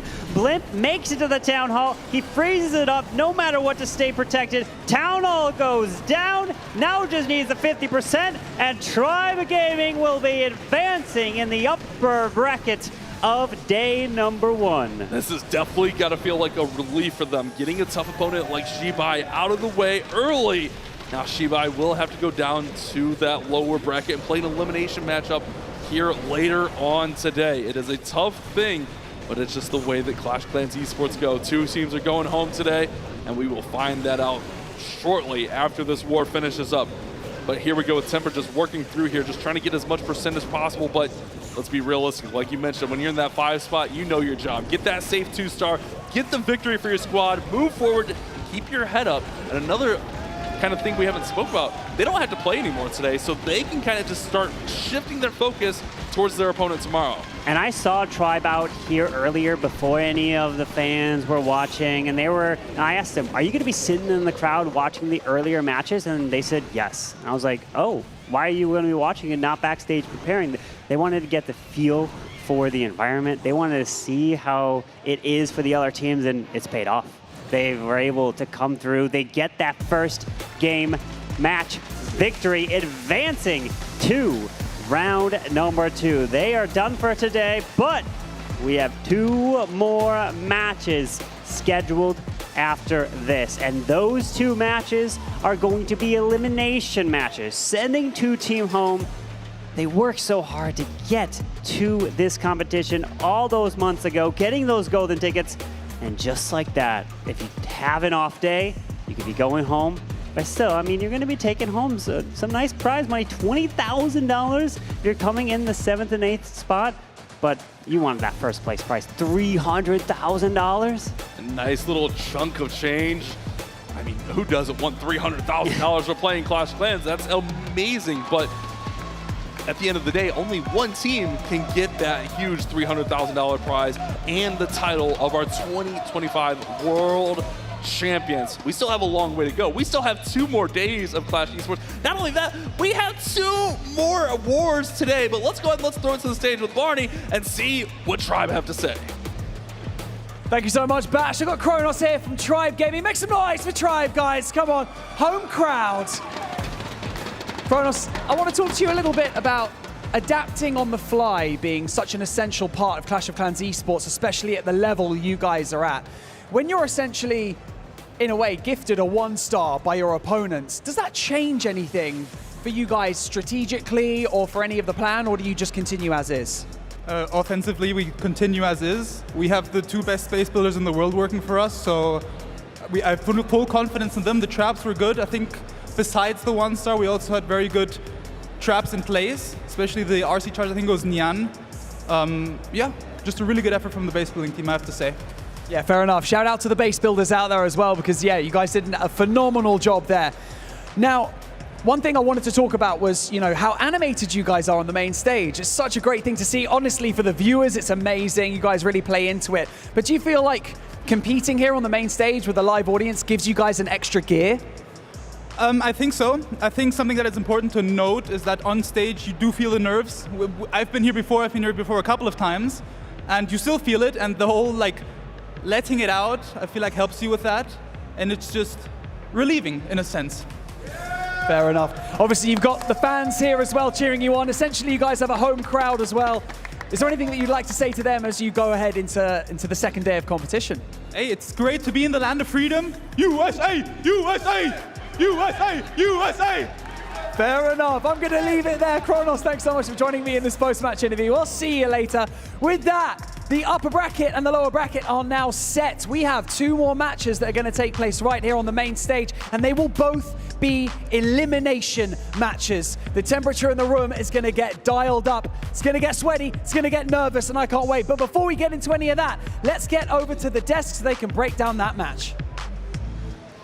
Well, on my checklist today was not Kronos leading a USA chant, but what a beautiful performance from Tribe Gaming, and welcome back into. What did you make of that last matchup?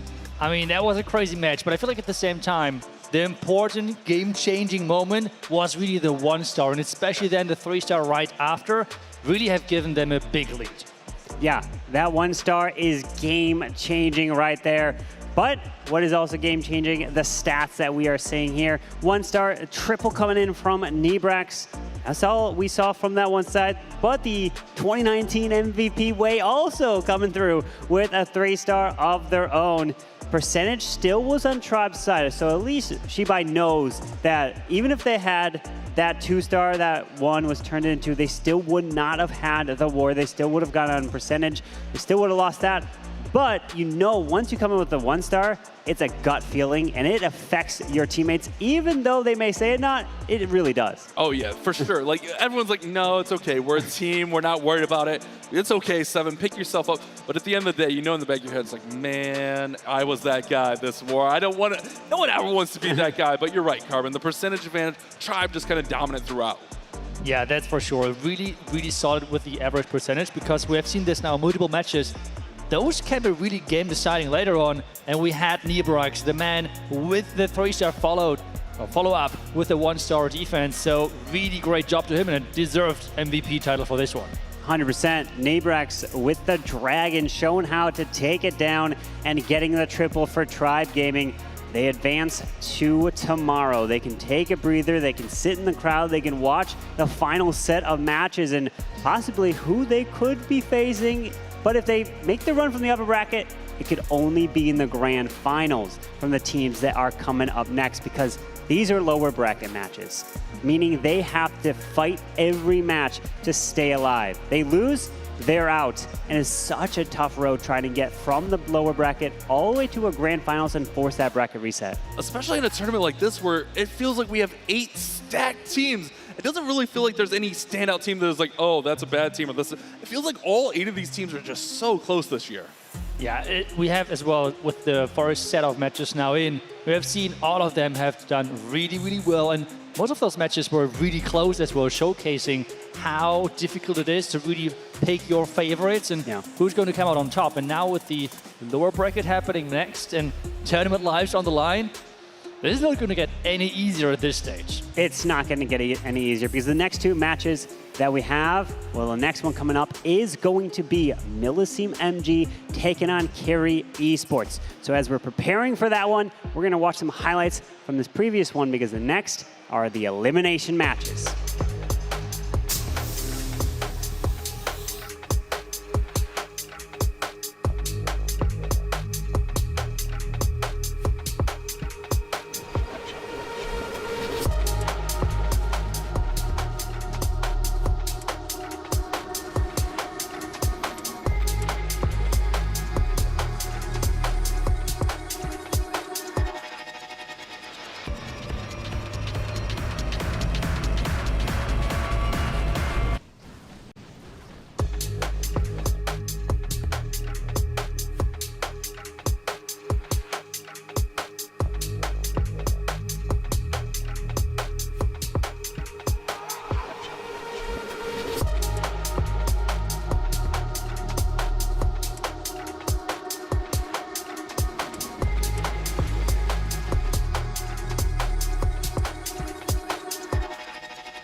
Hey guys, Clash Bashing here with Millesime MG. Guys, thanks for joining us today. Tell us, what made this year your breakout year? Well, I think throughout the year, even though we had some difficulties, we realized we had a team that was actually getting better and better over the month. And at some point, we also, given the opportunity we saw we may have, we just started to work harder and harder. You guys went flawless through the last chance qualifier to punch your ticket to come here to DreamHack Atlanta and play in the World Championship. Was there any special prep that went into that run? I wouldn't say special. I'd say we just committed a lot to get all the bases ready and to be prepared as well in offense. I think the main difference was that all the team that actually had their golden ticket before were not playing there, so maybe it was more reachable for us. Other than that, we had a very strong preparation, but like we had on the other stage 3 preparation. Millesime MG made it to the top 4 last year. Do you guys feel any pressure playing under the MMG banner with a completely new team? To be honest, I think we had some kind of a pressure at the beginning of the year because we were pretty much all unknown players back then, and we had a big name coming with us. So back then, we had a lot of pressure. But right now, given where we came from and what we have already reached, that golden ticket and being qualified to the World Championship, I think we're actually already very proud of what we have achieved. So of course, the higher the place we can get at Worlds, the better it will be for the image. But I think we are very proud of what we've done with this name so far already. All right, well, Clash Bashing here with Millesime MG. Thank you guys so much for your time. Good luck to you guys this weekend here in Worlds. Thanks a lot for having us. Thanks.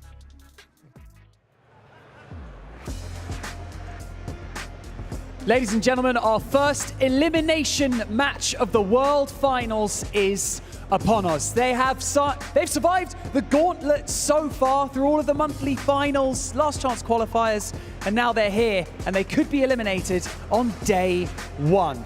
This is where the tension really is going to start to rise, so I'm going to need some energy from you guys, okay? Are we ready for our next match on the main stage? Ooh, okay, DreamHack, get a coffee in ya.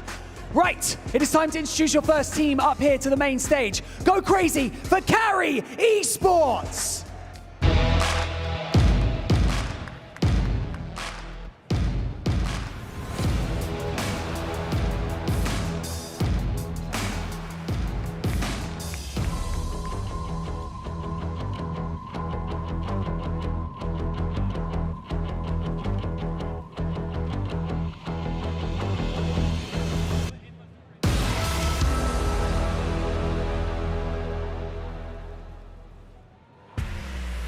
They are Zikin, Denden, Kai, Ryuta, and Chien.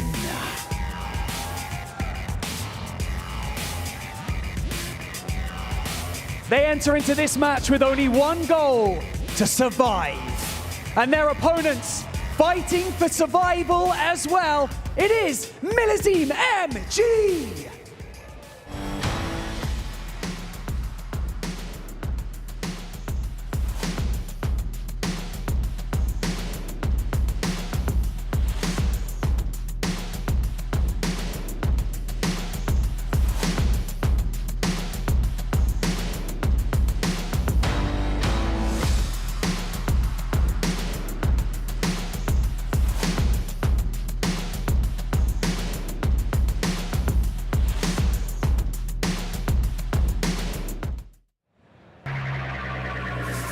They are Yzma, Mr. C, Addy, Anat, and Nez 4X.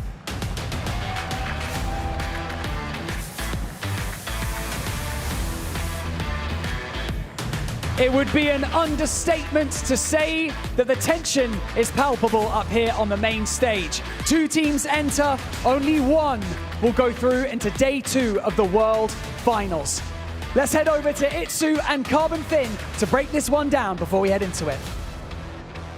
And the eliminations are here. One team will be heading home after this match, and the other will continue the run in the lower bracket. But Itsu, we've got an amazing match. Carrie Esports taking on Millesime MG. Millesime MG, we're just one building away, at least in the 99% from Nest 4X, from trying to take down a team like Elevate and be in the upper bracket. Yeah, and that would have been a crazy upset. And you said it, they were so close. So can they make it happen in this match? Because this one building can be all the difference maker in those 2 teams going head to head. That's all it takes. One building, you don't want those 1 stars, you don't want those 99%. Granted, the 99%, 2 stars better than that 1 star. But can Millesime MG finally get a triple? Carrie Esports, they did get a 3-star, at least in their first match, so they were able to get over that hill. But unfortunately, it's going to be a tough road here in the lower bracket as we are taking a look at the stats with Denden, Kai, Chan, Zikin, and Ryuta. These are some really well-known and versed players here in the esports scene. But it is just a different game. You know, you played on a stage like this. It may have been many years ago, but you do have the experience. Walk us through what it's like going through these players' heads right now. It was a long time ago, that's for sure. But I mean, it's right now all about concentration as well, making sure that your army is set. And something right now, which is as well different, is there are so many components. Your spells have to be perfect, the troops, the heroes, the equipments. There are so many things by now which you can pick as an attacker. You need to make sure everything is giving you the best opportunity to 3-star as we're looking at the lineup of Millesime MG. And for them, it is really, really as well important to have their star player. I feel like it's fair to say, Nets 4X, that he has clutched for this team so many times in this last attacking position. It is crazy. It's insane what he's done. And after the first match, I went up to Nest and talked with him about his experience, because every single one of these players, this is their very first time on a stage like this. And I asked him, hey, were you nervous? What were you feeling during that attack? And he actually said he felt no nerves. Crazy to think. Protos is up there saying, of course, they all feel nerves, but he said he actually felt no nerves. All of us here, it looks like across the board with the Millesime MG, but that's crazy to think. But now, do the nerves start to dial up with it being an elimination match? Because back then, in the first match, you had the ability to bounce back. You know, there was a second life, but it's going to be tough. As we are getting ready for this match, let's go ahead and check out the vibes here with Barney. Listen up, everyone. I've been tasked with the job of taking a temperature check of the room before we dive into our next match of the day, which we're doing every single time. An atmosphere check, if you will. And I gotta say, it's pretty bleak. It's not feeling too good. Mistakes have been made, and I'm not quite sure how to set the tone Because as you can see on the main stage, this is kind of the calm before the storm. Whoever comes out of this match on top will gain that little bit of momentum going into day 2. They'll survive, but their momentum will be the essential thing. Because not only do you have to battle your way out of the lower bracket, but you have to do it and then force a bracket reset in the grand finals. But that's 2 days away. Right now, we're focusing on the here and now. We've got the young guns from Millesime MG, with arguably one of the best players in the world with Nes4X. We've got Carrie Esports. Look at them, you can see them right now, just getting their minds together, trying to figure out what to do. I can't call it, so I'm gonna let you guys do it. You guys have been voting at home to predict who you think's gonna win this match. So let's get the predictions in and let's hear the percentage. Currently, 66% of you believe that Millesime MG is going to come out of this match victorious. Only time will tell. That's enough from me out here on the main stage. I'm going to send it back to the casters to set the tone before we go into our lower bracket. Underdog since the beginning of this day. Carrie Esports, they have to fight the odds. The community is going with Millesime, as casters as well have predicted them to win. But can they still turn it around? It's now all about keeping your head calm and delivering, because we all know how good those players are. And here it is, kicking it off. Isma leading the charge yet again for Millesime MG. Handful of Rocket Loons and the Root Riders. We do have quite a bit of invises, so the Royal Champion's going to start. Some red air bombs popping for that Rocket Loon there on the edge. But the Royal Champion is charging her way through this top side. Goes invisible with that Spirit Fox timing. Poison getting launched. Another invis. Does he invest every invis through this? He probably can grab the Town Hall if he can get the RC to path to the core.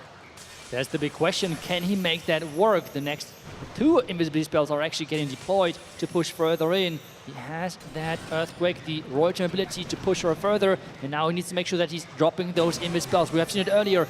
He needs to make sure that the Royal Champion is not going down, because that is so crucial. Can he get even more value? That's the big question. So far, the timings are great. The timing's fantastic so far with that Spirit Fox and the Royal Champion. Taking all this value. The Clan Castle's barely up.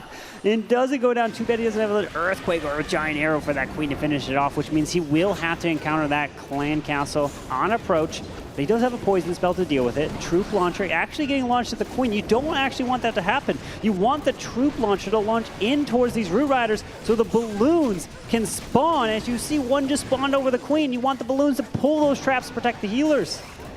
That is the important thing, keep those healers alive. The next barrel is actually going to the Root Riders, and this means he has some of those protection loons in front of him. The Rocket Loons are getting out of that Clan Castle on the defensive side, but so far they're getting distracted. It's now all about this push through this backhand, because there is so much base left, and this is not looking easy, because there's only 1 skeleton spell in his army composition at this point. He's trying his best with the King to the bottom. The Snakes are jumping the wall. They're trying to get out in front as well.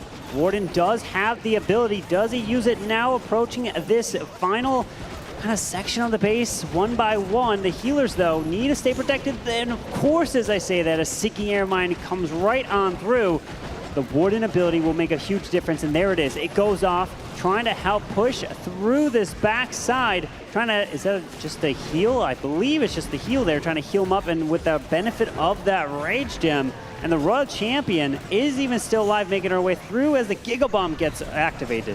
What an insane skeleton spell, distracting that Crusher Mortar on the back end. 35 seconds left. The King's ability is still there, and this might be the first 3-star of this match. Isma pushing strong. This back end is somehow vanishing, and this base, I mean, with the spiky ball, it's the first 3-star.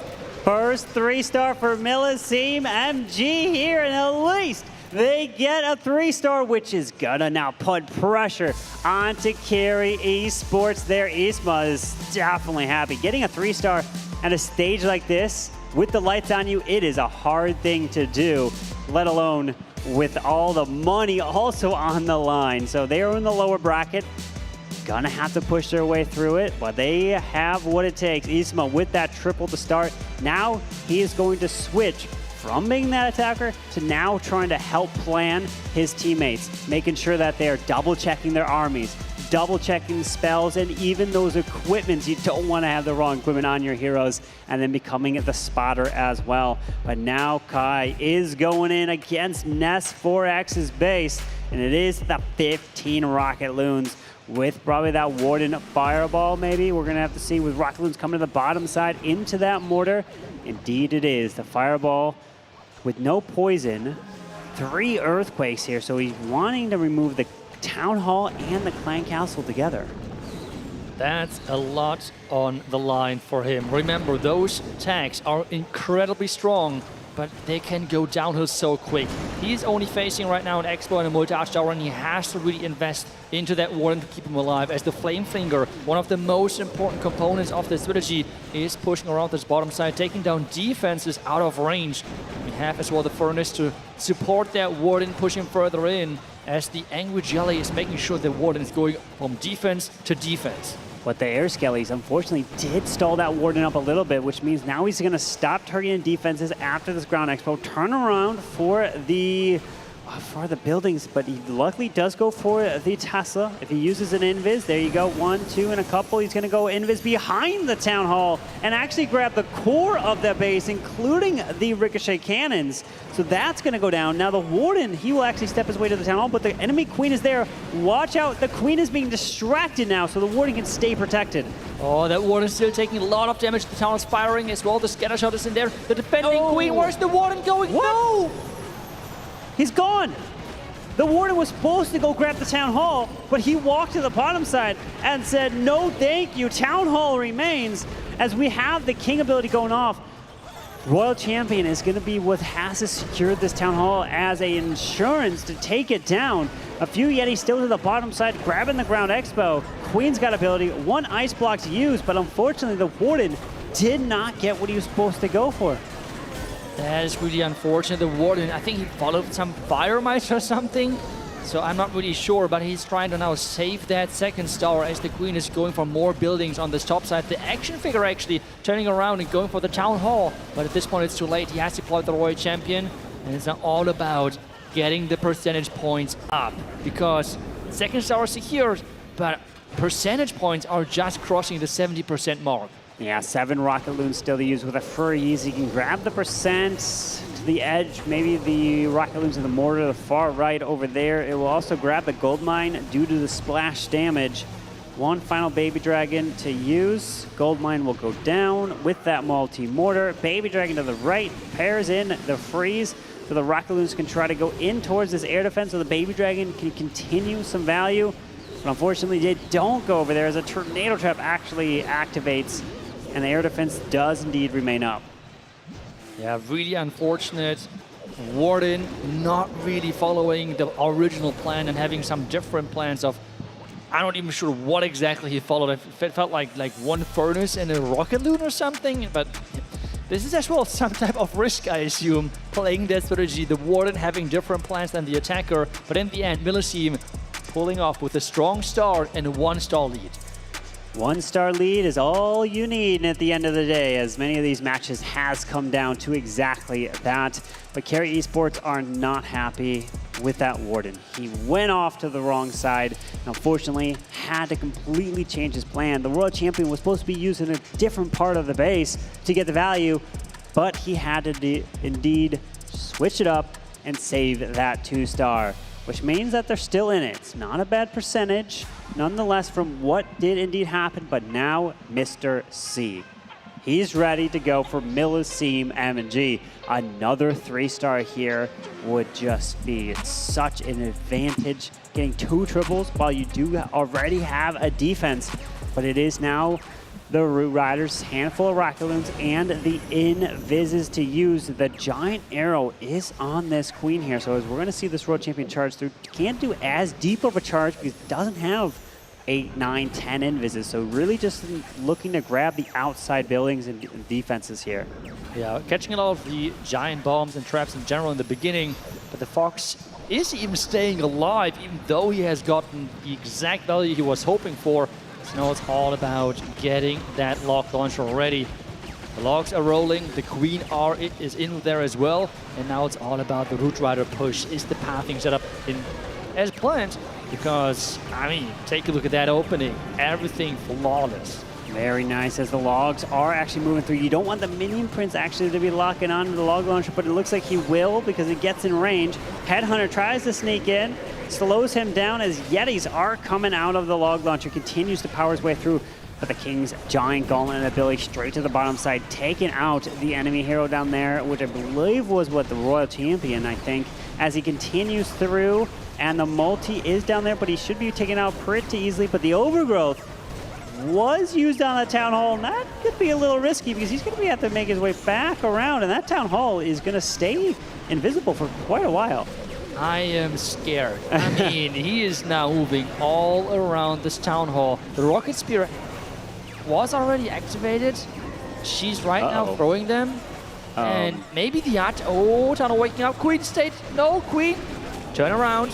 Queen, what are you doing? No. Okay, the Royal Champion to save the day. He is so lucky the RC was right there to be able to lock onto that Town Hall, save that 2-star. It was a risky play, and it didn't result in the highest percentage, right? So a lot of times you say it was a risk that paid off, but this one, it didn't, because this percentage is gonna bring Millesime back down. So Carrie Esports, they get a triple, and this match is now changing. They could tie it up on the stars. They could be looking to try to take the advantage because the fail that came in from Kai was an 83%. And this one, definitely being below that, is gonna mean a 3-star from Carrie, and the advantage now swings to their side because it was 72 there from Mr. C.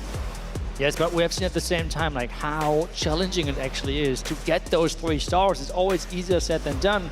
And for everyone watching at home, a quick reminder, because those attacks are done in esports mode, which means there are modifiers in place. This is what we're seeing.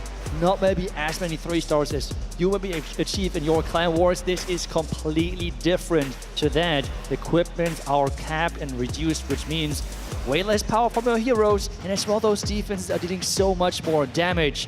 The pros are trying to overcome this as we're heading into the next attack, and Carrie Esports are in with, again, quite some rocket loons, but the Root Riders, they are the star of the show. Yeah, Root Riders have been the star so far here today, and they will continue to be the star this weekend as the Raw Champion is charging her way through this left side in towards the Poison Spell Tower. The Ground Expo is over here as well.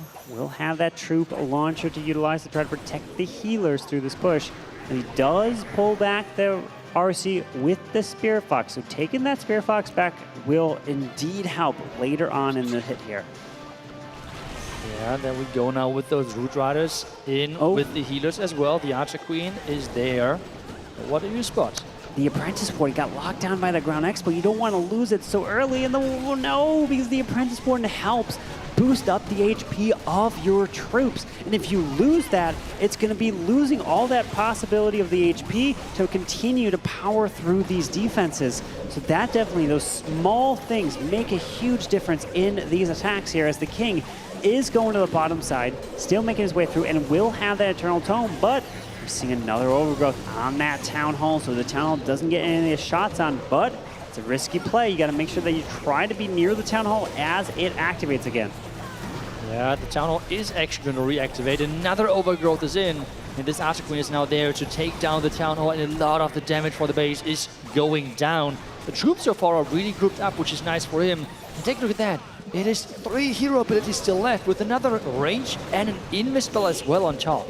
But only 1 healer is alive. If the healer can stay protected, it looks like the Warden ability might just be forced. It's so low for that Warden. So there it is. The ability goes off, which actually protects through the Giant Bomb. Can protect through a Giga Bomb as well. So the RC still continues through. 1 invis for the King and Queen ability, but there's quite a bit left on this base and just under 60 seconds remaining.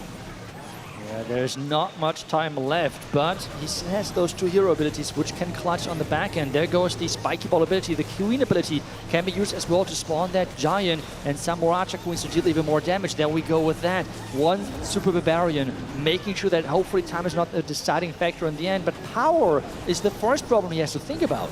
Yeah, there was a lot of regular Giants that were there. All came from the troop launcher, but they're all pretty much low health. They're going to die very quickly. Queen's trying to get any additional value she can over this wall. Giants running around here. Does try to take out the Wizard Tower. Unfortunately can't, as a ground expo switches targets to his Queen. And it's going to be a defense here for Isma and Millesime MG. An 88% 2-star, and he just wishes some small things went right, and one of those small things could have been the Apprentice Warden. If it didn't get locked down, getting taken out so early, maybe he would have had a little bit more HP for the backside. You never know. That's why you always like, hey, can I have that base again? Can I try? Can I get a do-over? But no, you don't get do-overs on this stage here. Yeah, but I feel like everyone has this, like one thing of your plan is going wrong, and you feel like, I really just want to know if the plan could have worked. But as you said, missing out on the Apprentice Warden, missing on those bonus hit points, especially with those tanky troops like Root Riders, is a really big deal. But we're getting ready with the next attack. Millesime MG is up next. And they have already 1 3-star on the board. They can increase that to a second one with another successful attack. Will they be able to add that 3-star here? Den is trying to defend for Carrie Esports. And remember, Millesime MG, all these players here are brand new to the world stage environment. None of them have ever played in person like this before. And yes, they're in the lower bracket, but we did see that 3-star that came through to start for them, which was from Isma. But the world champion is charging her way from the left. Rocket Balloon to the bottom can help set a funnel for this RC. As in more invis coming left and right, trying to get this RC through with 5 more invisibility spells to use. That's a lot of invisibility spells used to just redirect that Royal Champion. She's trying to somehow maybe get towards the town hall. This is where the Earthquake then is going to come in. He has the active ability, which means he can take that town hall hopefully out. Burn Tower is next on the menu. There goes the Earthquake. Another invested at the top side. Not sure if that was needed, but just playing it safe here, and the town hall going down. Yeah, town hall going down. Did get shot that one time, which he's still timing the invis. Oh, she's getting pulled all the way back to try to kill off some of these archers. Maybe 1, 2 shots, but does pull off 3 rocket loons. All right, can take that out, but it is dragons, so they can't target those dragons here, as the Queen will finish them off.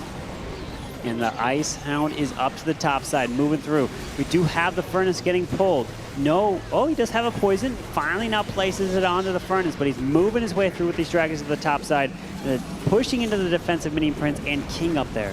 And I'm wondering what the plan is with the Icebox spell, because he did not use it for the Ice Hound. So yeah, I'm not sure if he missed that, or if the plan is, I don't know, for the action figure on the backhand, which is not the worst use case, to be honest. So let's see how that's going to play out, as he still has 2 hero abilities left to be used. Yeah, this Ice Block not being used on the Ice Hound, which usually you tend to see, even maybe you pair a regular Lava Hound, because it would be a little bit less space. You do get that benefit of the freeze from it. So he decides to go with an Ice Block onto the Warden and Dragon.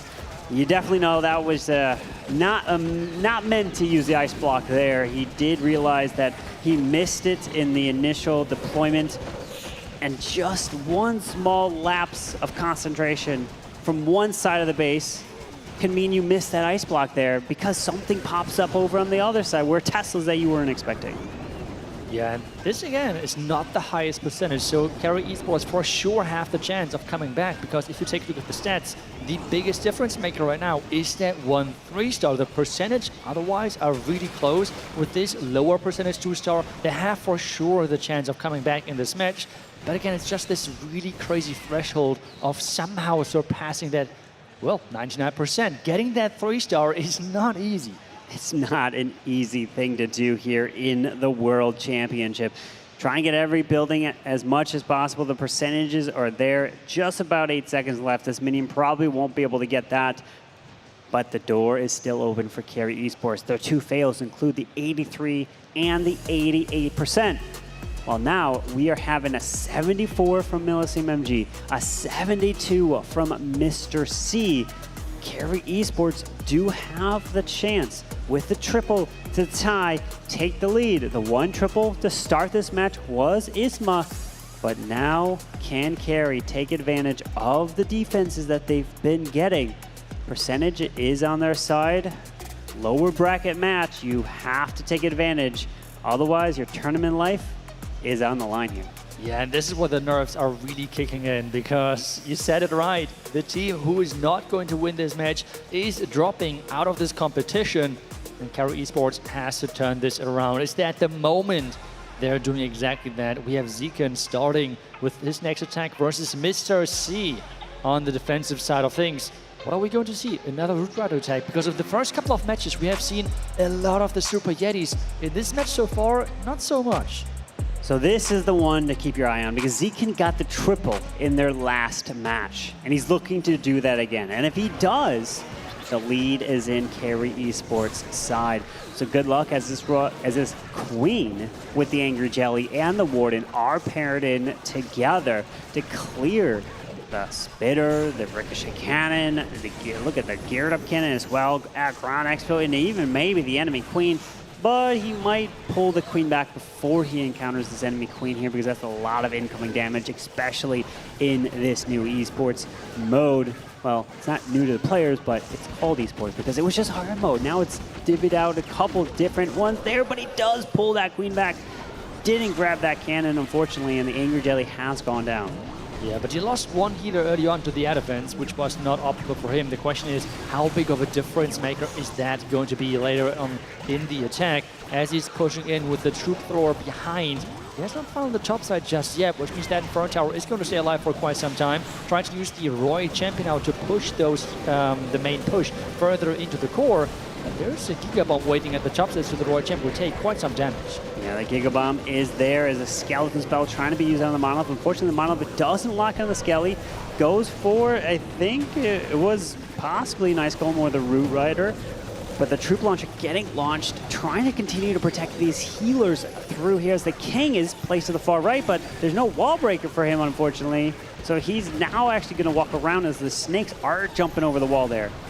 The Town Hall's waking up again, and this means a lot of damage then on his troops. The Inferno Tower so far is getting skipped, and the healers are under some damage. The first one going down, the Warden as well might drop next, and this is the Rage Gem then missing on the backhand. The Eternal Tome is saving him for a couple of longer seconds.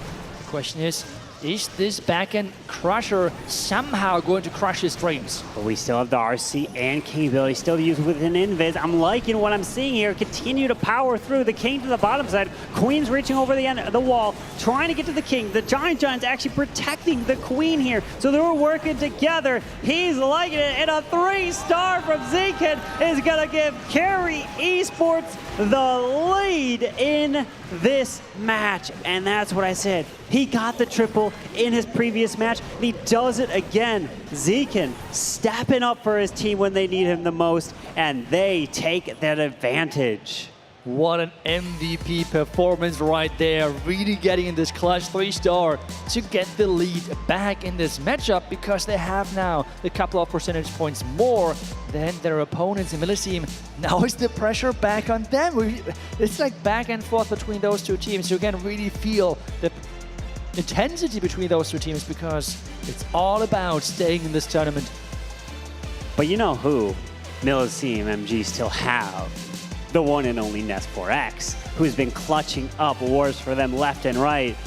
He did, unfortunately, get that 99%. He's going to be attacking last, so we will have a not attack next for them, because Millesime MG tournament is on the line here in the lower bracket, as a knot is going in right now. Best of luck. What is the plan? It looks to be a similar one with the Queen and Angry Jelly paired together.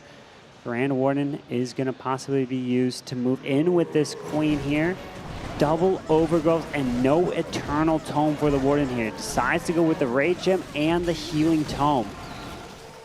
And both March defenses are staying alive on the far left side. The healers are not inside the Invis, and this means he's taking quite some damage over there. Another Invis has been invested, but it's going to be, it's fine with the timing, but there are the traps. The Town Hall, the Tornado. No shot, the Tornado rotating him away from his top.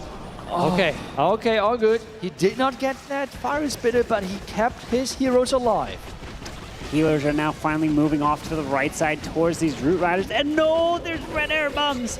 You know, there's a few. There possibly could be more. Air Skelly's popping. The balloon's trying to get out in front to protect these healers here as a Giga Bomb also awaits. Looks like they'll stay on the edge, moving around the space. The enemy Queen is being such an annoyance there, unfortunately, doing a lot of damage, and the Giga Bomb still has not been triggered. And where are the Roots? He deployed them all. I don't see really any left. This is... How did they disappear so quick? There's not even like... He used the overgrowth as well, so that is just crazy how quickly those troops disappeared. And he has still like the entire base left, so... I'm not sure how he's going to handle this. This is a problem as the overgrowth goes into the core, pops that Warden ability. Now it's just the healing tome, no Eternal Tome. Flameflinger's trying to work to the far left. Defense to defense. It does outrange the Crusher Mortar, so he's going to be able to secure that. But we have a lot of defenses with the Air Expos, the Monolith, all contained within the little compartments, which is going to make it really annoying to try to take down because he's got no wall breakers. Roots are gone, so it's up to the Royal Champion to try to help clear the core and move her way through. But the Queen, she's now working her way all the way up and around. She steps into the middle compartment. She's going to get stuck on some walls here as the King is staying on the outside. And even the King, the defending King, took down the Flameflinger. And now then tanked all of those shots from the super minions, the defending minion prince taking them out. And at this point, it's another low percentage. They are really relying on their star player in the end. S4X has to clutch it up for them, but at the same time, if Carrie Esports coming in with another 3-star, it is looking rough then for them. Yeah, Millesime MG needs to hope for defenses, cannot afford another triple from Carrie. Qian and Ryuda are definitely capable of pulling through with triples, but can they do it? You know that their hands can be shaking, the nerves can be showing. It's just, they have to stay focused. And now I wonder if Nest4X is going to be nervous. He said he wasn't nervous whatsoever in the first match. He's got to be nervous now, knowing that your tournament life is on the line. And if you don't pull through with that 3-star, you could be sent home. Yeah, and I feel like the attack still got like a 96% 2-star. So imagine if his troops in the beginning would have survived just a little bit longer. The plan overall, the recovery was solid, but in the end, really losing his troops that early on, especially the Root Riders, that was not optimal whatsoever. But a great save either way. 96% 2-star is giving them, his teammate later on, the best opportunity to somehow turn around this match. But Carrie Esports have now everything in their own hands, with still having 2 attacks left. 2 attacks, meaning they have 2 opportunities to get more 3-stars. Can they get it in their very next one to start to take pressure off themselves? Because if they don't triple here, and then Nest triples, now things start to change and the pressure goes back to Carrie, so he can go back and forth here in these final set of attacks. Remember, if you're wondering, there is another match after this, which is another elimination match, so you do not want to miss that. And there's plenty of more action the entire weekend where we'll be finally crowning that world champion and giving away the $300,000 first place prize. But here we go, Ryuda focused on this match here with the 10 invises, 5 Root Riders, 1 Earthquake to use in the RC. The double invis, the edges to push that RC straight to the Town Hall. Does get hit by the Crush Mortar and the Town Hall. Unfortunately, a little extra damage, but the Town Hall goes down pretty quickly there. Yeah, and those like mass invis Royal Champion charges, they have the potential to get incredible value. But if you're not paying attention for 1 second and she's going down or the wrong direction, the entire investment is not worth it anymore. He has to reinvest another invis. At this point, there's only 2 left. How much more can he get? That's the big question, because beside recall, I see only a skeleton spell in the remaining army composition. Well, pulls that RC and Spirit Fox back together, which means he's going to have that ability later on as the balloons are trying to get out in front to protect these healers, moving his way to the left side. Rocket balloons coming through. P.E.K.K.A.s are going to lock on to the enemy at Royal Champion, so sends in the Headhunter to help assist, take it down. But there's a Seeking Air Mine right there to the balloons, protecting the healers, continuing to go through. There is no troop launcher to launch balloons out in front and try to protect healers even more. So it's really relying on the P.E.K.K.A. and Wizards to be setting that funnel so that the roots and everything can start moving through into the top side and around towards the core to grab that Ricochet Cannon. He doesn't have to worry about a tunnel since the RC did take it down nice and early.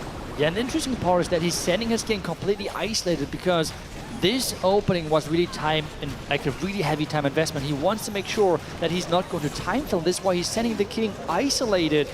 And this topside push has to get all the way. He has so many hero abilities still left. Return to Home, Warden ability has been popped. Now we have the king still pushing strong on the bottom side. The queen ability is still up and can be used. Oh, it's looking pretty solid here with that king ability to go through. The defensive minion prince, unfortunately, is one of the big problems. He's moving through. Ryuta is celebrating right there as he could pop the queen and the king. And there you go. That is a fantastic attack. Ryuta getting it done there for Carrie Esports. They know, being in the lower bracket, this is such a relief, even though they still have another attack to go. But at this point, Nesporx has to triple just to tie on the star count. And then percentage is heavily on Carrie Esports side. There is so much pressure now, and Nesporx has to feel it. He is now the last attacker for Millesime, and the amount of times he has clutched it up for his team is mind-blowing. The question is, everyone has in their heads is, can he do it again? He's got a 3-star to give them any hope. If he doesn't triple, then just that 2-star that is going to be coming in is going to be locking it up either way, because Millesime MG, a 2-star would put them to 11. Carrie's already sitting at 10 stars, so a 2-star from them would put them up to 12, and they can completely change their plans. So right now, Jen might have 2 plans in his head. One, full on risk, maybe you have to go out for it. But granted, you still have a little bit of lead on the percentage. The other one's just complete safe 2-star, try to secure that. But Ness is in here as that Raw champion charging away from the left side with a handful of invises.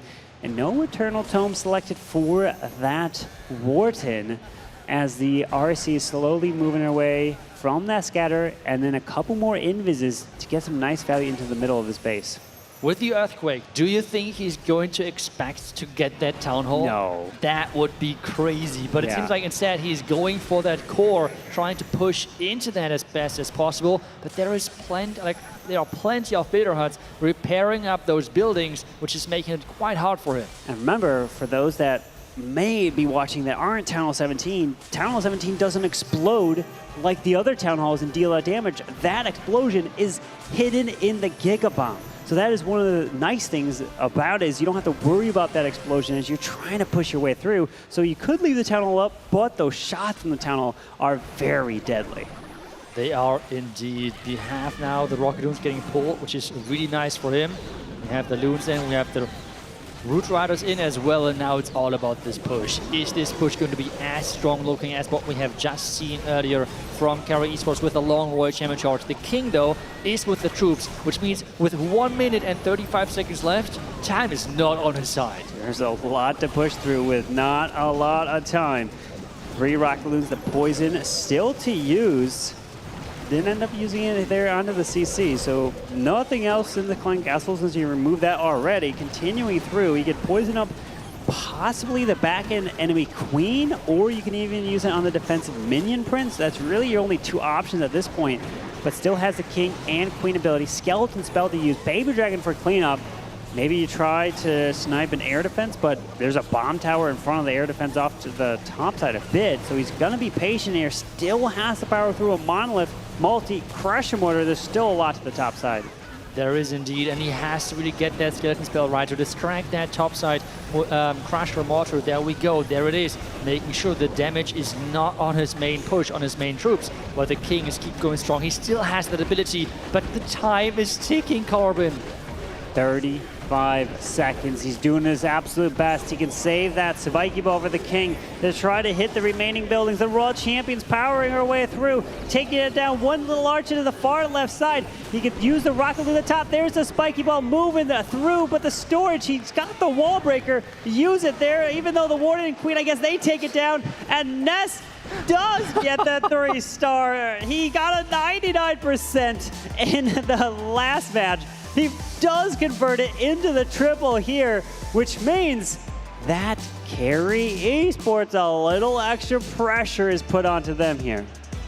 I mean, that man, yeah, this is just crazy. Putting bases to sleep like no one else. Really, really incredible job by him. Getting that 3-star with that. The hope is still alive for Millesime. Carrie Esports now need a solid percentage 2-star, and they have the victory because of their performance so far in this match. But they still have to achieve the 2-star first. They do, because a 74 from Addy and a 72 from Mr. C, unfortunately, is really bringing down Millesime MG's percentage game. The 96. Credit to not how he's able to actually pull away the 96 after those roots disappeared in his attack is so impressive. But here we go, Chen going in with the roots, and this is their final attack. One of these teams is going home after this hit here. That's right, and well, both teams hope that they are not going to be exactly that team. We had a test wall breaker, now the super wall breaker coming in. We have the wall opening right there. The Warden charging forward with that Queen together. We have the Invis. Oh, okay. Was just nervous for a couple of seconds right there as the Queen survives. And this is the crucial part. Oh no! The Queen ability going off. And this means a lot of power on the back end is already missing. And the recall might be a bit tricky now. Oh, he's trying his best to push his way through. Can he go? He pulls. Oh, wait. That's the clone queen there, but the healers are still there, meaning that where is he going to deploy to pull these healers? They find a Seeky Air Mine there. He's trying to get. Oh no, they're hitting the healers and they're going down. No shot, and the Town Hall is on the complete opposite side. He is now going in with no healers whatsoever. Do not tell me that Carrie Esports might have just thrown this away. They had such a good chance of taking this victory. No healers though, and the Town Hall on the other side, this is not an easy task, and he's even using an overgrowth on the Town Hall. He does overgrowth that. He's got one overgrowth left. He needs, what, a 72 in order to take it in this match, and that has to be a 2. It could be a 99% 1, and it's not enough because then you're down by the 2 stars as he's trying to power his way towards that mini prince. A couple rocket loons to the left. We do have one overgrowth. What are you going to use it on here? The World Champion, she is super low here. Uses the overgrowth onto the ricochet cannons, but the Town Hall here is... The World Champ going down! Oh no! The Minion Prince defending the Town Hall. He needed 72%, 2-star! And he did it! But the Town Hall is staying alive. No the second way. star is denied. Millesime MG. Ness is just completely in shock. What happened? The 2-star did not come through, and Millesime MG's hopes and prayer was answered right there. Stayed alive in the lower brackets, and it's just a gut punch right there for Carrie Esports and getting that 1-star. And that's what we talk about many times, where players have to completely change up their plan just to get a 2 and lock it up. He needed a 72% 2-star, but unfortunately, he doesn't even get the percent here. It's still a lower percent than that, and that means Millesime MG will be advancing in the lower bracket. And unfortunately, Carrie Esports are the first team eliminated here this weekend. And Esports mode makes this possible. Yeah. If something is going wrong, it is so hard to recover those attacks, and especially with the defense doing so much damage, the healers going down, this was not able to be recovered. Millesime themselves, they cannot believe what just happened. I mean, the plan, there were so many question marks. Why do you take that risk? Yeah. And in the end, Millesime is the team which can celebrate. Nats4X can show his magic again tomorrow. Everyone is like wondering what just happened. What happened? How are we advancing? the 1-star in the very end. And that's why we say it can happen. And it proves right here. We've seen it right there at Millesime MG. They stay in the competition. Now imagine they make the most impressive lower bracket run. And this is the switch that got them. And then they make it to the grand finals. They win it all right there. Coming down to that moment, everybody will be talking about that. And wow, unfortunate there for Carrie Esports. And a 2-star is what they needed with the percent, but did not get that. But now let's go ahead and head down and hear from them. Barney, take it away. Thank you so much, Carbon. I've got Anat here from Millesime MG. We're all kind of, as you can tell, in the arena. I think you guys as well. We're all in a bit of shock, right?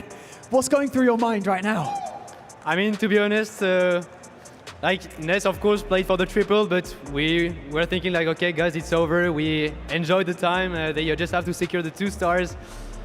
And yeah, something crazy happened. Like, we're so happy, and especially congrats to Adi. He was building this base, so yeah.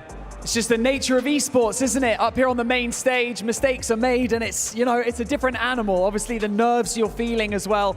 Talk to me a little bit. We didn't get a chance to speak earlier about your first match. What were the issues you were facing, and did you manage to correct those issues coming into here?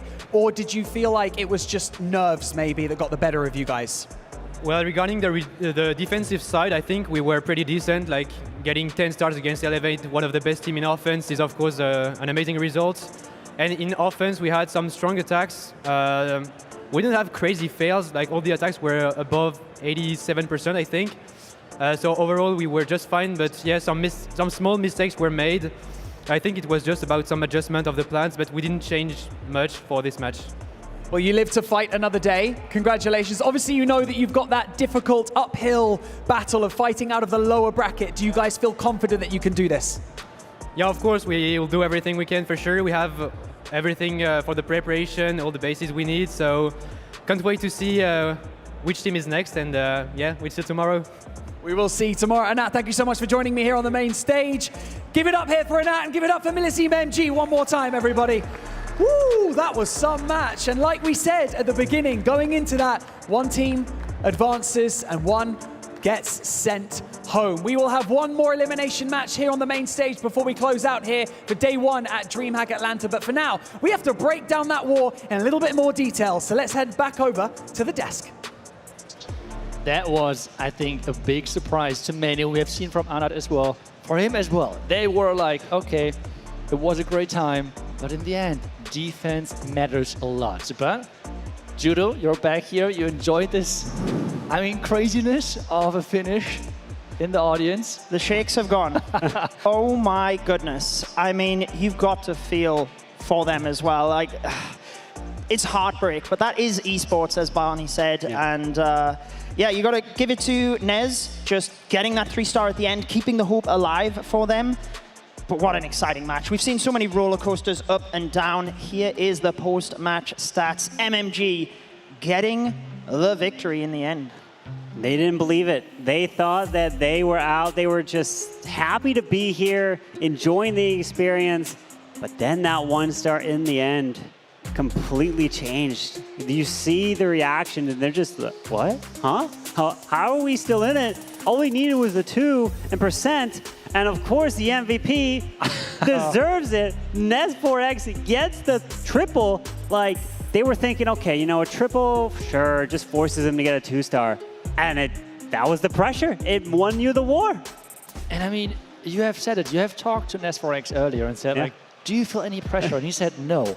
And after that statement, I was like, he's joking. Nah, like, he's just pretending, like, tried to play it cool. But after that last attack, I believe. I believe in that man, because the way on how he's, like, really breaking down those bases is impressive and really, really fun from our side to watch.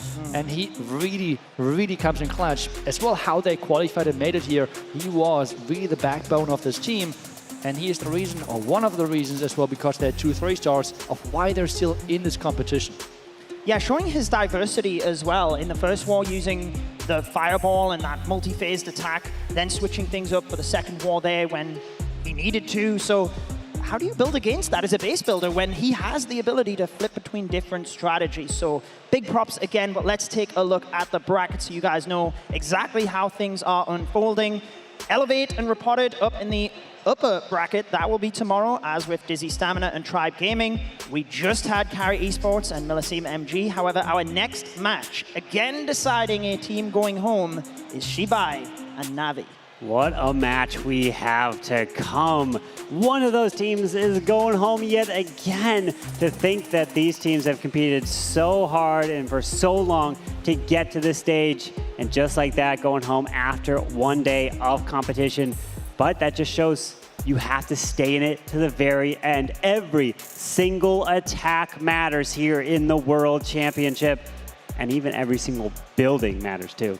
That's right. That is for sure right. And I'm wondering how those two teams are now going to play out, but I think we should take a look at a couple of replays because those teams are getting ready. We are as well. So let's take a look.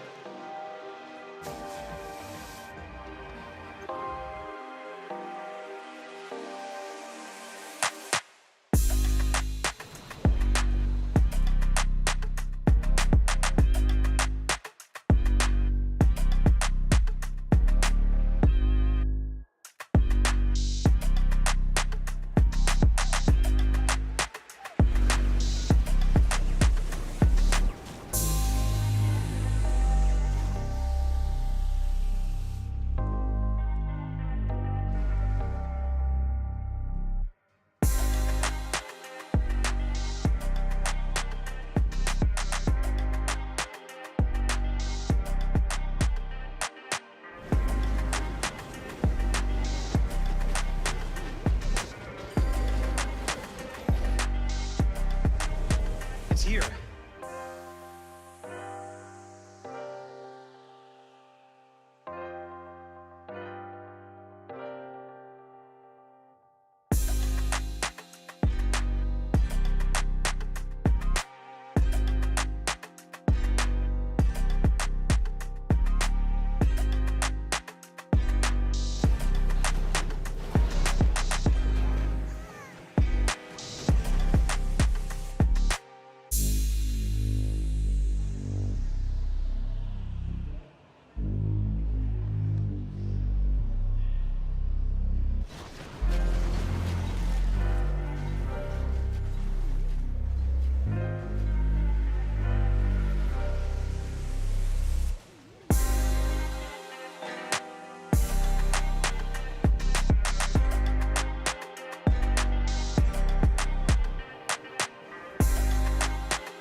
It's here. The end of the world. Of Clash of Clans. We're all gonna die! How do you fight a meteor? We are monsters. No, Hank. We're scientists. Well, would you look at that? You can't change the past. But I can save their future.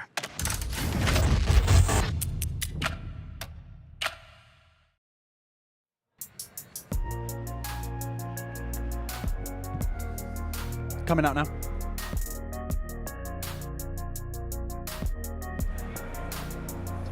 One team has now been sent packing. And so we have one more elimination match up here on the main stage, and there's plenty more where that came from.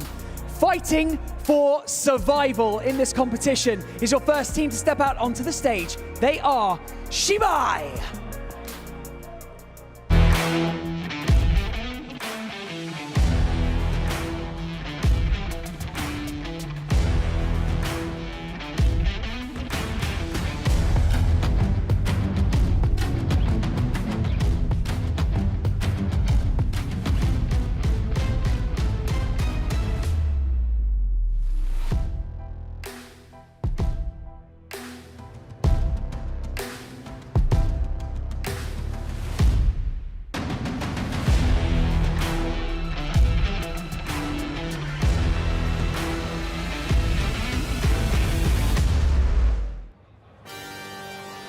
Ladies and gentlemen, they are Meow, 7, Nian, Suben, and Wei.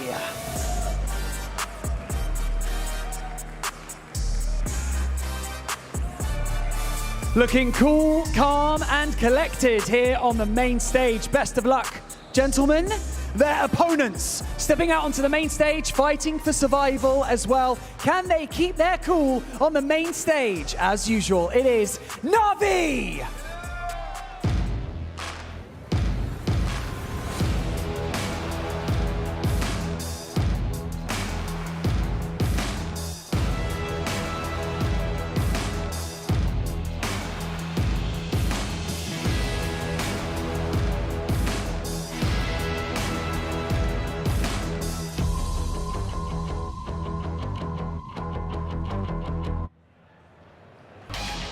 They are Yatta, Kaku, Kazuma, Klaus, and Stars.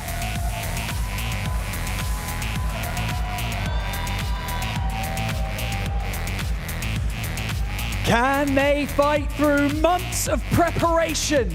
And the future of their Clash of Clans World Finals journey hangs in the balance. Ladies and gentlemen, this is our final match of the day, so I'm going to need you to make some noise! Juno Slot and Clash Bashing are in the building to take you through this final match. The final match it is. One of these teams going home after this one, and wow, after the turn of events we have seen, especially in that last match, I for one am looking forward to this. Oh yeah, this is going to be incredible. Fan favorites NAVI, sleeper underdogs XiBai. This is definitely a toss-up matchup. This should be an epic one to finish off our day one here at Clash Worlds. Certainly will be.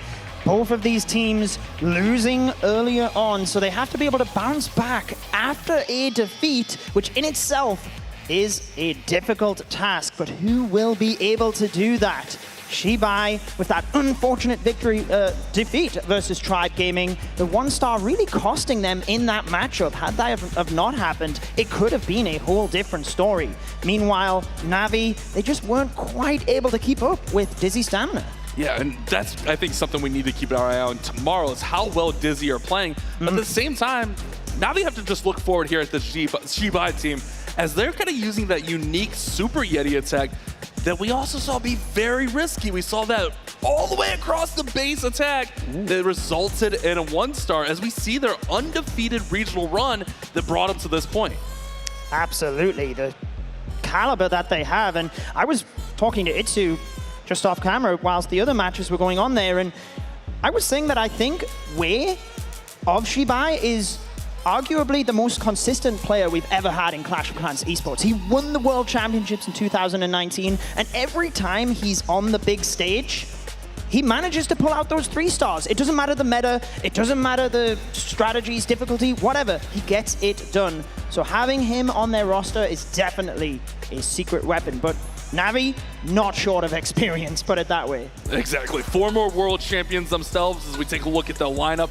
And I kind of ran into Yatta backstage, and I was a little bit worried that they might be a little dejected, a little demoralized. But no, Yatta's back there smiling. He's Bash. What's up, Bash, Bash, Bash? So they are still in high spirits, but you saw them come out onto the stage. They know the stakes right now. They know that this is an elimination matchup. So yes, they're happy-go-lucky, but when it comes down to time for business, they're ready to go. Absolutely, and that is definitely one thing that it's difficult enough on the big stage, but then when you're in the lower bracket, it's elimination time. You really need to lean on that experience of where they have been in the past. So let's see whether they can actually use that as a strength in this final matchup. We are just about ready to go. You see in the bottom right, less than 1 minute until the first attack. But Bash, humor me. Who did you pick for this one? I want to rub it in. I've been flawless so far in my caster predictions. The one time that I have, so I'm going to mention it. I haven't been too bad, but I went with NAVI in this one. I went with the more experienced. Although, like you mentioned, we have Wei. I just kind of like NAVI on the big stage. However, you're going with XiBai there with Itsu. Any insight into that? For me, I just feel like that 1-star wasn't a 1-star. It would be a whole different story against Tribe Gaming. So I don't know, this one really is a difficult one to pick. But let's see how it goes, and let's see if I can have a perfect day. For once, my predictions throughout the qualifiers weren't very good. Yeah, I mean, that would be super impressive, but let's go ahead and let's check down and see how everyone's feeling. You know the vibes. We are here in the audience. Once again, I've got Kronos here from Tribe Gaming. I've got Carbon Finn. You called me Barbie earlier. I'm never going to forget that, ever. And Nabrax, how's it going? Hello, hello. Hello. You are so animated on stage. I love it, by the way. You get a triple. The guns came out. Everyone was excited backstage. Just thought I'd let you know that. Kronos, how's the vibes in the audience? You guys have been on stage. You've experienced the nerves, the overwhelming emotions that happen on stage. Once you're in the audience, how's the vibe? Really good. I think there's a huge turnout for a number of teams, considering what Japan is plus 13 hours from here. So we have a good NAVI crowd here. We have a good Tribe crowd. Excited. I like that. Yes, indeed. We've had people that have traveled from all over the world to come and witness this event, and we're in our last game of the day, and it's an elimination match. Carbon, give me your thoughts. NAVI, XiBai, what are you thinking? Well, one team's going home, and I think NAVI is my prediction. I'm thinking. The prediction's NAVI. Go on, Nabrax, what's your prediction? I think it will be very close, but I go with NAVI since they have more experience on the stage. That's normally what I go with as well. The experience on the stage does play quite a big role, but I do have to say, we all voted for NAVI last time, and look what happened. So we need to maybe stop jinxing them on the main stage. So, what I'm going to tell you right now is that the audience prediction has taken place. We now have a percentage of what you guys at home, thank you, I like this. It's an 80% in favor of NAVI coming into this match to send XiBai home. That is spicy. I like that. Kronos, any final words of wisdom that you would give either of these teams going into this match? Because you've been here before, you've been in lower brackets, you've been in upper brackets, you've won finals. Go on, words of wisdom. I think a lot of predictions are about to get ruined. I think XiBai, keep your eye on them. Oh, Carbon Finn, you've been working with Clash of Clans since time immemorial. Talk to me about what words of wisdom would you give them before we send it over to the casters? Don't one star. Don't one star. Simple but effective. I like that. That's kind of harsh considering what just happened in the last game. Woo! Okay, let's head over to the casters to get into our final match of the day. DreamHack Atlanta, make some noise! Spicy from Carbon Finn, I like it. But we are ready to get into these first attacks. See how this one unfolds, because as we've seen from caster predictions to audience predictions, getting the vibe check, people really aren't sure. This does feel like a bit of a coin flip other than the community prediction. So let's see what happens. It is NAVI up first with Gaku.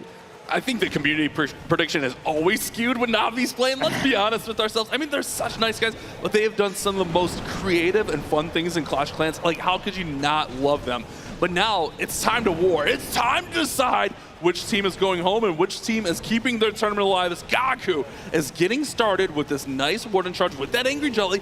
Flame Flinger is set up really nice. I don't really see any major threats. There is that multi-mortar over there on the right side along with an Expo, so we have to get that under control. But really, everything looking good so far. Yeah, it looks great. I like the use of the Warden to tank the Expo. I think he's just waiting for the multi-arch tower to go down, then he can quickly get a ground troop in, but actually he might take out the mortar anyway with the splash from the mortar. So very nicely recognized there from Gaku.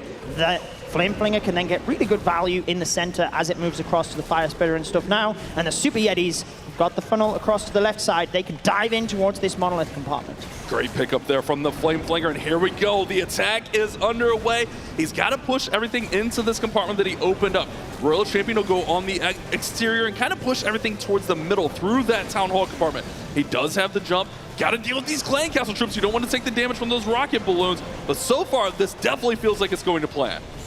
Yeah, the funneling is set beautifully here. You'll be able to sideswipe the Town Hall as he goes, so no risks of that. Royal Champion, though, did take a bit of damage there. Fortunately, she is now protected. Moving up to the top side, uses the Rocket Spear to try and help with the Earthquake Brutes of the Barbarian King to really rain damage, and this looks good towards the back end. That Crusher Mortar is going to be a big problem over there, along with that Royal Champion, that back compartment. There's a bow, there's a king, there's a lot that can slow this down. Great invis on the Royal Champion to go ahead and take down the Ricochet Cannon. Super Yetis are making their way into this final compartment. Got to get that Crusher Mortar down. Beautiful range.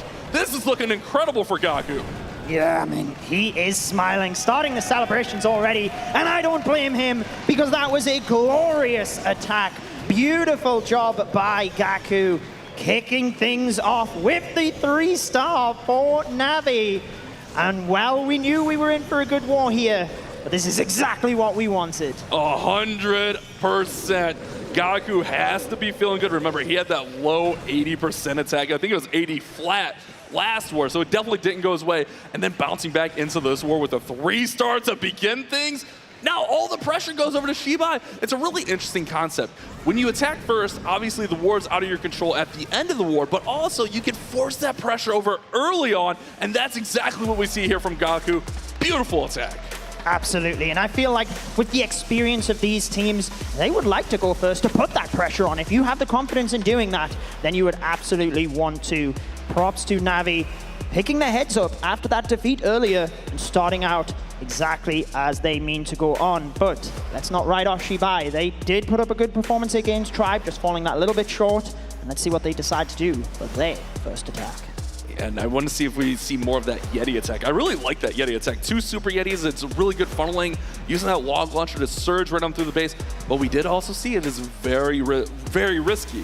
One thing I did notice also there was Gaku was the second attacker for NAVI. Yada started them off, so they did switch up that order a little bit. So maybe just helping the confidence of the team. But XiBai is up next, and they have to respond to this 3-star right now. Well, it is Meow against Yada, and we are starting with the Super Yetis again. Definitely a popular attack strategy. We've seen this developing a little bit towards the end of the qualifiers, starting to gain popularity, but it seems like teams really opting into that. Starting with the early fireball, hits the air defense, and got those earthquakes in nice and early as well. I see where he goes from here. Just sets that funnel a little bit deeper into the base. And it's really like those old school smash attacks. I really love the smash metas, but the main thing is like you have to get those healers to transfer over to those big bulky troops to keep them throughout. It's one of those things that seems like a no-brainer, but it can be very tricky if, for instance, your heroes take too much damage from some defending heroes early on. Gets that king under control, now the minion prince to get under control, and it looks like he set up a straight path through that town hall from the bottom side. Keep an eye on these rocket loons and the ice golems as they're going to make their way over to the heroes. Yeah, I really like just sniping off the minion prince like that early on because the healers are going to be targeted on the queen and the warden, and with the early fireball, he can allow them to do a little bit of work before he has to send in the smash attack and assure that the healing is in place. And now, like you said, we're wanting that transfer of the healers onto the Super Yetis, which is exactly what we see. Yeah, a couple of those healers switch over. Now the rest are going to come out of that freeze, but the queen is going off on her own. Sometimes this can work in your favor, especially with that action figure, but she's going to be stuck behind a wall, and I think that's going to be a problem. It certainly is. He has to force that ability to try and get through it, but with the ricochet cannon, it can bounce through the different healers as well. He is committing quite a few spells over there, which didn't really pay off, because in the end, he hasn't actually been able to take down anything. We'll get one ricochet cannon, but let's focus our attention back towards these Super Yetis. They're charging through the town hall. They are low in health, though, and we've got the Royal Champion in the tornado trap to the right side. We've got a lot of damage to the back end of the base here. He did have that additional Super Yeti come out of that log launcher, but his main force just got melted on approach, and this one is going to struggle to regain some percent. He does still have King ability, does still have Baby Dragon, so he has some utility troops, but look at that Ricochet Cannon and that Multi-Inferno in the middle of the base. It's going to be so hard to take those down. Yeah, it's unfortunate because when you look at those, if the queen had have followed through, she can reach all of those buildings, right? So she was actually intended to reach across, get those defenses, but now just going to fall that little bit short. Trying to hold on to the king ability, I mean, really he should use it on the outside of the base here, just strip apart, or I guess once the king has taken down as much of these as possible, get down any low HP defenses you can, getting towards that 90%, but not going to match the 3-star we've seen from NAVI. He's trying to get as much of those buildings on the outside taken down, and it's going to be an 89% as that last wizard gets taken out. We got something else on the, oh, we got some skeletons right there.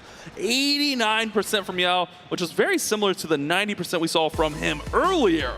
So not a bad attack, but obviously with NAVI getting the 3-star, you can't fall too far behind against this NAVI squad.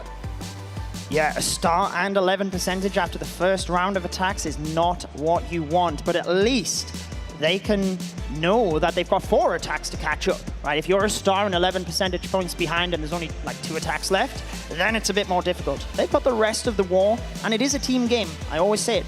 It's 5 players, so you can rely on your teammates in order to catch up. Think about what we've seen with the Repotted match. This is exactly what happened. Carrie Esports came out with the 3 stars, Repotted didn't have the great start, and then they came back to dominate that match. Yeah, it's very important that we have 10 total attacks. These were just our first 2.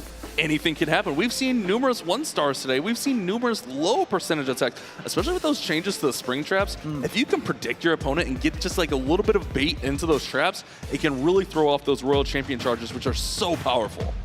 Absolutely, and I feel one thing in Navi's favor is they have good core bases, if that makes sense, where they can defend a variety of teams. Yes, there's teams that are specialized that can really dig deep into their opponent and bait them, but Navi just have solid bases all around, so let's see whether that helps them. But Yada looking to extend their lead here. Royal Champion charge it is, but relatively safe in towards the monolith here due to the other buildings around it. He can be knowing that there's not a huge amount of traps early on. And he can really take his time with this Royal Champion charge. It's going to set up these roots beautifully. It doesn't look like he's doing anything too crazy with this.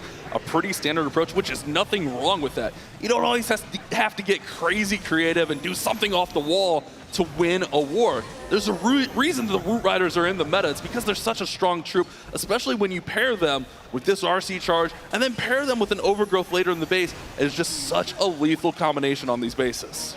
And I love using the Archers in that Yeti to lure the Ice Golems out of the way, make sure that he can just take that down and the RC can get the value. Just about got her recalled in the end there, but he kept her alive, and now we've got the Roots diving into this 9 o'clock compartment. Roots going to go straight in and around. We'll have to see if he does decide to overgrowth the Town Hall for pathing and then circle back, maybe get it with that Royal Champion's ability after that overgrowth wears off. Spinning around these balloons, those balloons coming out of the troop launcher. That Royal Champion, she'll be able to heal up a little bit also, along with that Warden ability, just protecting everything right now. Yeah, I also wondered if he was going to do that and try and nip the Fire Spitter at the same time, opts to hit the Crusher Mortar and try and push things into the Town Hall. Let's see how this plays out, because he does have Root Riders splitting a little bit here. Troops going up to the north will be taking a lot of damage because the healers, well, they've actually switched and they're going that way, but the Root Riders in the middle, they are going down, but nothing too drastic here. He's still got a good push to the top of the base with some hero abilities, but a big chunk of base to get through as well. A lot of base for sure, but a majority of the pack is up top. I think it was 1 Root Rider and a couple of those Giants from the troop launcher went to the south. So you definitely don't want to lose any Roots, but could have been worse if it was like a bigger split off there. Still has King and Queen ability along with the Super Barbarian. We'll have to see if losing that Root Rider early pays or ends up costing him, because he is low on Roots. I only see 1 more Root in there. Yeah, unfortunately, the Royal Champion just went down as well, so he's missing a little bit of damage behind the Roots. He wants to use that Queen ability soon because you want to take advantage of the cloned Queens. Make sure you're not pressing that too late, that you don't take advantage of that extra damage. We've got the King ability that goes off now, but with 30 seconds and 20%, is he going to be able to get this? He's got some Super Barbarians to help, but I don't think he's going to get pathing into that compartment. Let's see what type of percentage he can get. Remember, it was 89% from XiBai with that initial attack. He does pass over that, so they would maintain the percentage lead, but it's not going to be the follow-up 3 for Navi. Yeah, great persistence here from Yada to go ahead and work through this base with only 8 seconds remaining. He's going to try to get every last building that he can, and it's going to end up being about 95. It looks like if the Queen can get through here, she does. 95% for Yada. Very, very respectable, and like you mentioned there, Judo, no matter what, they will maintain at least a 6% advantage if XiBai do get a triple here. And they want to. I mean, you want to bounce back as quick as you can, right? You have to try and make sure that you're not leaving it too late in order to get that star and potentially take that victory. But I think they can be happy with that defense. A defense is a defense. It pulls the door open for them. But again, at this point, you've got to factor in the loser of this match goes home. That'll be playing into their nerves a little bit. So let's see whether they can actually get this to work. And I wonder who's going to go up next for them. I was mentioning before how impressive I feel Wei has been throughout the years. He went a little bit later in their roster last time, but let's see whether they decide to use him early on if he's got the plan. He does not. It is 7 attacking. Let's see whether he can do it. So far, it has been the same lineup that they ran before. Meow, 7. Next up, if they stick to the order, would be Nian, and then Subin, and then Wei. Yeah. We're finished off with that powerful 3-star. But obviously, that's open to interpretation. We'll see how the war develops. That was just what happened in the last war. Root Riders will be the attack for 7. Double Overgrowth feels a little bit less risky than that attack that he threw out last time. Yeah, let's see where he decides to use the Overgrowth, and the timing of it as well is super important, but I am sure he will be good. Just picking off a couple of the buildings on the outside there, so he can dive the RC right into these defenses. She's not going to get caught to the outside of the base or anything like that. Spirit Fox does take a bit of damage there, but keeps her alive at the moment. Let's see how he can do with the rotations. He's still got lots of invis here, and the Spirit Fox, like I said, a little bit low on health. Yeah, keeping the Spirit Fox up is very, very crucial, but it is one of the most difficult things, especially with the changes of the Spring Traps, where the Spring Traps just now deal that damage along with being able to spring out troops. So that can take out the Spirit Fox, can damage the RC, but so far everything's looking really clean here. He's going to have to recall after getting this Poison Tower, but great setup here for 7. Yeah, really nice. As soon as that Poison Tower went off, then decided to go with it. I thought he was actually going to enter from 6 o'clock and come behind one of those Fire Spitters. Interesting to dive right into this Giga Bomb compartment where we see the Overgrowth, just trying to snap out a lot of those defenses early on. And this difficult area, I guess it would be hard to get to on the back end of the base. Crusher Mortar is one of the most fearsome defenses for Root Riders, but let's see, yeah. Overgrowth timing popping off is great that he can surround that, and the RC is not too far ahead to take too much damage, but there we go, we've used the ability just to try and protect her. I was kind of surprised he didn't use the Warden ability. There goes the Warden ability. I thought he might use that a little bit sooner just to protect some of those troops. Didn't seem like they took a ton of damage, so I think everything was fine there. A couple rocket balloons, I think 4 rocket balloons and a furnace out of that clan castle. He uses the Overgrowth to go ahead and shut down the town hall, along with the Fire Spitters shooting up at his troops. So a great use of the Overgrowth there to just neutralize all those defenses. What is this Lava Hound for? Is this for the back end of the base to tank for the Queen or something? That's an interesting choice moving towards the Town Hall area, but this is great. Notice how the Overgrowth means he's not taking the damage from the Town Hall. It does have a large range, so you've got to be careful of that, but the timing of it then pops off that he can then take it down right away. Look at those healers. They're right in range of that Fire Spitter. They're starting to take a lot of damage, but the Fire Spitter's actually targeting onto one of the boogers. So while the healers took a little bit of damage, Hound in there should distract the Queen. Let's see if that's the play. And it catches the Tornado, Judo. Good call. Really, really like that, actually. And this is looking pretty good. 30 seconds left. He's got a lot of force if he can get through this multi-archer tower, which he does. Can he get down to the bottom one? He's got some reinforcement troops to distract that Wizard Tower. And it is going to be the 3-star for XiBai. Exactly what they needed. And they are now only 6 percentage points behind. They've tied things up on stars. This war just got a lot more interesting. What an attack for 7. Remember, 7 had that 1-star in the last war, so an incredible bounce back to keep his composure and say, hey, there's a reason I'm up here on the grandest stage of them all in Clash of Clans Esports. That was just a fluke attack, you know, that things didn't go my way.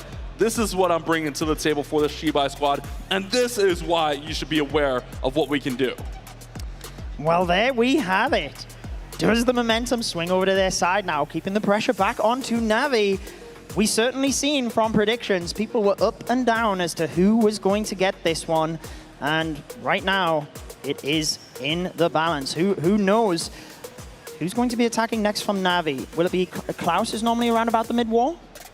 Yeah, I think that's normally right. Looking through here, oh, we had Kazuma there at the 3rd spot in the last war, but I think like Klaus and Kazuma kind of switch it up. It is going to be Kazuma. They're very flexible, aren't they? Yeah, that's the one thing with NAVI is they are always open to flexing their lineup. So like we have a general idea who's going to be where, but those 3rd, 4th spots, they always rotate those. Even the 1st and 2nd spot, they rotate those as well.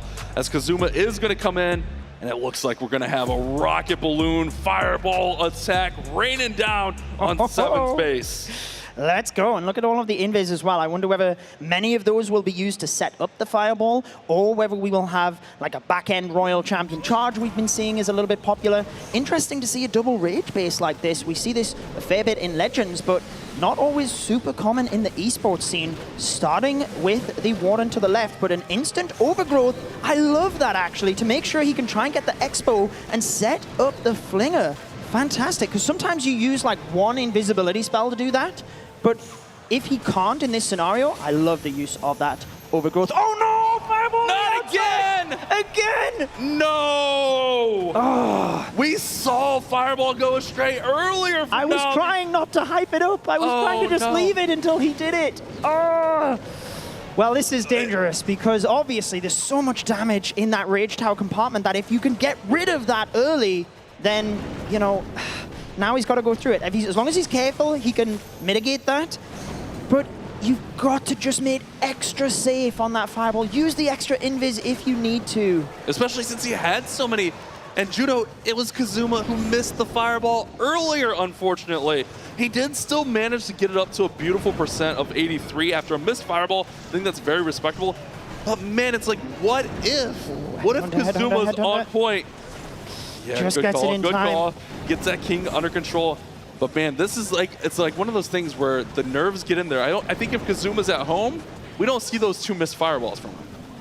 I think it's trying to be super efficient, right? Like in hard mode, this new esports title that we have, the damage is so much that you really need to preserve those spells. But with the Fireball, just that one little tile out, you've got to make it sure. But let's focus back to the attack, because you've got to say he's doing a great job here keeping the Warden alive through that area. He had popped the Rage Tower early. It's probably going to be coming back relatively soon. He set up that Flame Flinger, which is getting great value. Now we've got pathing of the heroes moving in, but with only 1 minute left, Bash. That is what I am probably most concerned about. And there is that Rage Tower reactivating exactly as I was saying. That's going to provide big damage to his heroes to the top. Yeah, but the Warden was right there, and he pulled the Warden away with those balloons. But it looks like he's just setting up the pathing here so the Royal Champion just can safely take down the Town Hall. Yeah. Queen's going to go ahead and power right on through all those defenses.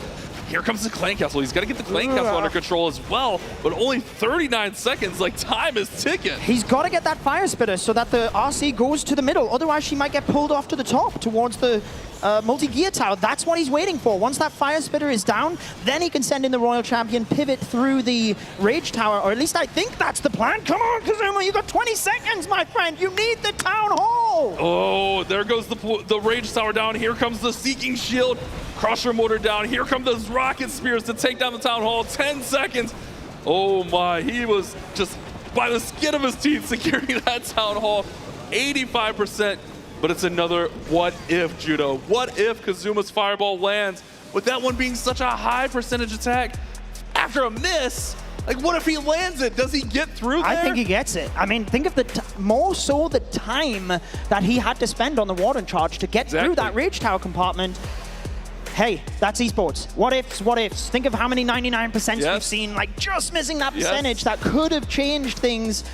That is where the smallest margins make the biggest difference. And that is now the door open again for XiBai to continue putting their foot on the gas. If they get another 3-star here, they are well in the lead. But they've got to be able to do that. Yeah, this is the moment. You have to take advantage of that big miss. One of those things that you kind of mentioned there, the extra time. Remember, the Warden here in Esports and even Legends mode, those heroes deal 10% less damage. So it takes that Warden even longer to get through here. Nian will be the attacker against Star's base. And we saw Nian using the roots earlier on in the day, and he had a pretty big miss at 83%. Remember, NAVI were up by 6%, so anything above 92% shifts the advantage to XiBai. Diving the Royal Champion in. It's taking a lot of damage from the Giant Bombs. He's got to be careful. RC's moving towards the center. He does react with the invisibility spell, so really nicely done. But I feel like he's about to lose the Fox here if that Monolith fires, because it is a fast-acting defense. That's why he's double cycling with the invis spells. Getting that down, and you've got to say, has managed to hold his composure from a bit of a nervous situation there. Man, I thought the Fox was going to linger back. On the edge. RC! Oh, okay, she's barely alive. He's going to recall her. Did lose the Fox, but at least he didn't lose the Royal Champion there, because that was almost devastating. I feel like you have to, like when you're doing the Royal Champion charges, you've got to be ready for her running in the wrong direction and actually using that invis spell, because if you don't react fast enough, you've lost your RC. So he definitely, whilst didn't get the value he might have planned, keeping the RC alive is critical. Diving into this top area now, he could still save this, but percentage-wise as well. Remember, stars are tied up, so he's looking for that good percentage as well. It seemed like the King and Queen kind of changed spots there. The enemy Royal Champion pulled the King into that compartment, and then the Queen, she shifted to the outside, from those buildings that the king didn't pick up. So we'll have to see if that factors in a little bit later as this compartment is open, and now the king is starting to walk to the exterior. A lot of things just need to circle back in. He needs to cut this top side off and push everything through that town hall. Yeah, I was just about to say, he's got to use the Warden ability there, which he does. Even though he, you know, doesn't use it over the top of the Giga Bomb, there was just too much risk the way that RC was taking damage. She has now gone down, trying to loop around behind the Fire Spitter. Again, you see that Lava Hound look. Just now sends it in across the entirety of the base. That's an interesting move, even just to pull the Poison Tower, I guess. Not to, gets the Tornado Trap as well. So really nice play there, but he's got to get to that back end of the base for that to actually pay off. I really like that they kind of tech in those Lava Hounds. They're really good at using those, pulling up those Poison Towers, catching another Tornado, distracting heroes. They're just using those all around, even multiple Lava Hounds. Root Rider's now making the way into the center. He's got to get this King under control as quickly as possible. 40 seconds as well, Bash, and there's still a lot of base to go here. He's got the King ability, he's got nothing else to deploy now. Sending those Rocket Loons to try and allow the Archers to clean up. Multi-Mortar is sniping a couple of them off, though.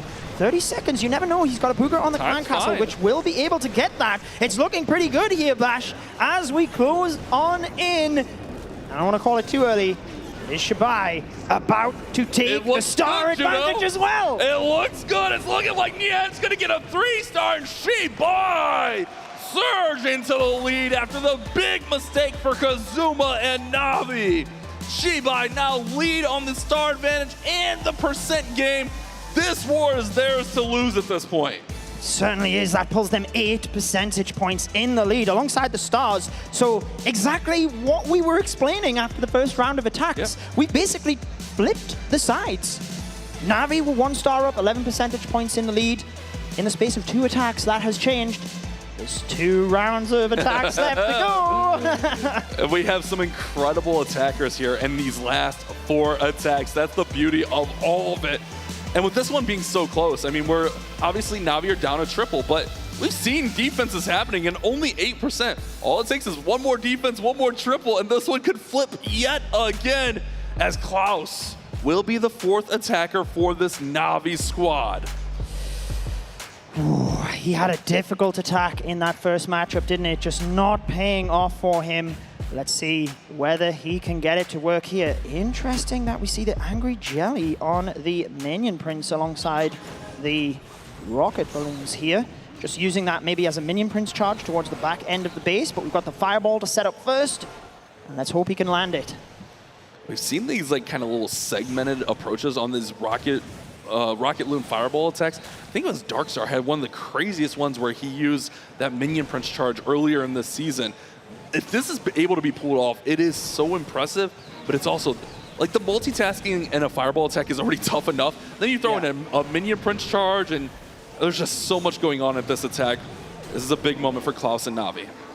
Klaus was always known for his creativity, right? But in esports mode, can you be that creative? He lands the Fireball exactly where he wants, snipes out that Clan Castle so that any defending troops cannot come out of there. He's wiped it out early on, managed to negotiate the damage around that RC very nicely, which was a tricky area.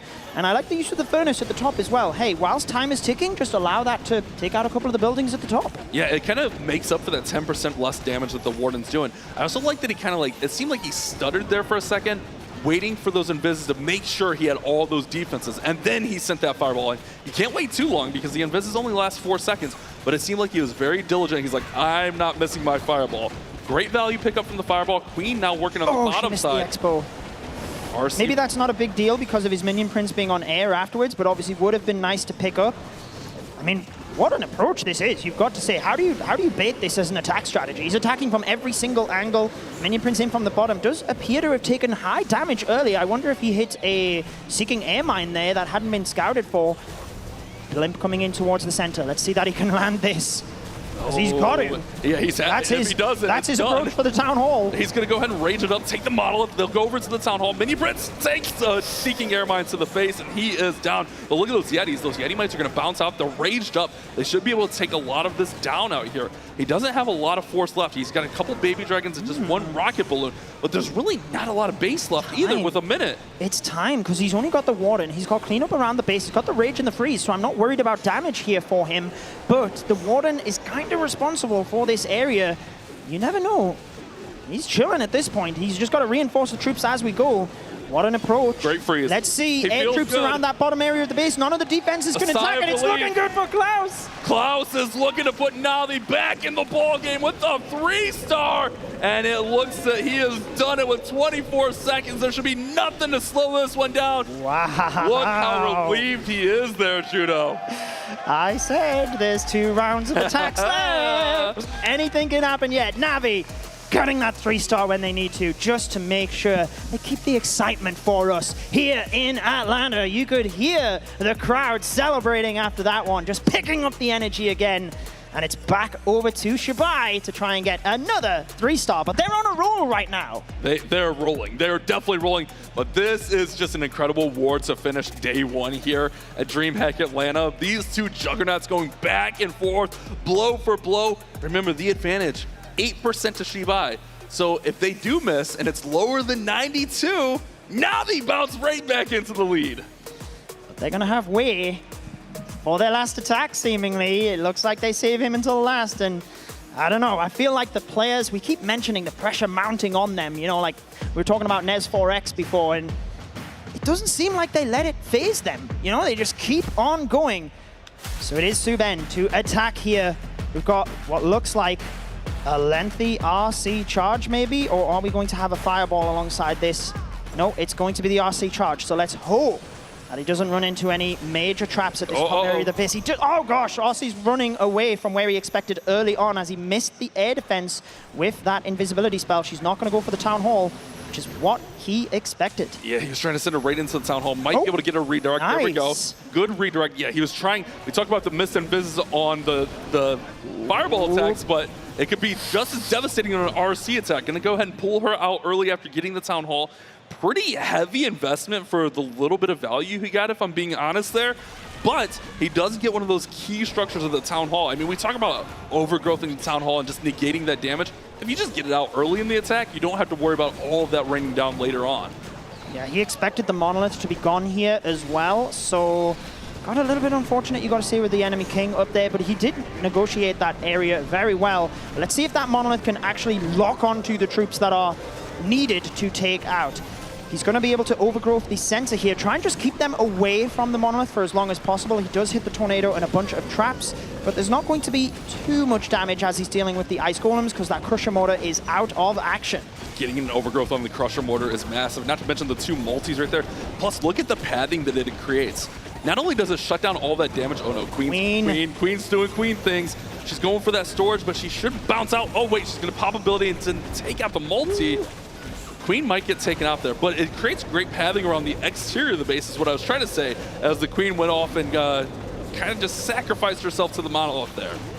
Yeah, I mean, nice for her to pick up the multi, but he would have definitely rather she be down at the bottom. Looked like one of the Queens was there, but let's see what he's got here. He's used the Warden ability. Healers are all but gone at this stage. We've got the King ability. I mean, at this point, he's got to just try and get that percentage as high as possible. Keep in range of NAVI to make sure that, you know, the stars are equal right now. Even though NAVI just got that second 3-star, they don't want to fall too far behind on percentage. You said it, 92% is what they need to keep that percentage mark going into the last round of attacks. Judo, if this misses, I kind of hope it's 92 flat, so we have a whole new ball game going into the final attack. 85% is the mark right now. It does not look like it's actually going to be able to get up to that 92% mark. So it looks like NAVI are going to control their fate. We've been talking about Wei, but we haven't talked about Stars. Stars came in with a 3-star in their last war, and we know that he can clutch up time and time again. And with this one falling 87%, NAVI will have the advantage. If Stars can triple, NAVI will knock out XiBai. 5 percentage points in the lead. Wow. We wanted an exciting war. We expected an exciting war. We have been delivered an exciting war. The pressure on these teams now is immense. Remember, whoever loses this one is going home. Whoever wins progresses to tomorrow's matches. It all comes down to these last 2 attacks. Really, it could come down to this attack. I mean, if Stars can get a 3-star, but at the same time, if Stars misses anything short, That leads it over to former World's MVP, Wei. So you're right, these last two attacks will decide it. Lots of pressure here on Star's shoulders, but he's been here before. He's handled this pressure before. It's no big deal. I don't think any kind of pressure is going to get to him in this situation. Well, this is the moment. Stars versus Wei it is as well. So it is going to be the Root Rider attack. We've got the invisibility spells ready for the Royal Champion. Where is he going to be diving in from? It is at the bottom of the base here, right in towards that multi-gear tower to take that out. A couple of balloons to take out the mortar and hopefully redirect the Royal Champion. Make sure to control her pathing. Can he keep the Fox alive here as well? Because that is critically important as he moves through the attack. Gonna go ahead and let her redirect. Oh, she's gonna actually go to the minion prince here. Thought she was gonna go over to the monolith. He's gonna actually let her just take out that minion prince, which will actually push her into that crusher mortar next. Great invis cycle there from the Fox. Royal Champion should be able to get this crusher mortar under control. Still plenty of invises, so you'll be able to take that down before he recalls her. That's a lot of damage off the base early.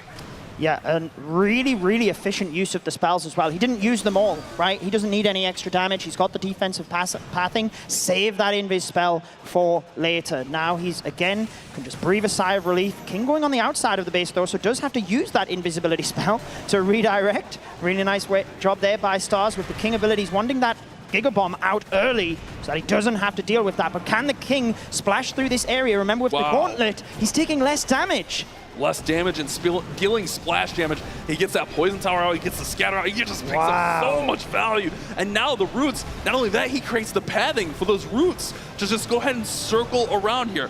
Here come those Clan Castle troops, rocket balloons, furnace, ice golem. He's got to get that under control, but things are looking solid here for the start for Stars. Certainly does, as we've got caught in the tornado, hitting a bunch of the traps, but so far under control. What is he doing for that Town Hall? Is it going to be the RC ability to try and just snipe that as he goes around? Queen on the outside of the base to try and help out. Yeah, there is that rocket spear to pick the monolith. Once that goes down, she should go to the Town Hall, and then even if she doesn't get it down, she'll just run in towards that Town Hall anyway. Yeah, she'll get there eventually, but the problem here is the healers have stayed back with that Royal Champion, so they haven't surged forward, and it looks like all the roots are down. There's no more roots on the base. Yeah, he's managed to get the multi-archer tower at the bottom there, so he doesn't have to worry about that back-end defense. He can snipe a couple of the buildings. 92% is what it was you were saying. It's going to get close because he's still got a freeze spell and ice golem, but once this overgrowth wears off, the extra damage these defenses deal, that is a lot of damage, especially with the defending queen in that location as well. Oh, this is not looking DIZI. good. I think holding on to that Warden ability for so long may have cost him here, because I understand what he was trying to do, but he almost needed like to overgrowth the Town Hall monolith there and just like kind of let them work, or maybe just overgrowth the Town Hall and path to that monolith. It's going to be a low percent, which means the door is going to be open for XiBai, and Wei can win this war. NAVI had a 5% percentage advantage after that last round of attacks, which means Wei does not need the 3-star. He needs the 86% 2-star to win. I'm not going to say what happened the last matchup. You're not going to say what happened the last matchup. Let's just see what he does. No pressure, Wei. No pressure indeed, my friend. But you talked about it earlier, Judo. He's one of the most consistent player in all of Clash Esports. A world champion in 2019, the very first World Championships for Clash Clans, and he's just been here time and time again, able to perform. Now, if Wei can do it, get the job done, it doesn't even need to be a 3-star. If he can get 87% or higher, he will advance the XiBai team into the next round. He will make my caster predictions perfect for day one. Come on, Wei. Let's see what he's got. It's almost a me versus you. I went NAVI. Bash versus Judo in here. Either way, I just love to see the players doing well, showing off their skills and what they're truly capable of as well. Wei getting that 3-star in the first matchup. It is going to be the Super Yetis. Let's see what he's got in store for us. We've got the Angry Jelly on the Queen, so it looks like he might be starting with the Queen and Royal Champion, the Queen and Grand Warden approach. And there it is at the bottom of the base. Queen under a lot of pressure early, has to go ahead and use an invis.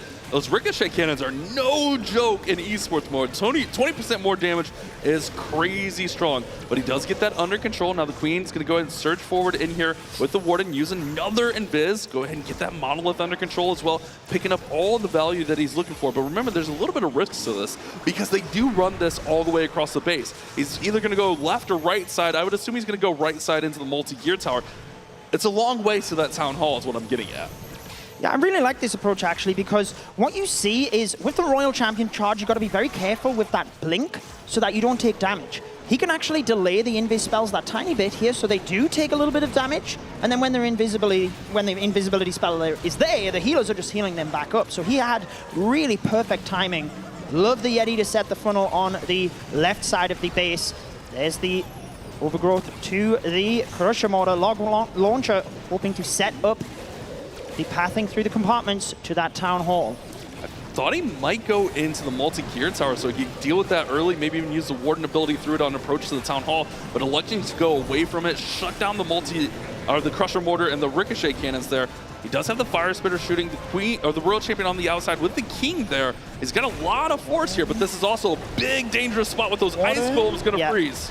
I was wondering whether he was going to use the Warden ability. I'm like, maybe you want to use the Warden ability. He presses it, gets through that area. Look at the Super Yetis now. Log Launcher opening up that compartment, beelining to the Town Hall, making sure to get that second star. 87% is the marker. Where is going for the 3-star? Either way, it's looking pretty good here. He's still got the RC ability, climbing up to 70. He needs 17% more bash to win this war. And if it was 86%, it would come down to time. And if you look at the time, XiBai are already faster. So an 86 might even be fine, but you're right, 87. Get that number. We don't want it coming down to time. We don't have to do calculations here. Let's just get the war done. And Royal Champion's working. She's still got ability. This is going to be the victory. XiBai are going to do it. They're going to take out NAVI. They certainly are. And Wade disagrees with you. He doesn't even want to win on percentage. He wants to win on the 3 stars. He's got that Royal Champion ability with the Hog Rider puppet as well to try and swarm this back end of the base. Can he do it? There's the Headhunters moving in to try and distract these defenses. Maybe could have sent them to the hero, but he wants to just distract those. Can he actually finish it out with a 3-star? Either way, they've got the victory, and he's done it. That's why he is one of the most consistent players in Clash of Clans history. A 6-pack for today's wars, carrying his team to victory. XiBai taking down NAVI. A perfect 2 for 2, carrying his team further into the tournament. A heartbreaker for fan favorites over at NAVI, but XiBai, our Chinese qualifier team, do the unthinkable and make that comeback late in the war. That big defense against Stars, man, that was really a turning point in the way. Just steps up to the plate and knocks it out of the park. What a finish. I mean, wasn't even close either. The way that he can compose himself time and time again. And that's where you see these pros just on that next level. Impeccable timing of spells, hero abilities, fully in control from start to finish. You've got to give it to XiBai. A bit of an unfortunate first war where they got that 1-star, but they stepped it up here, got that victory, and they will move on to tomorrow's matches. And I think this is the XiBai that we saw the Tribe was a little bit afraid of in that first matchup. Maybe they kind of got settled into their groove, and now they're kind of where they need to be. This team looks really, really strong, especially when you're bouncing back from those ones. Turning a 1-star into a 3-star, that's such an epic flip. Incredible, and it's so good to see all of the crowd here, the electricity here in Atlanta, but we are ready with Banks for an interview with our winning team. Absolutely unbelievable performance up here on the main stage. Wei, congratulations, you've made it through to the second day. I've got to ask you, before you went into your attack, what were the emotions you were feeling? You knew that that war rided on your performance, on you getting a triple or at least getting an 86% 2-star. So what emotions were you feeling? 你好，喂，首先恭喜你赢下了这场比赛的胜利，然后想问一下你，就是你作为最后进攻的选手，你压力大不大？然后当时你的心情是怎样的？压力非常大，但是能赢得比赛很开心。So I feel a lot of pressure, but I win the game, so I feel really happy about it. That's good. You should feel very happy about it. You made it through to tomorrow. Now, you know, the lower bracket's a really tough place to be so early on in the competition. How are you keeping your team positive as you go through this experience? Because you have the most experience on this team. 对于这个舞台你也并不陌生，然后现在你们要一路从败者组打上来了，你有什么就是让你们队员保持这个积极心态的秘诀吗？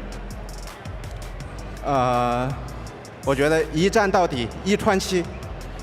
So I'll try my best and fight through the lower bracket and win the whole thing. Sounds simple when you say it like that, doesn't it, Wei? Ladies and gentlemen, make some noise one more time for XiBai. Congratulations, Wei. Thank you so much. I'm going to give you a spud right there. And you know what?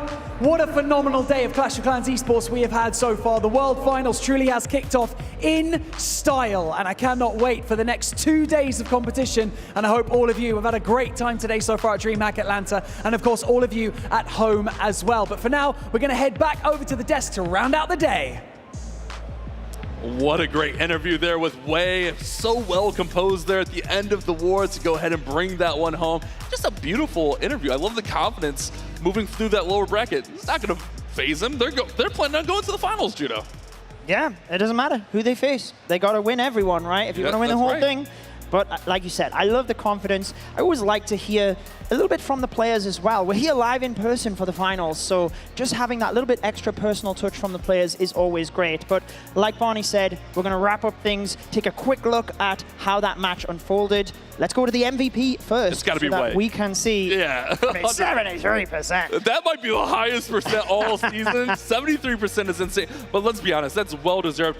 Totally. Props to my man Seven bouncing back. You know, I talked about it a couple times, but changing that 1-star to a 3-star against a squad like NAVI is huge. But Wei definitely well deserved, coming through in that most clutch position. That anchor spot is no joke. Yeah. Like you said, he didn't want to just win it on percent. He wanted that triple. Of course, moving to tomorrow's matches with confidence for your team, but also put fear into your opponents, right? If you can give them the shakes before these matches, we've seen the littlest margins can be what make the difference. So let's round out our bracket. We've seen Elevate progressing, beating Millesime MG. We also seen Repotted, so they will face each other tomorrow. Then we had DIZI Stamina beating NAVI earlier on, and Tribe Gaming beating XiBai. So they will face each other in the second semifinals tomorrow. But what about the lower bracket? In the lower bracket, we see two teams going home, unfortunately. Carrie Esports knocked out, which means Millesime MG move forward. And then we had this epic matchup here at the end, XiBai knocking out fan favorites of NAVI. So they will await those losers of those upper bracket matchups, and we will play more elimination matchups tomorrow. Yeah, and I mean, you look, 12 stars from NAVI, that wins most of the wars today, but equally, XiBai putting up the most 3 stars we have seen in any of the matches. And to do that after a loss earlier on, pick themselves up and make that happen is super impressive. So I am looking forward to seeing what they do tomorrow. We've got so many epic matches as well. Yeah, I mean, coming down to that lower bracket, like anyone coming from that upper bracket down to that lower bracket, that's a tough one. I mean, Millesime have got to be feeling so good after that ball kind of bounced in their favor there, let's be honest. But then XiBai, they just look so good. I would not want to have to come down to this lower bracket tomorrow. I mean, just think about our first matchup. Elevate, arguably the favorites moving into this competition, taking that spot right at the top, and then going up against Repotted Gaming, who are current world champions, and they were dominant in that initial performance. So what a war to kick things off tomorrow. I cannot wait. Same time, same place. Let's make it happen. Oh, it's going to be such a good show here at DreamHack Atlanta, day 2 of Clash of Clans World Championships. Judah already said it, same time, same place, we'll be here. I hope to see you guys all here because we are going to inch ever closer to our 2025 Clash of Clans World Champions.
mom.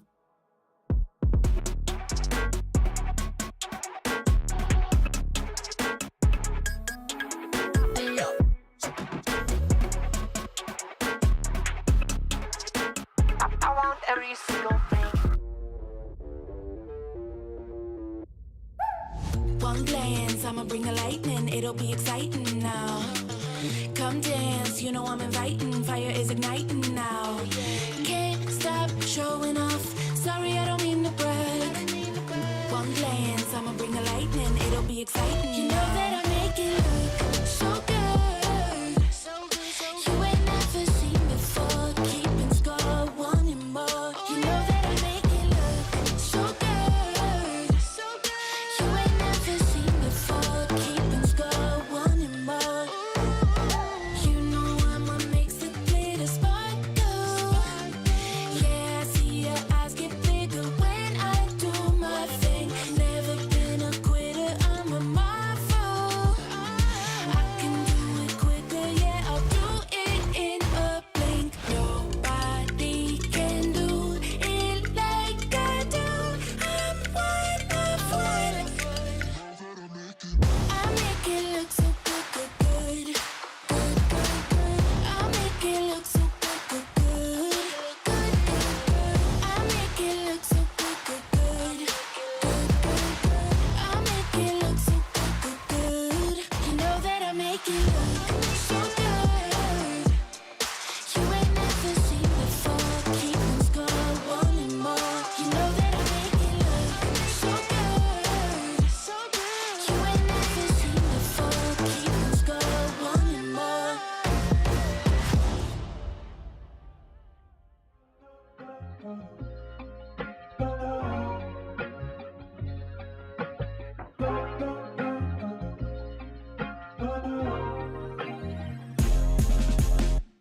Motivation off the muscle, got it off the hustle.